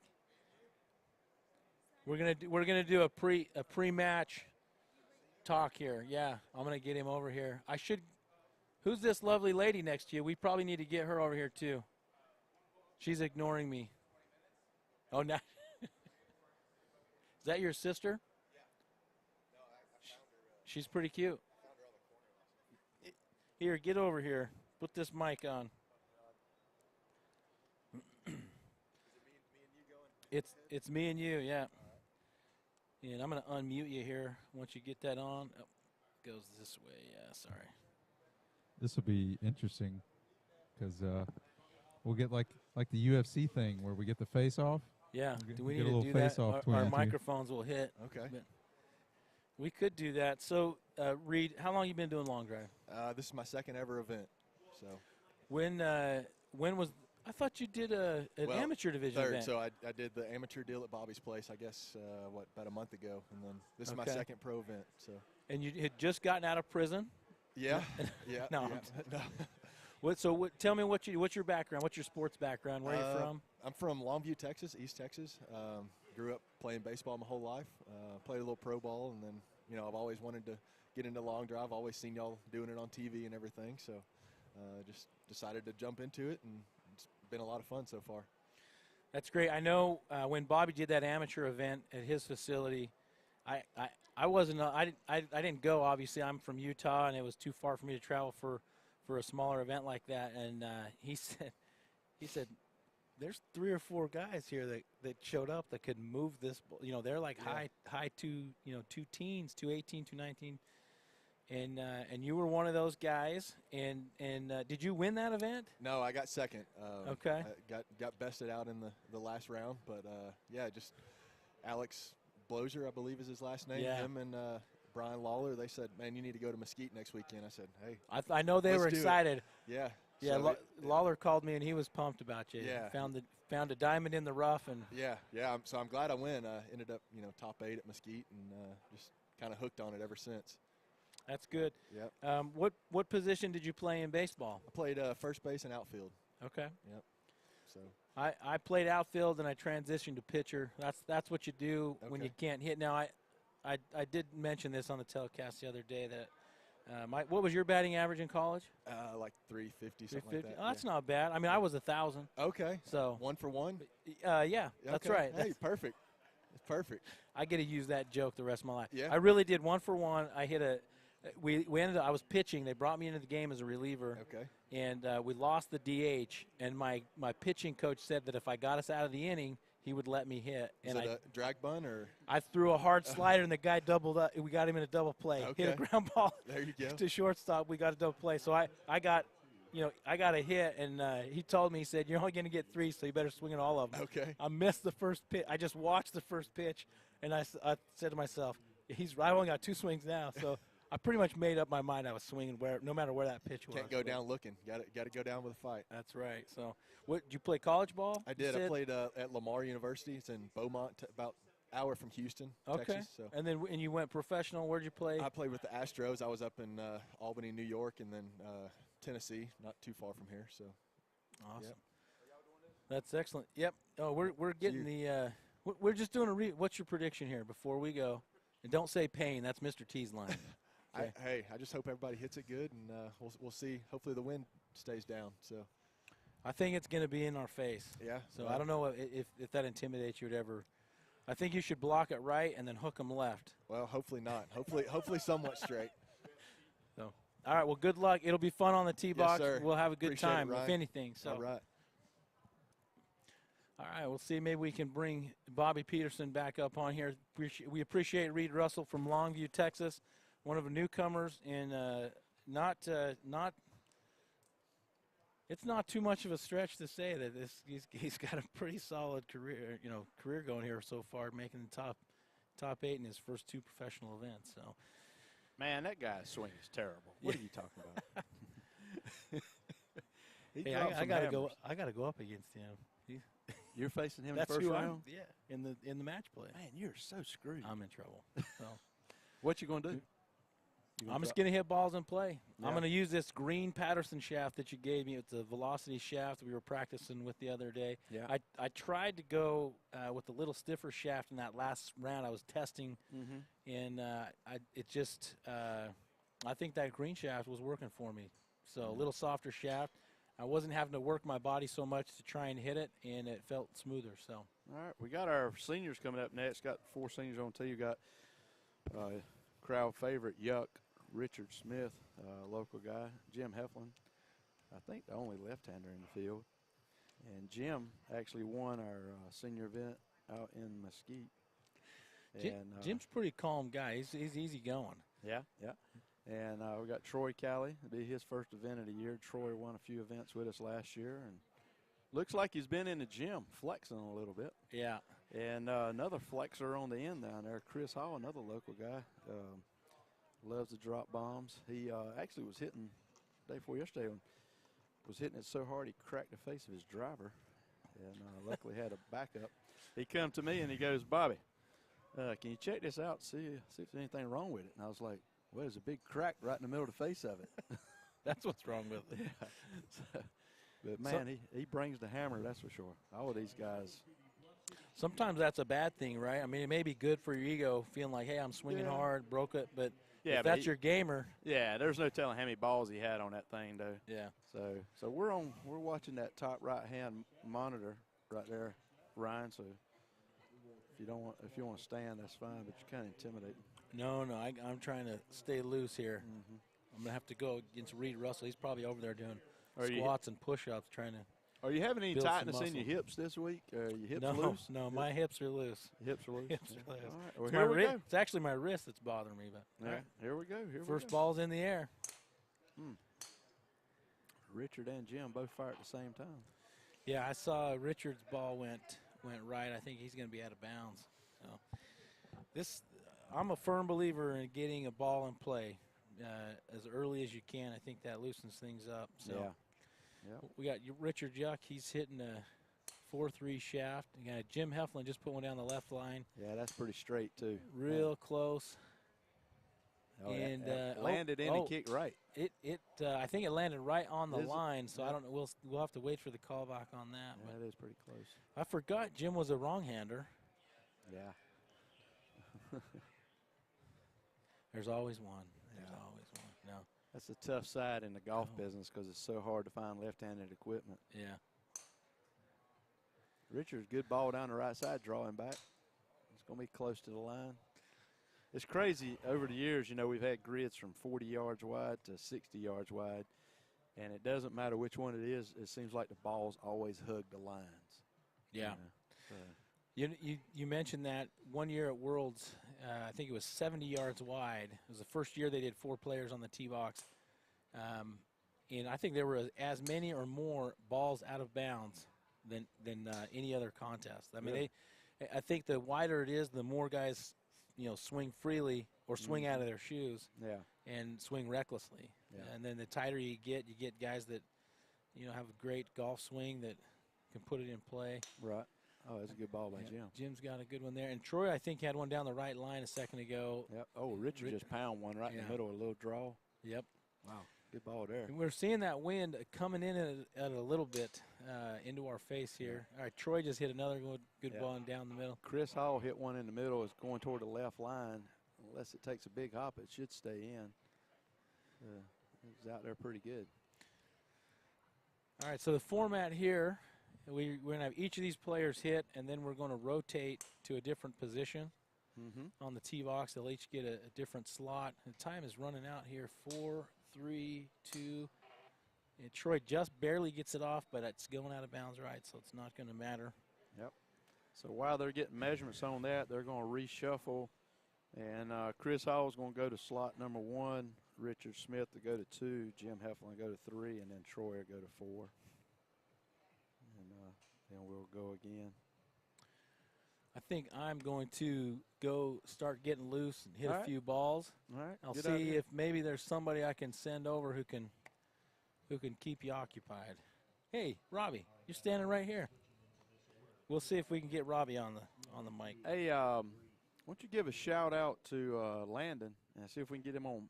Well, he's got to get loose too. Never mind. I was going to say we put him on a Roman camera. All right. Good luck, brother.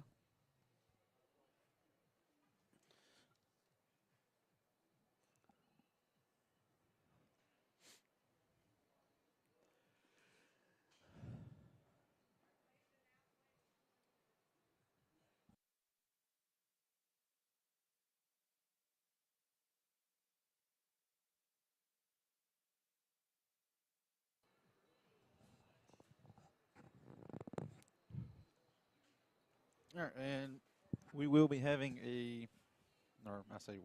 should be having a scoreboard for the seniors coming up. All right. Just as soon as they can input some numbers. Double check, make sure it's working, make sure I didn't screw anything up.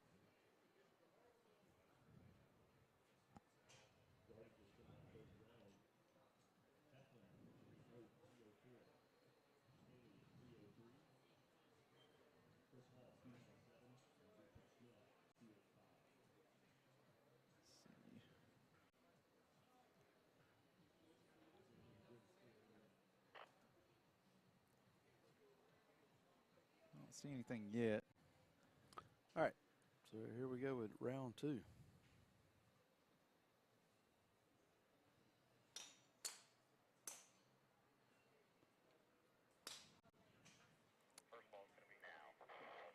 Chris Hall hit that one real good down the left side, but it drew a little bit. I think it went out of bounds.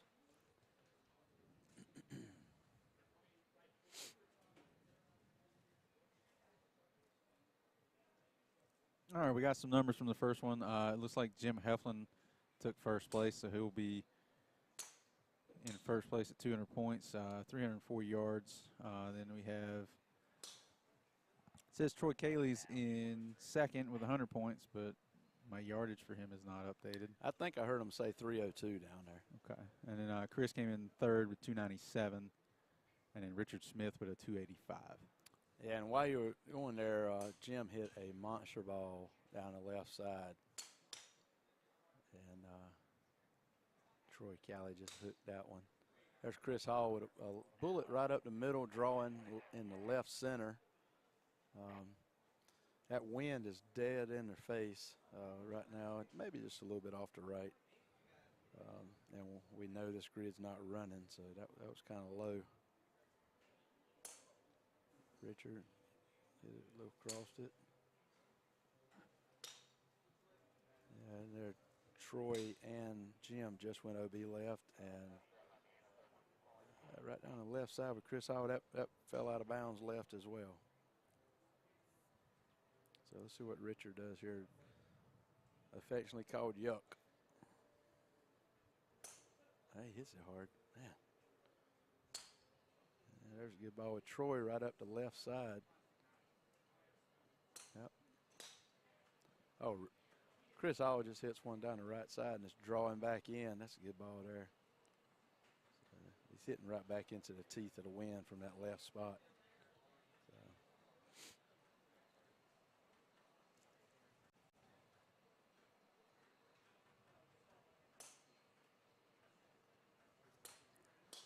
6 seconds on the clock. All the players get their balls off. So let's see what kind of callback we get on this.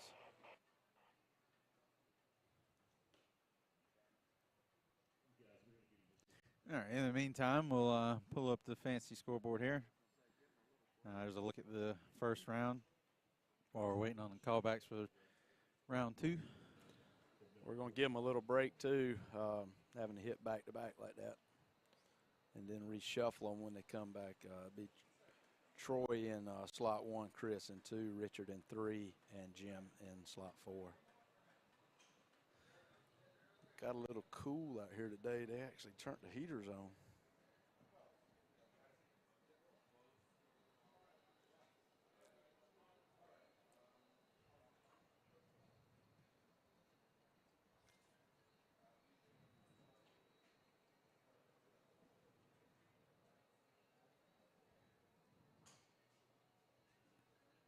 Let's take Bartlett Road, Memphis.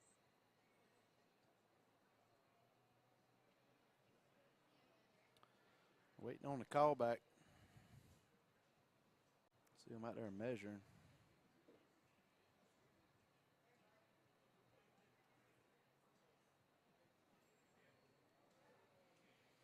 If you're in the neighborhood, come out and enjoy the long drive. And while you're here at Golf and Games Family Fun Park, get some putt-putt in. I think we're going to have a putt-putt tournament this afternoon after the long drive. I've heard a little smack talk going on. I'm pretty sure they're not going to let us putt with the drivers, though. So some of these guys are going to be in trouble.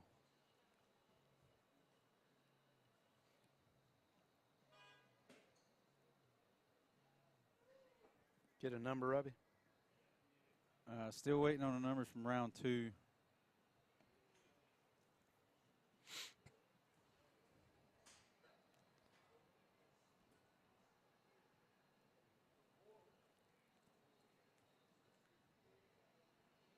Also, I got Houdini'd on my data here, so I'm having to make a quick adjustment. Is Seamus doing that to you? Yep. Seamus, the Houdini master. I think he's messing with me, testing my skills and reflexes. Mm-hmm. Guys in the open division, make sure you're aiming in that left corner. We've got some grid workers that on the explosive side of the grid.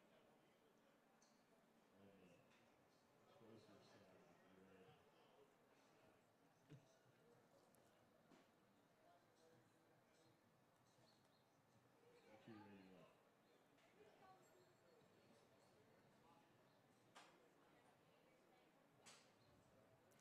These little pauses are sort of like awkward silence. Oh, when you only got 4 hitters, it probably pays off to take a little 30-second breather. Yeah. All right, guys, if you're square away. Spencer's had enough of the waiting, and he's going to turn the bulls loose. I know one thing. The guy on the clock has got a hair trigger. Oh, Chris Hall just pounds one right down the middle. Chris Hall.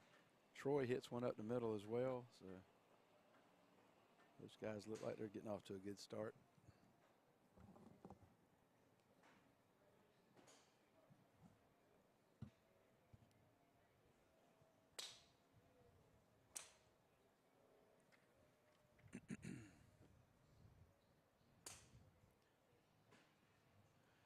Richard blocks that out right. And Troy hits another good ball right down the middle of the fairway. So he's on fire, dropping some hammers.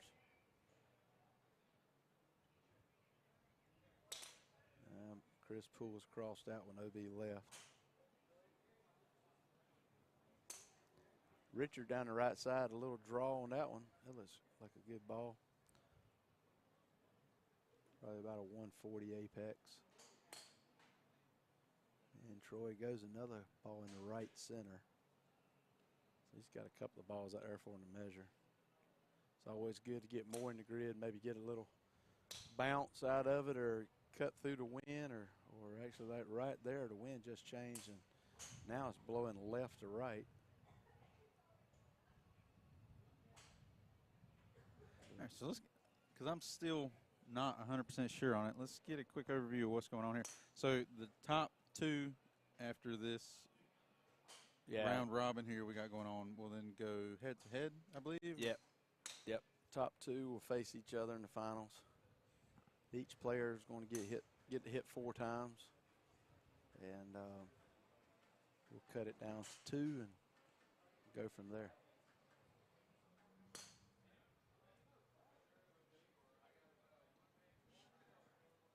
Well, it's I don't want to give any spoilers away, but it's currently a nail biter. We have Jim Heflin in first place with 400 points. So yeah, he's taking both sets. Richard just hit a good ball. In second place right now is actually Richard Smith with 125 points, and then both Troy and Chris both have 100 points each. So all right, definitely some nail biting going on. So you're saying it's close? Very. There you go. Well, that's the third set. They get one more go at it. Jim will move over to slot 1, and the other guys will shift down, putting Troy in slot 2, and Chris in 3, and Richard in 4. And, there we go. We'll get a quick look at it. Get a double check on that. And yeah, that is confirmed. So that OB for Troy in set 2 was pretty detrimental. What? Talking about the scoreboard. Troy went OB his second set. So that is left the Troy Calley went OB? Yep. Yes, he Wow. did. So that has left us 3 players within 25 points of each other. Well, his third set he filled it up. So if he has a big ball here, you know, a win can put him right back in contention there for first. Yep. 'Cause Still 200 points. Still waiting on the numbers. Yeah, they're still Round out there in 3. the grid because Troy hit a bunch of balls in the grid, and I'm pretty sure the other players did too. Picking up It always takes a little longer to pick up, you know, more balls than less balls. Debatable. It's sort of like that game show Wipeout. Everybody likes the big balls, right? Until I don't know how those people don't get killed going on that thing. some of it definitely It's was the 4th set. We'll see what happens. Heflin's at 450.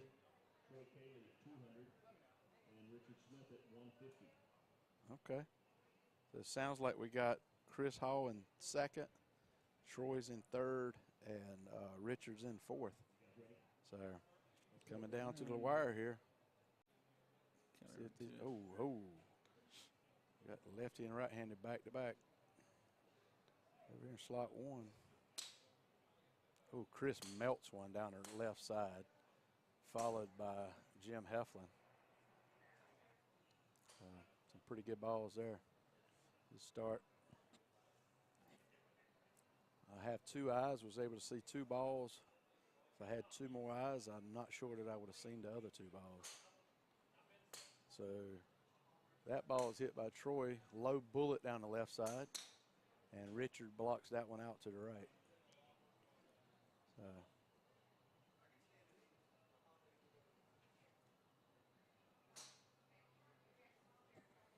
Our next senior event will be in 2 weeks at Par T in South Carolina, Columbia, South Carolina.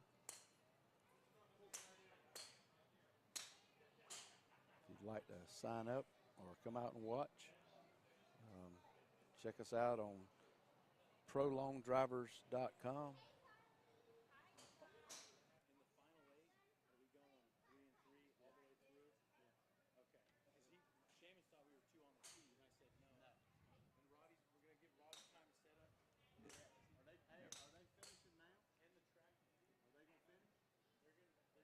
All right.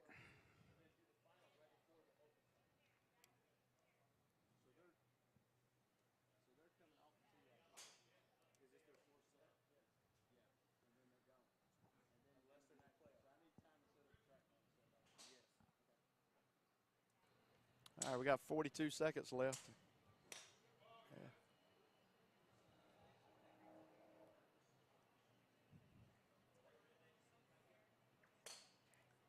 Good ball by Troy up to right center. So Like looking it at was the fading a little bit. numbers, it looks like Jeff has guaranteed himself a spot in the finals. Mm-hmm. So now just waiting on that second finalist. Well, here we go. Troy's the last guy with the last ball with 4, 3, 2, 1. Right at the buzzer. Good. Got it off. That was good. There's 4 sets, and we'll wait for the call back and see about this nail biter Robbie's talking about. Yeah, we'll pull it up. So we're just waiting on the numbers here. Like I said, it looks like Jim Heflin has secured himself a spot in the finals, no matter how the outcome. I don't think anybody can kick because 200. All right, 200 Robbie, I'm going points to would at step least put him away in the and playoff. set up the track man for the match play. So you got the points. Be back.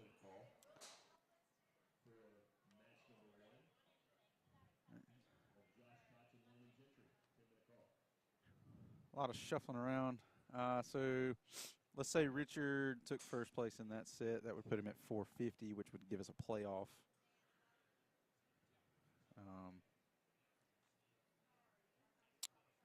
I think, yeah, there's a couple ways this could actually play out.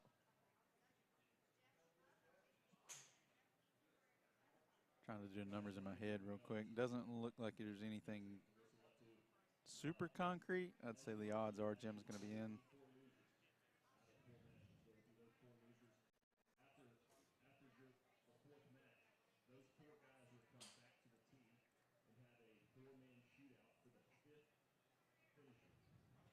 Numbers here.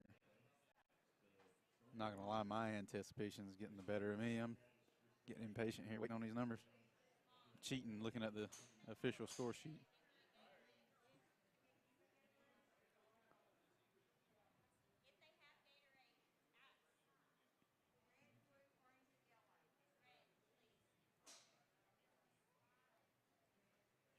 Any day now. Might be closer than we anticipated.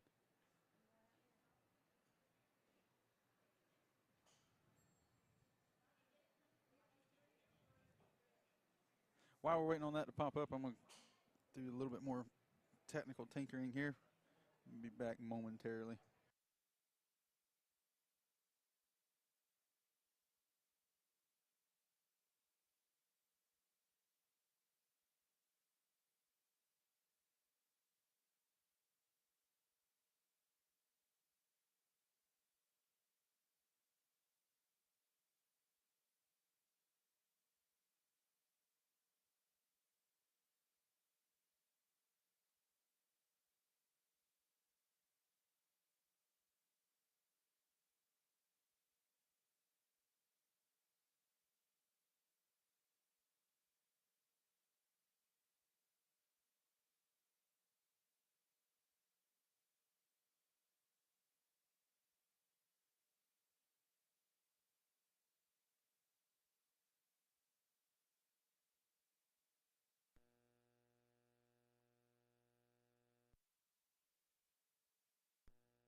All right. Sorry about that. It looks like it's taking a little bit too long for the scoreboard to update for some reason. Not really sure why. But it looks like our 2 finalists are going to be both Jim Heflin, as expected, and Chris Hall, both at 500 points apiece. Troy Cayley coming in solo third with 300 points, and Richard Smith in fourth with 175. So. All right. Unfortunately, I don't have a scoreboard built for the match play, but I don't really think there's much of a scoreboard needed for that. we'll be able to see who's moving on after each set, as they are going to be going 3 balls each, switching off. That way we can get some little bit of anticipation going on. And then it would be in 1 slot each. So, and there we go. There you can see scoreboard has now officially updated. So taking that last set was Chris Hall at 310 yards, securing him a spot in the finals, followed up by Troy Cayley at 309 yards. Unfortunately, that 300 points is not going to be enough to get him into the final set. And then Jim Heflin taking third, getting more than plenty of points to get him into the final set. So, and we'll have the 8-man match play coming up here in just a moment.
All right, I'm back. I think I got it set up.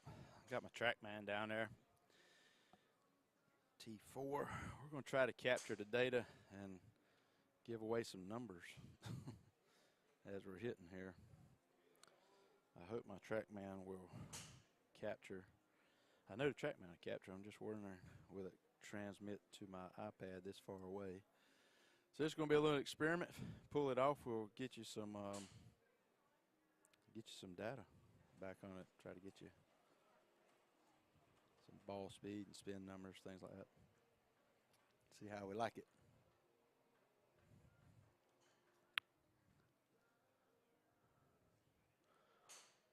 We got wires everywhere up here. It's crazy how much stuff it takes to run all this. So the guys are getting fired up down there, and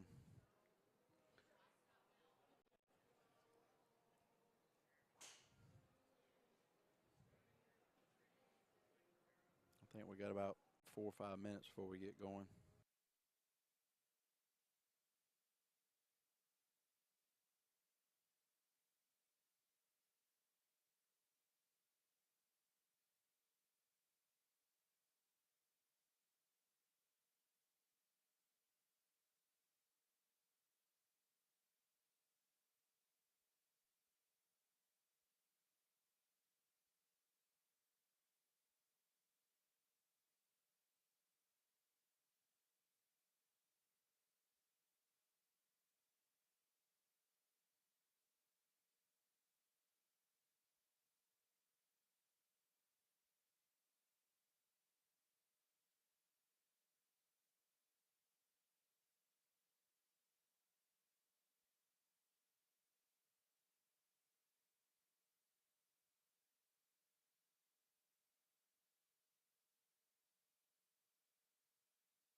All right, our first match is going to be Josh Koch faces Landon Gentry. They will be hitting 3 balls each. A total of 6. So I'm not sure who's going to. Josh, the higher seed, so he gets to choose whether to go first or second. So we'll see what happens here. Player gets to choose whether they go first or second. And they will then start hitting 3 balls each in alternating fashion. Give us a little preview of what's going on. We actually have the mobile camera down in the grid. So we'll, yikes, shakiness. Well, she's walking around down there. I mean, so we'll do our best trying to get the some footage of what's going on down in the grid. But yep, looks like Josh has chosen to go second, so Landon Gentry will be hitting the first set of 3. And get started here in just a second. And we made a slight adjustment to the second camera angle, trying to move it a little bit more face on like we've done in the past.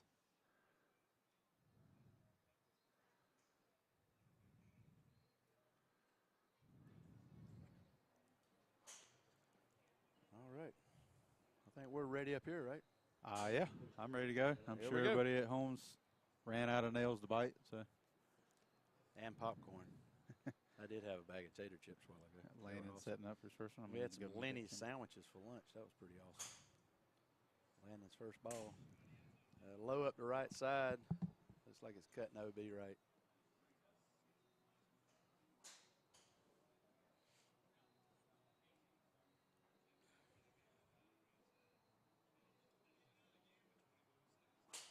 Ready. Landon's second ball. Hits that left side.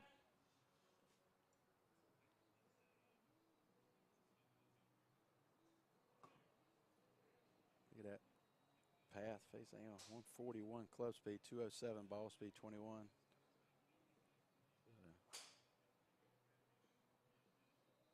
21.93 on that spin rate. Looks like got ahead of that one a little bit down the right side.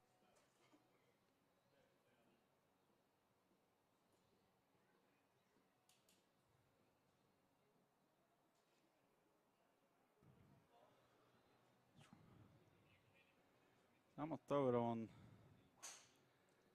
Yeah, we didn't get anything down. You didn't get anything down range? We didn't get anything down range there.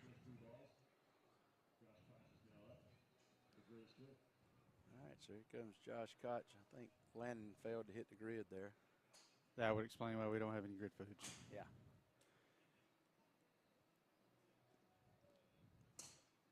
I think Josh skied that up in the air.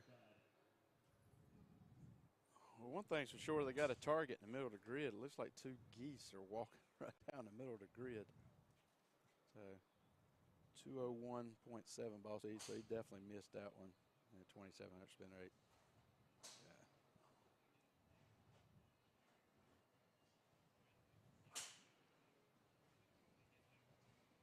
Josh hitting the pink ball.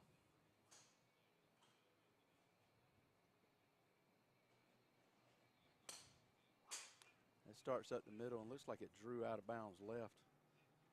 Flushed it up real good. Got 223.4 ball speed. Adjusted to 222.9.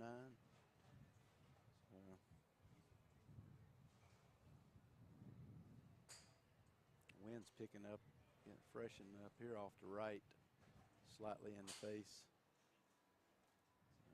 See what we get here. Josh sets up for his 3rd shot.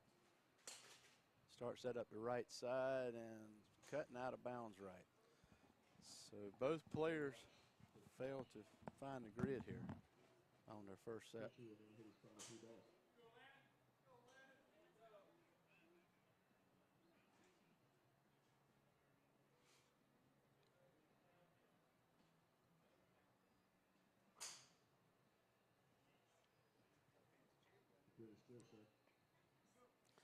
All right, so here goes Landon.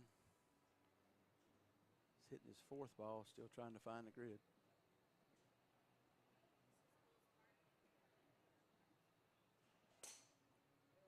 started up the middle, had a little draw on it.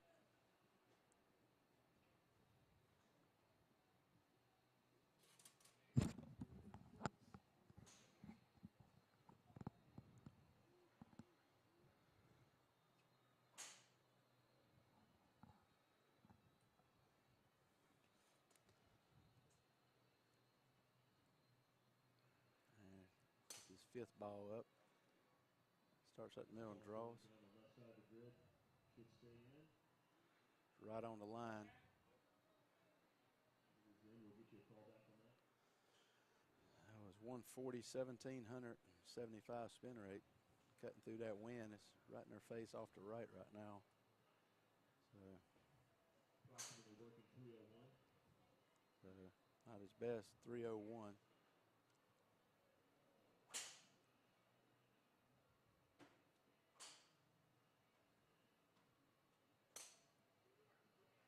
That's up the right side.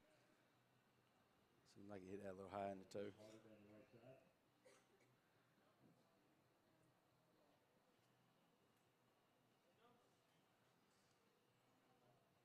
So we're waiting on a call back. See if we get a number.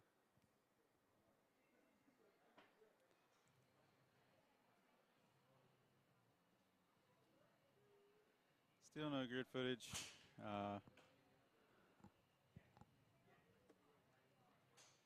probably going to be a bust. It's hard to pick up the ball to begin with, but yeah, especially when you're about head level with it. Definitely be easier if it was up in the air. Yeah, we tried to get a bucket truck, but just couldn't get one out here. We'll try again the next one.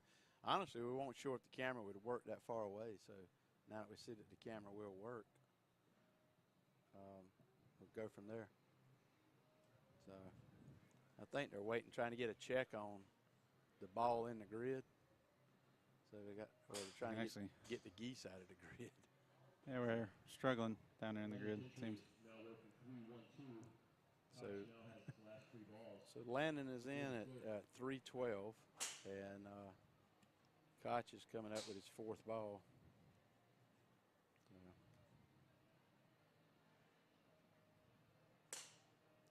That's up the left side. Looks like it's drawing. So right on the line there. So see where that's at.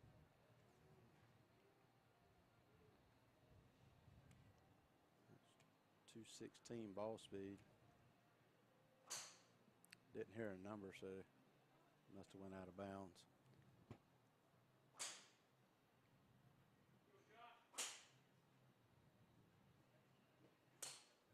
And he hits that low left, so it's OB left. So Josh is down to his final ball. Wind still dead in the face. Looks like it's straight at him.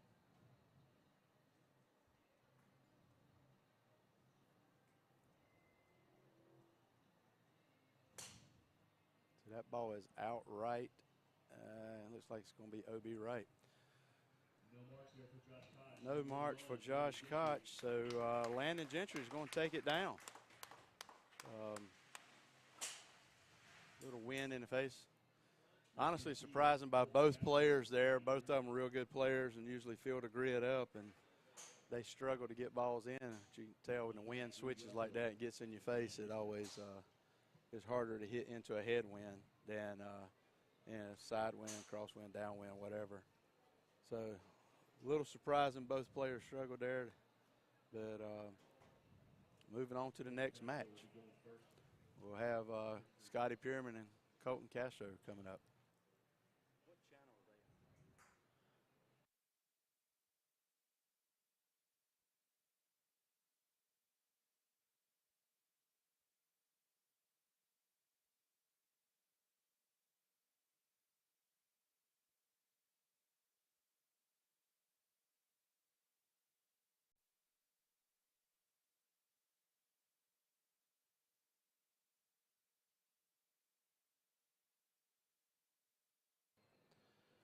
All right, so the next match will face Scotty Pierman versus Colton Castro and Scotty's the higher seed and chooses to go second.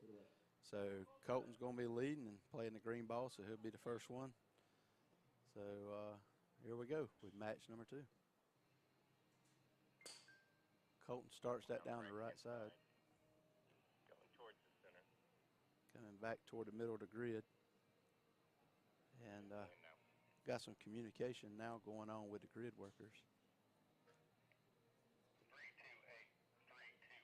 So we got a callback of 328 yards. So Colton finds the grid with his first ball. Hits the second ball, starts right center. 213.7 on that ball speed, 17.52. And that ball goes out of bounds on the right. So it's a good number from Colton to start with. Definitely takes the nerves off a little bit. Yeah, when you get your first ball in, it switches the pressure back to the other guy. I think the trick here for Colton is, you know, you got a number, you want to build on it, just don't overswing and get out of your rhythm. So that's the main thing we're looking at. I mean, you kind of see him miss-hit that and win OB. So Colton will be working a 328, and Scotty's up with his first ball. He'll be hitting the pink ball.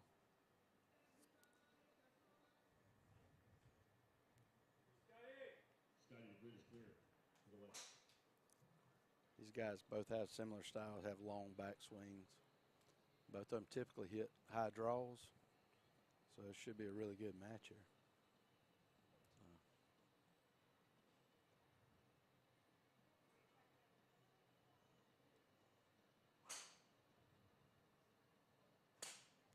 Scotty hits a high draw, unfortunately down the left side and goes OB left. Pretty similar there in ball speed, 214, 2,000 spin rate. Apex at 154, so he's on the number that we've been looking for all day. Just needs to get it started over there in the grid. Scotty sets up for his second ball.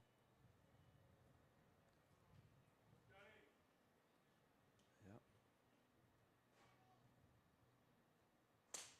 Starts that down the right side and may have got his hands a little high and kind of holds it open. So that ball stays out right. He's going to miss the grid OB right. Come on, let's go.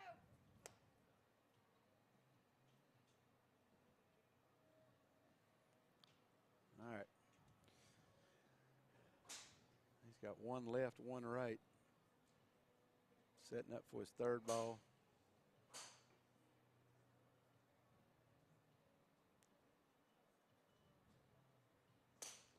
Hits that high down the right side, and same as the second ball, it just stays out right. Just needs to get that apex down a little bit. Coming back up for his second set. Yep. He's going to try to best his 328. All right. I'm 4 miles from the track, man, so I lost connection on those shots. I'm back connected. The range of that thing is only limited to what I can get, so I'm back on it now. So let's see if we can pick up Colton's balls here. So Colton, yep, just hit that down the right side. Falling towards the left side and landing now.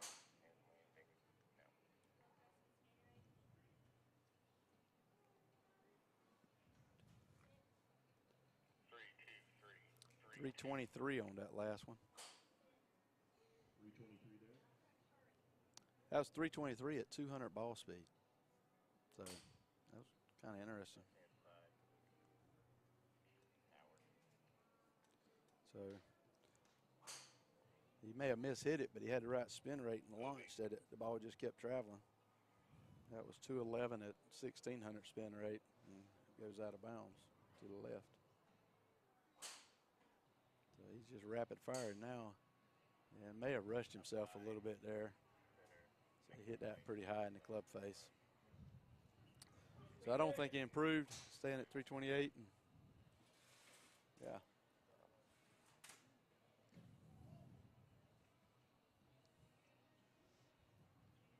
Let's see if Scotty made some corrections here. Needs to put a good ball in play. Coming up with his fourth ball. got 3 chances here to. Colton Castro is working the 328. But I didn't see it. Scotty Pierman's last 3 balls. Come on, let's go. Scotty, the grid's yours. All right. There it is. And the grid workers did say they heard that last ball, but didn't see it, so they're going. Never saw it. They're going to come back and check it. Said it plugged out there. So once Scotty hits, they'll go out and check for all the balls. Scotty hits that down the right side, and it just stays out right. He's getting his hands a little bit high at impact right now.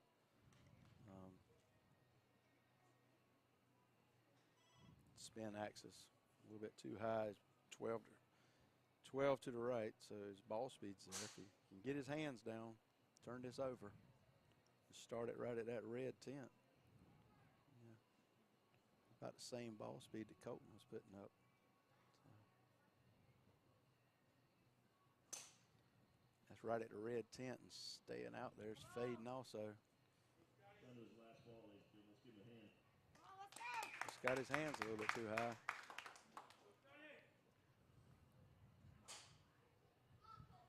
Yeah.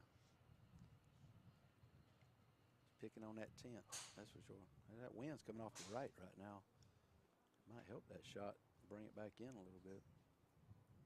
So, let's see what his last ball here is. He hammers that down the middle and is holding to the left line, and the wind's got it going toward the left side. So, No marks for Scotty yep. Pierman. Colton Castro moves on. He will face Yep. Gilford in match So number Colton moves on. There, well, I think it was 328.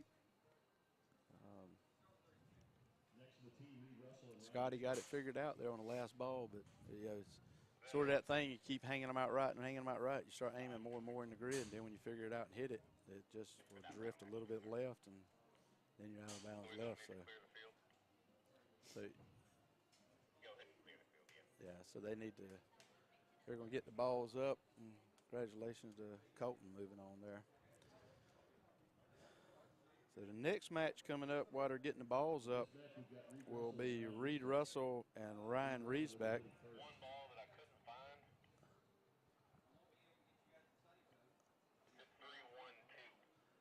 Okay, they found that ball that plugged for Colton at 3-1-2, so it was short of his longest ball. So good job on the grid workers being able to get out there and get it. And now they're clearing the grid for all the balls. So this next group will come up.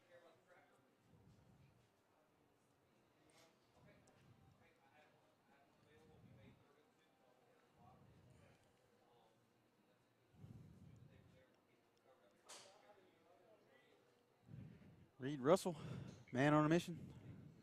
Second event and second top 8. Must be trying to win. Yeah, it's always a plus. You may want to write this down, Robbie.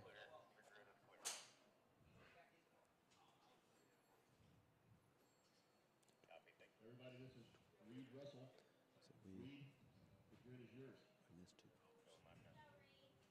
All right, so Reed Russell will get it started here. And always technical difficulties. Yep.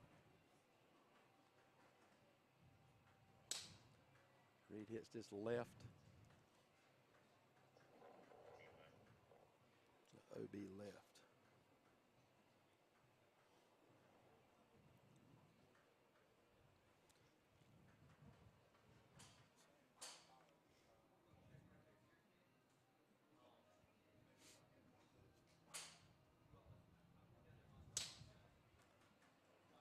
Good ball.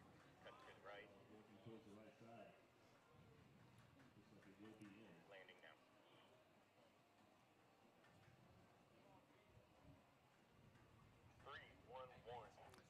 So Reed gets out there with a 311-yard drive at 216.7 ball speed, little high spin rate, 3,300. Hammers that ball down the left side, 218.6. This guy's no joke with the speed. So he's bringing it. The big deal. And now, yep, like I say, we got the big deal fixing to hit, and then comes right out and picks the wrong ball. Wow. the same color as your shirt, man. Come on. Oh, man. Well, Ryan. same big color D. class, different shade. Ryan will be hitting the pink ball. Chasing a 311 by Reed Russell. Wind dead in the face. Pretty constant right now. We've been through all the weather scenarios today except rain, and I hope we don't get there. Big deal, hits a draw right down to right center, left center, excuse me. It's drawing, looks to be OB left. So quickly sets up for his second ball. He's known to work fast, that's for sure.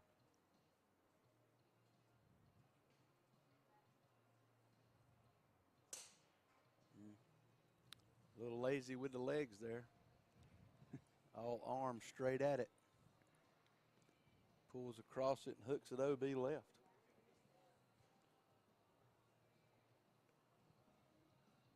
Good job, man. Throw hits it. Put him on the spot. Yeah, put him on the spot.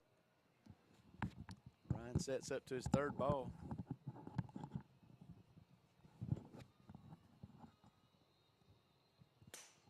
Oh, that's up to right, and it's fading OB right. OB right. So Ryan fails to make a mark there. Welcome to the booth, Colton Castro. How's it going? All right, man. Tell us about your up there on the tee box. What happened? Well, I hit my first one in. It kind of freed me up. And then Yeah, when you hit that in, and I was like, hello, that kind of lets him go. Now the trouble would be either overswing or get out of rhythm or what, you know. So what happened? just, I don't know. I just couldn't, like a couple of them, in the next set of three, I hit that first one off the toe, which went right down the middle, but just need to square it up the rest of the set and try to get a bigger ball. Yeah, Reed just hit a big ball. That's going to be a good one. Yeah, that's 216.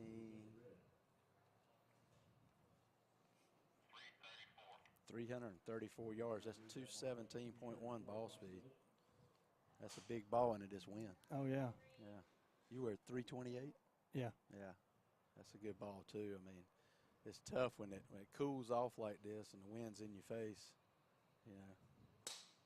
Reed comes across that one, hooks it OB left. So, but he's got a big ball out there for Ryan to chase. What do you think? Big deal's going to have to turn it loose, ain't he? Oh, yeah. That's a big ball right now. Yeah. Anything over 330 is big right now. Yeah.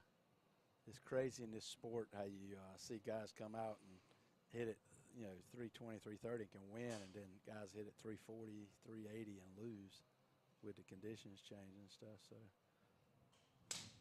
Reed hits that a little bit outside. It goes at the tower, so that's going to be OB left. Was it 334? So he's working a 334. So Ryan's definitely got work cut out for him here. And them flags are waving at us down there, that's for sure. Yep. Straight into the wind right now. So your match right there, you'll be moving on facing Landon Gentry. It's kind of a story of he's like your idol. Is that right? Yeah, we hit together a lot. Yeah. We do hit together a lot, and it's fun to hit against him. Oh, yeah. Ryan gets underneath that, and that is super high. That is way up in the air. So it's not the ball he's looking for. And yeah, apex of 242 feet. Yeah, that's even higher than you hit. Yeah, that's way higher than I hit it. It's a long ways up in the air. And you hit them high. He's looking to get it down. Put up some good close speed there. There's a good ball. That's a good ball. Oh, it's holding. Right on the left line. Ooh, that's close to the line. I don't know what happened, but we missed it on the track, man. I think I lose connection when I'm this far. Just a little out of bounds. So Ryan comes down to his last ball.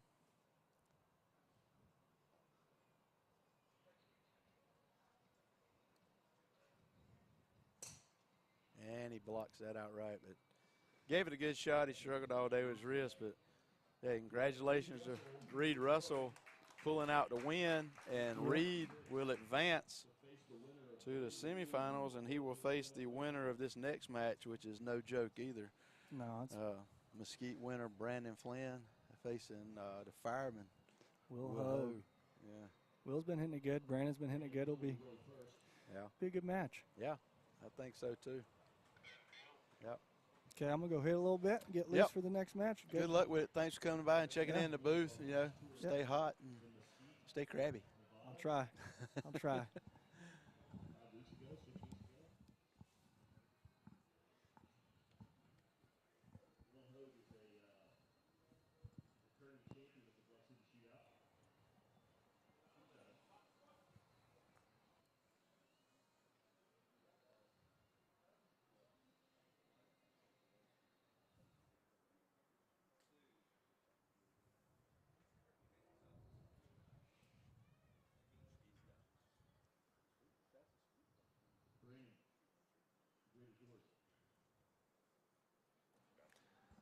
We're back live here with Brandon Flynn. First ball in his match against Will Hogue. So he blocks that first one out right.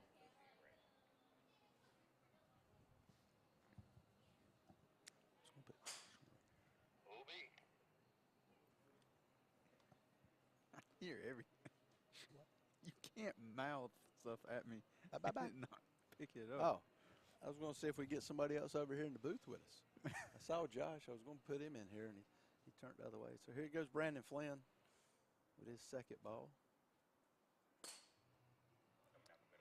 Brandon's down the middle. That ball's right down the middle. It's like a good solid shot. 26.90 on the spin rate. So see what the wind did down. So 309 was the callback. Gets a wry smile from Brandon.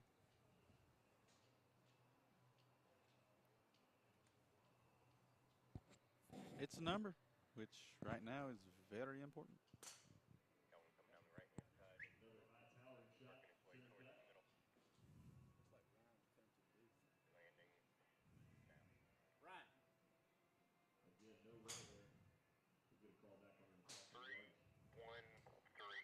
All right, so Brandon increased his distance to 313 yards. So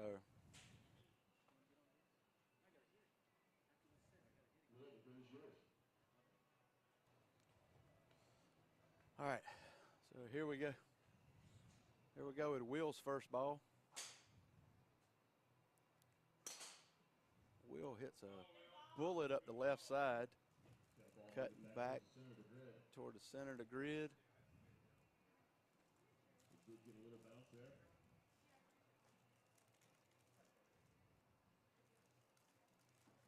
Waiting on the callback. Trackman's got him at 213, and the callback was 328. And he hits that ball at the middle. It's cutting toward the right side. Roughly the same. 213 ball speed. Got a little high spin on that one. I think we may have just barely goes out of bounds on the right side. So Will's out there with his ball at 328. He slipped on that and just failed to get it airborne. 328. It's a decent number. So Will's in the lead at 328, and I'm looking to my right and seeing a lot of nervous people. One pregnant mama over here, a little nervous. So, all right, so Brandon sets up. Got his fourth ball. He's in there at 213. Here we go.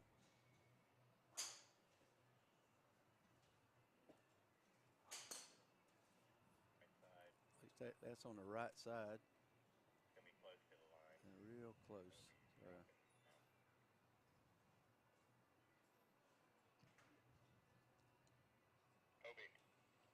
Out of bounds right. So he sets up for his 5th ball. At 210.3 on the last ball speed. This goes out right and this slipped a little bit and this hit that.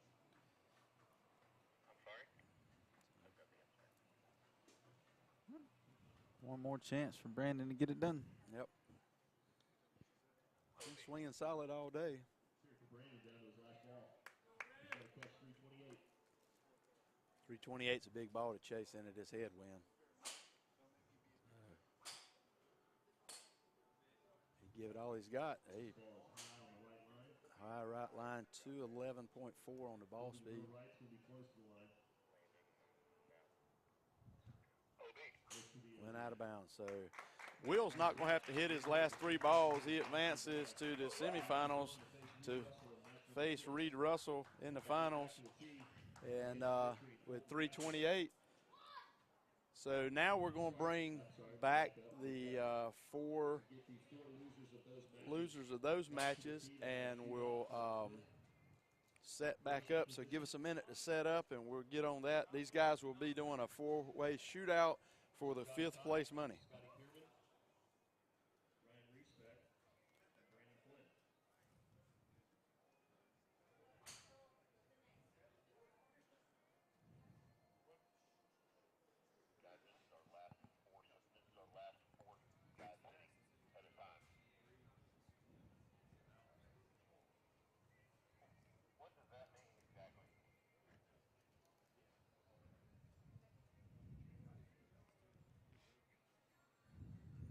Let's reset all this. Going back to 4 people on the tee box because we don't do ties here. We want a solo 5th place.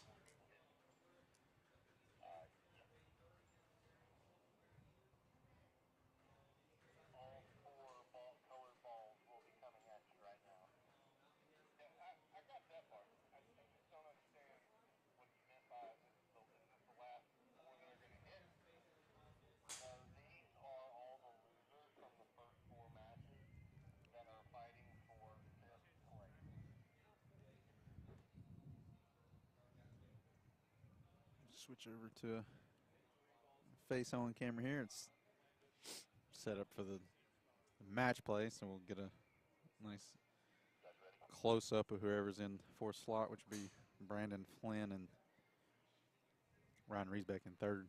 So probably get to see some of him as well.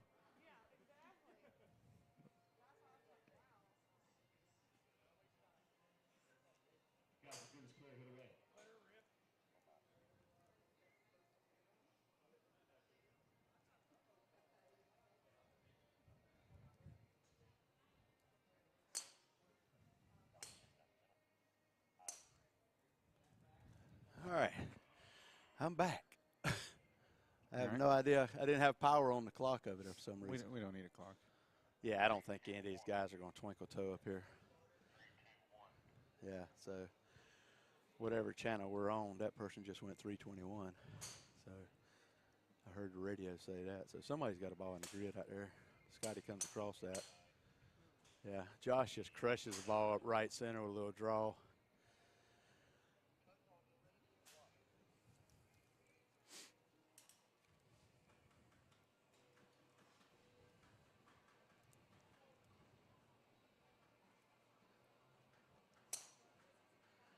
And Ryan hits a high draw down the middle, a little bit high. Josh just melts one. It's going to go OB left. It was up to the left line. Like Scotty might have blocked that one OB right.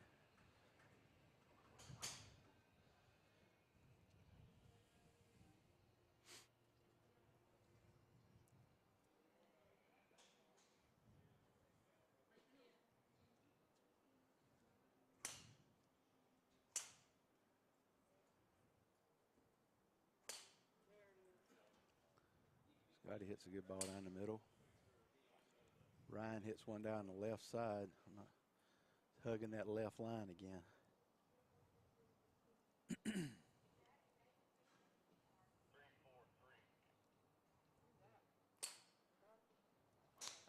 I'm not sure what radio. Brandon just crushed one left center. That was good. Ryan hits a big slinger out the right side, drawing back into the center of the grid. So I think pretty much all of these guys got a ball in the grid this time. So they may have a little bit of red A on them. So, yeah. So, Scotty put a little grunt horsepower on that one.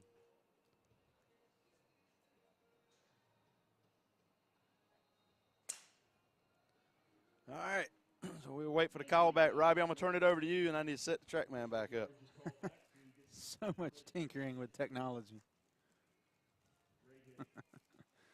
All right, while we're waiting on the number for that one to see who takes solo 5th place. I believe I heard a 340 something. I want to say it was like a 343. Not sure who it was.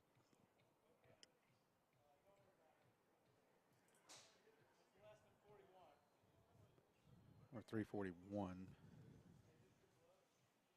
Ryan Riesbeck not too confident.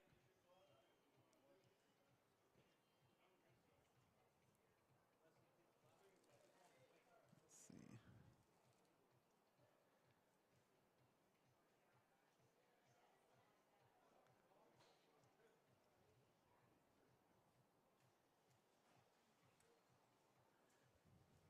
We can go ahead and get Landon Gentry and Colton Castro down to the team. Switch over to the grid footage, get a shot of them Easter egg hunting.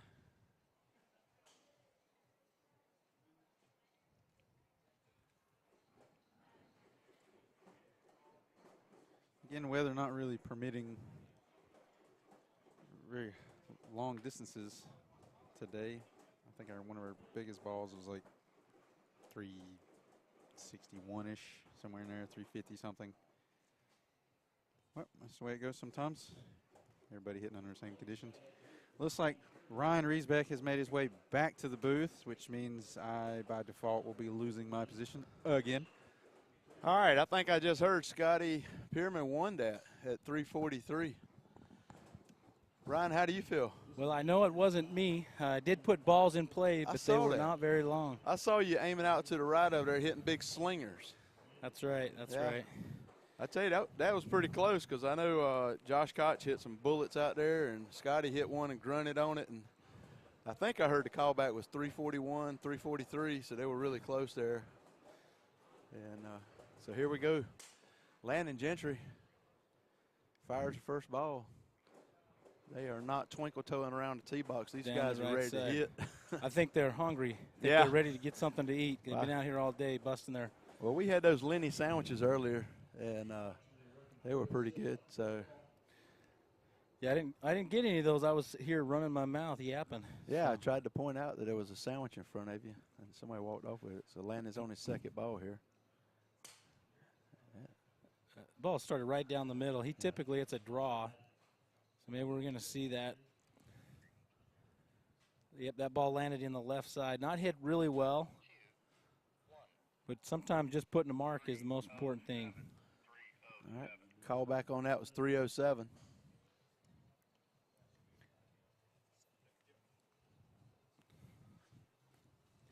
All right, ball number 3 here. That's up the right side. That's got a little draw on it. It's right into the wind, man. That wind. I think it held up. It's not helping us a whole lot. On the 304. He's getting 1,900 spin rate. There's no roll out there whatsoever. No, I don't understand how Scotty hit it. Maybe he hits a higher ball flight, but would seem like into the wind he would be struggling. Yeah. But he hit that 343 is pretty solid. I'm sure he wanted to do that in the quarterfinals. Colton hit a high ball down the left side. Colton to the hammer. That's left center. Krabby Patty smacks his. Kind of took a goofy bounce left. Yeah. should be pretty solid if it's in play. 323. 323. Call back there. There Ball we number go. 2 coming up. Colton starts with that narrow stance and then steps into it. Yep. He uses that Patterson LD 30 plus velocity shaft. You can see it's got a lot of whip. He's got a really deep backswing. Yeah. He likes to launch it up high. I think that's the only difference I saw there with you is the attack angle with Landon was like 2 degrees, and Colton is hitting that thing at 11. Their ball speeds are very similar. You know, Landon was like 207 and Colton was 210, but he got 20 more yards at it because he launched that thing a lot higher. Yeah. So spin rates were pretty comparable. So the high launch and low spin is a good recipe still in these conditions, it looks like. So yeah, definitely.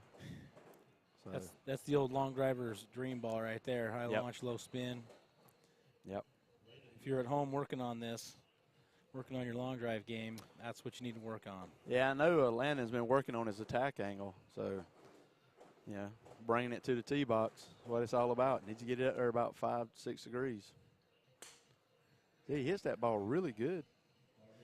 Yeah. Yep. Right in the middle. 207. Yep. His attack angle is a little low. 0.8. Yep. So that 10 degrees, so his launch angle there is 8 degrees, trying to cut through that wind. I think he'll pick up some yardage here, but.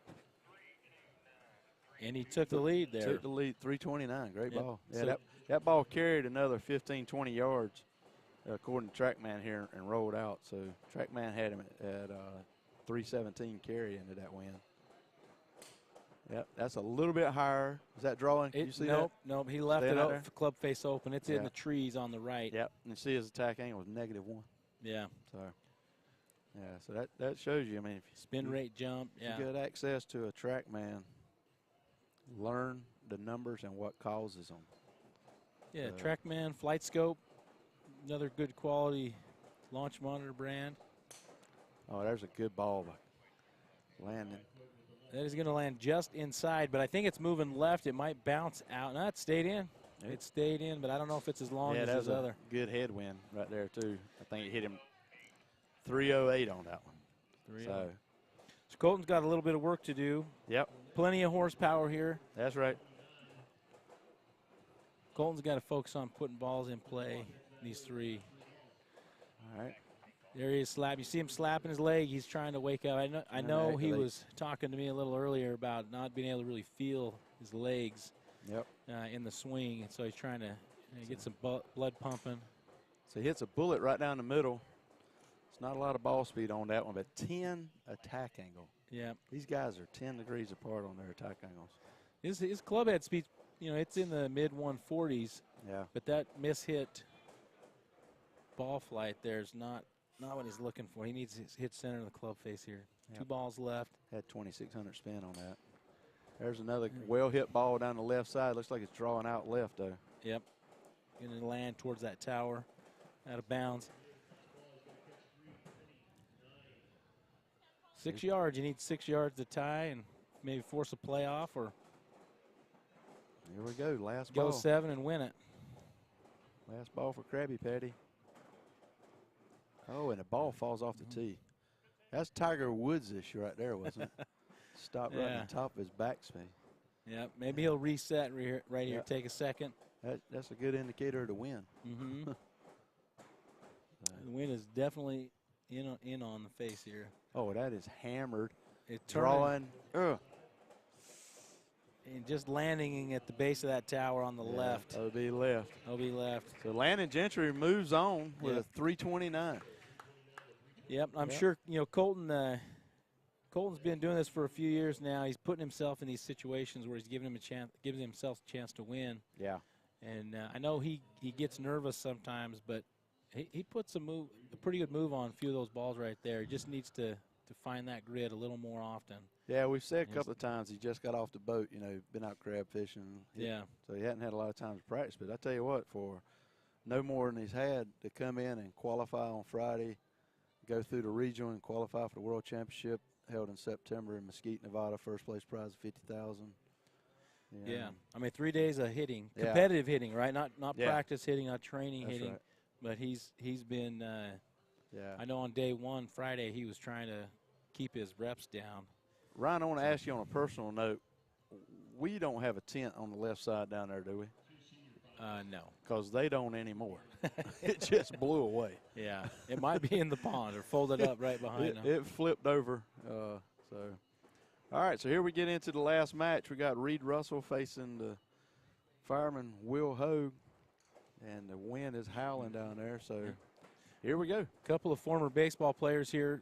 We had a little interview with Reed Russell, Astros outfielder and first baseman. Not sure which level in the Astros program he got to, but former professional baseball player. Put a good move on that one, but pulled it left. I'm going to say weight room high. Yeah. Well, when he knocked me out there, I shook his hand, and he's got a grip. He's got a fantastic grip. Yeah. That's one thing that aspiring long drivers or anybody just trying to improve their drive, improve their distance, hand strength is an important part of hitting the ball far. Yeah, that first ball was OB left, but looks like he catches this. It is dead straight down that left center, and it stayed straight the whole time. I think he's going to have a good number here. Yeah, that was 213.4. A little high spin, though, 29.49. I think he's going to be somewhere in the 20s or 30s.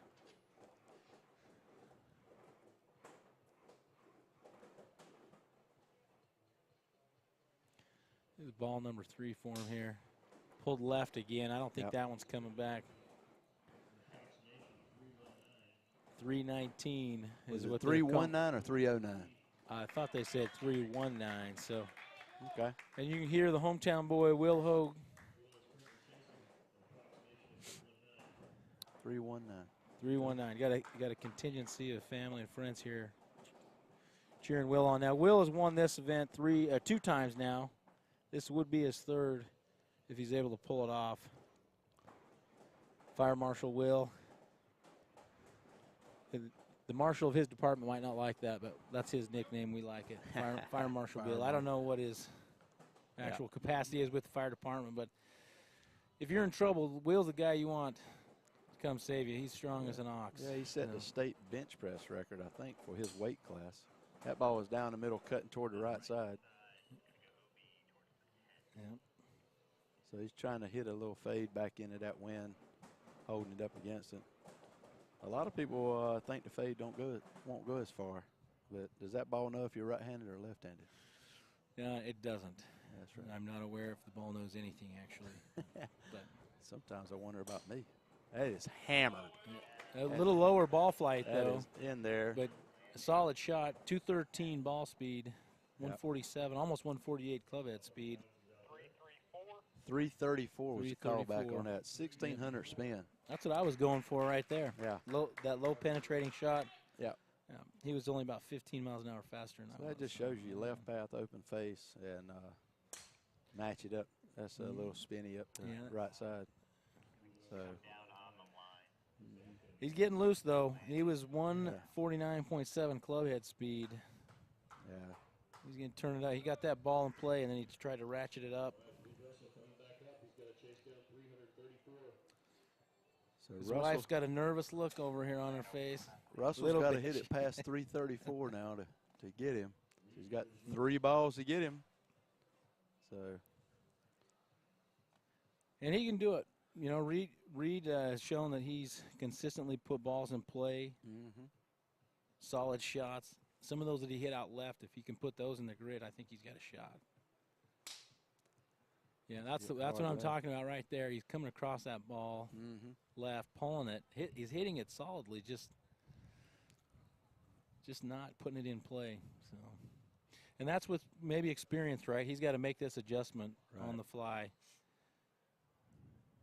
4-1.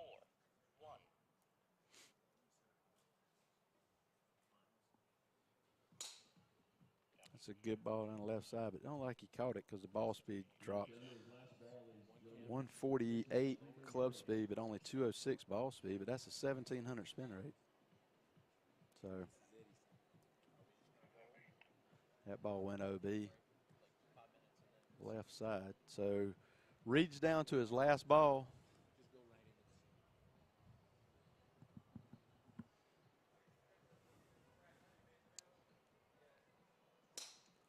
looks like he caught that on a toe, face open. Yep, Yeah. left it. It's going to go out of bounds right. So Will takes down Reed Russell. Will's kind of got both times. Will's only had to hit 3 balls. Yeah. That's kind of a good spot to be in. That's a good thing about match play there. You know, if you get the choice and you get a number out there and make your guy chase it and he doesn't hit the grid. That's right. So. He's feeling fresh, right? Hitting fewer balls, keeping his speeds up, building confidence. Tell you, that Reed Russell was very impressive, though. That last ball there was 148 club speed. Just left the face open on it, caught it on the toe. Kind of see with the TrackMan numbers there, he was high toe. Yeah. Yeah. So now we're moving right along. We're going to move into the finals. Chris Hall of the seniors for the Bluff City Senior PLDA champion will be Chris Hall facing Jim Heflin. And I asked Chris if he wanted to go first, and he said he did, and Jim said he wanted to go second.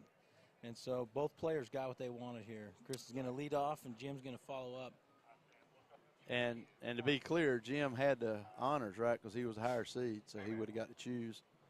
And like you said, they both got what they wanted. So, well, I think they were both tied at 500 points. Okay. So when I went to talk to him about it, we were looking at maybe flipping a coin to see. Yeah. And I asked him, which would you want? And okay. I don't think Jim cared.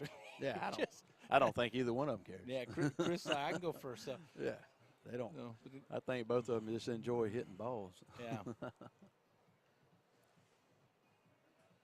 So both these players, they're playing for a $1,600 purse, winner take all.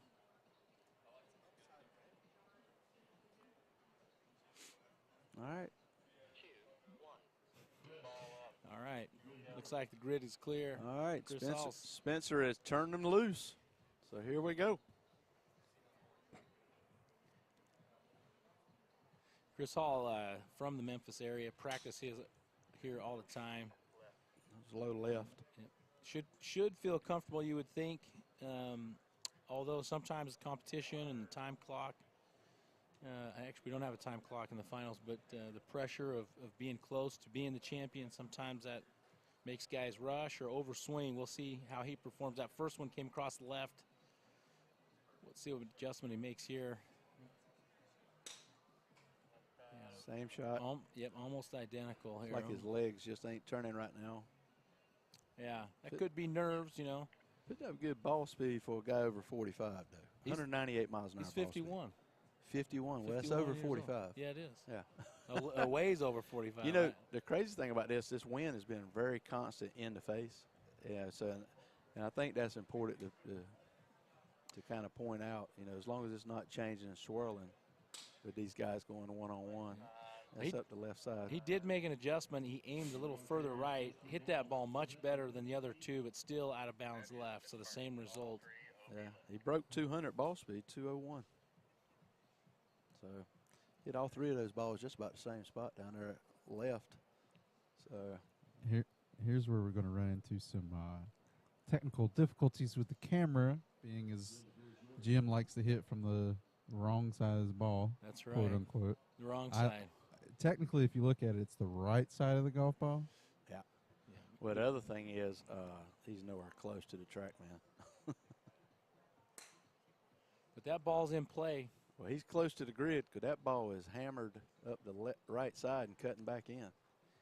Yeah, we saw that in Mesquite. Jim doesn't get real excited. Pretty calm. Yeah. Nice, smooth, easy swing, but he definitely hits center of the face a lot. I mean, he's very consistent. And then I just jinxed him. Yeah, good job, Brian. Popped that one up. So that's the 3rd time I've done that. No, I didn't even hit the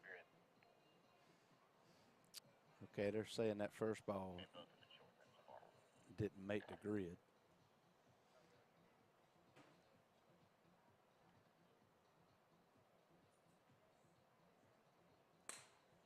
And that's OB left. So if I'm not mistaken, both players failed to find the grid here. Yeah, unless they can walk up there and see. Sometimes they try to stay behind the ball so they're out of danger's way. We'll see. They may have to walk.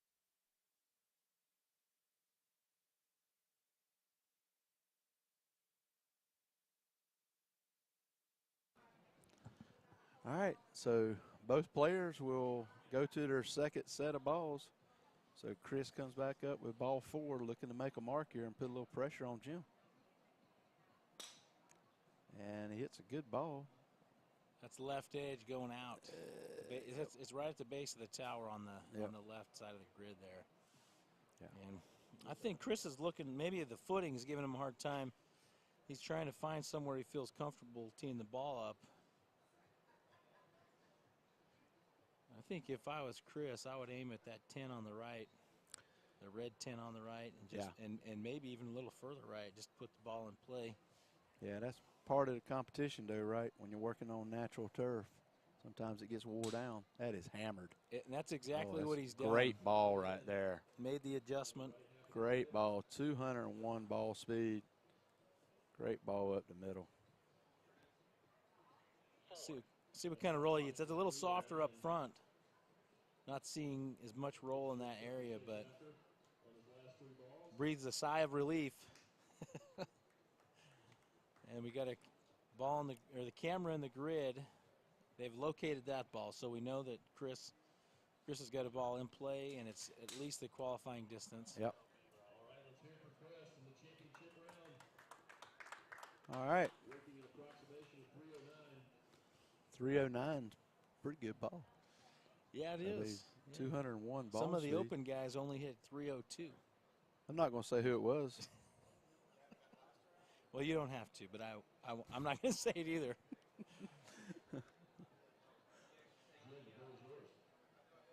All right, Jim's taking a deep breath, lining it up. His fourth ball. It looks like he's aimed right as well. Yeah. He's going to stay with that cut shot, I think. It's fade up the middle, and it's cutting OB left. And it feels like the breeze has calmed down a little here where we're at around the tee box, but I can still see the flags twisting and turning out there. Yeah, and he moved over and got in front of the TrackMan, so we got like 194 ball speed there. So they're real close in ball speed as well. But he had a 3,700 spin rate on that. Looks like his front shoulder is open just a hair. Yeah, looks like he's trying to line up right over there, don't it? Yeah. He's chasing Chris Hall.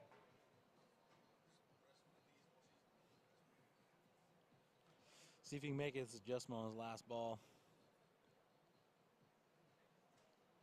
Jim hadn't competed in the long drive for the last 3 or 4 years and came back.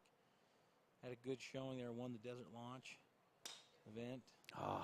Tried get a little bit of extra on that and didn't bit. All right. Congratulations to Chris Hall there. Chris Hall. Congratulations, Chris.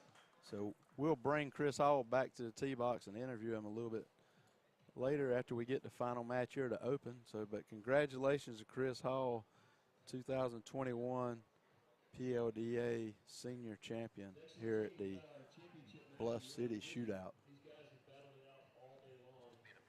So I'm gonna get him to come over here and we'll let him know what's going on. So real quick. So good job, man. So yeah.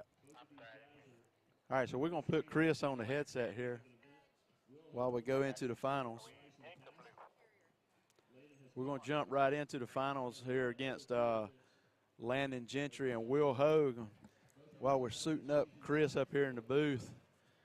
Chris, congratulations.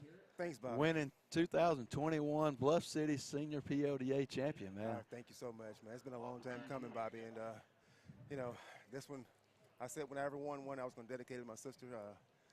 Last week was 5 years since she passed away suddenly, and she was always praying for me to win, and finally got one for her. So this is from my sister Tammy. That's awesome, man. Yeah. That's awesome. Landon comes across that and starts it out of bounds left, so not the ball he's looking for to start with on that.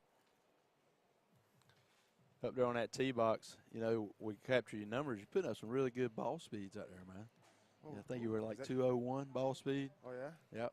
I've been working hard, trying to, increase my mobility. And I was always pretty flexible, but there's a good ball from I Landon. just had to quit focusing on the big muscles and Yeah. focus on the ones that were faster. So, Yeah, I think that's key. That's good advice for the young players out there, or players trying to figure it out. it's not all about, you know, the big muscles. It's sometimes the core. So Landon gets the ball in the grid there. He's at 309 yards, and he's got his third ball here. Try to put a little pressure on Will.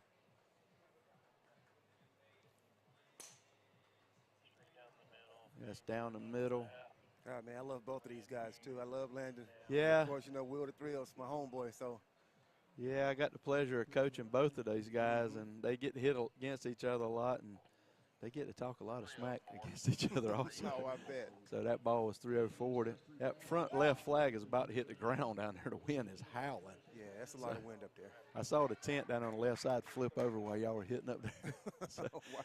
So I was like, well, that's pretty good. It's always in the finals. The wind blows the hardest, right? So, all right, so here we go with Will Hogue. Going to get his first ball off against Landon, I think.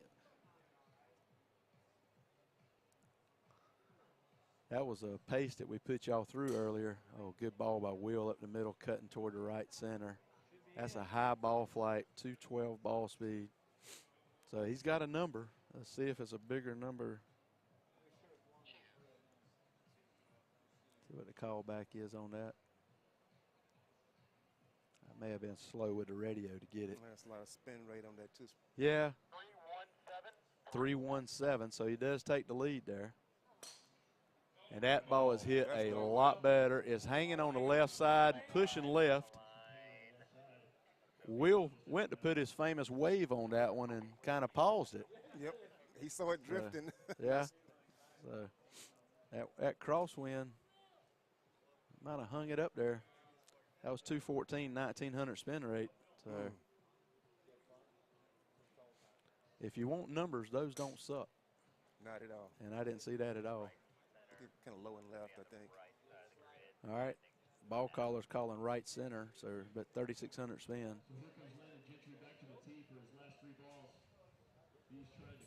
Chris, we're going to get an interview with you out after on the tee. Sure. 301 on that last ball for Will. So appreciate you coming out, and congratulations on it, man. Thanks, Bobby. Yeah, I appreciate man. it. Well deserved.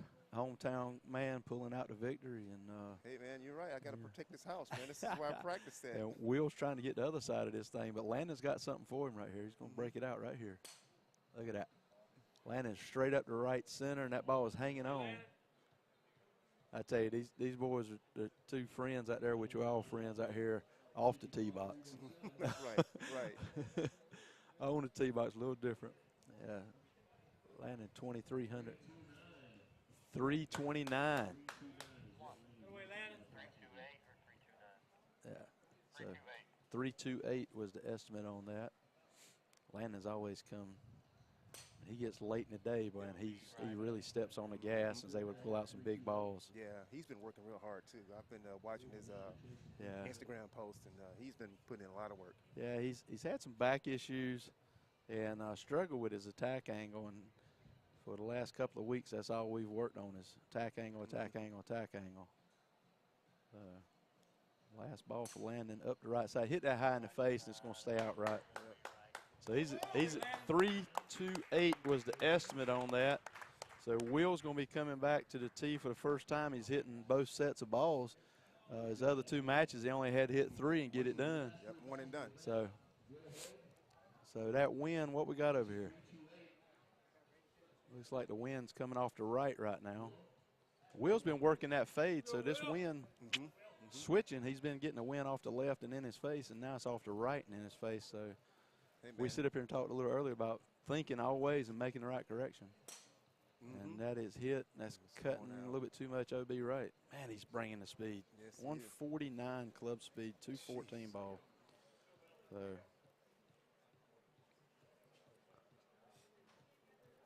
All right. Will's coming up with his 5th ball here. Got the family, grandparents, wife, children. Hits a really good ball up the middle. That ball's cutting back into the wind. He didn't like that one. Yeah, it's only 205 ball speed, but I tell you what, sometimes those balls fool you. That's 1,900 spin. 339 yards. And on a 205 ball speed, cutting back into that wind, 1,900 spin. What a shot. So 2 local guys bring it home. Chris Hall getting the senior championship and Will Hogue getting the open championship. What a match there. Landon put a number out there and put the pressure on. Chris, appreciate you stopping by the booth. Congratulations, man. We'll get you out there on the tee box. All right, thanks, Bobby. We're going to show some love to the homie.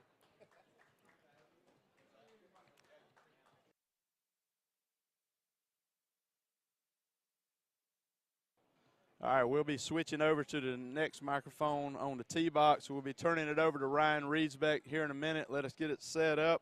Stick around, and we'll talk to the winners. And thank everybody for sticking with us through the telecast. And appreciate it a lot.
I was trying to flatten it out.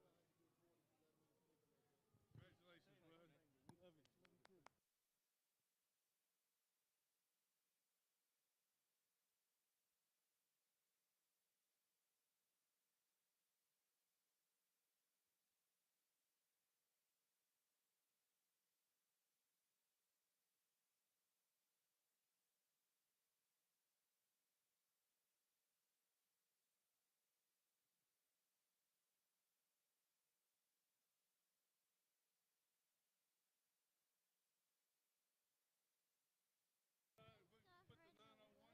Chris, come on in here for a minute. Let's.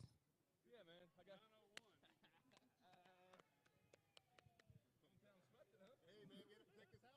Got the Memphis connection going here. Let's get a picture real quick.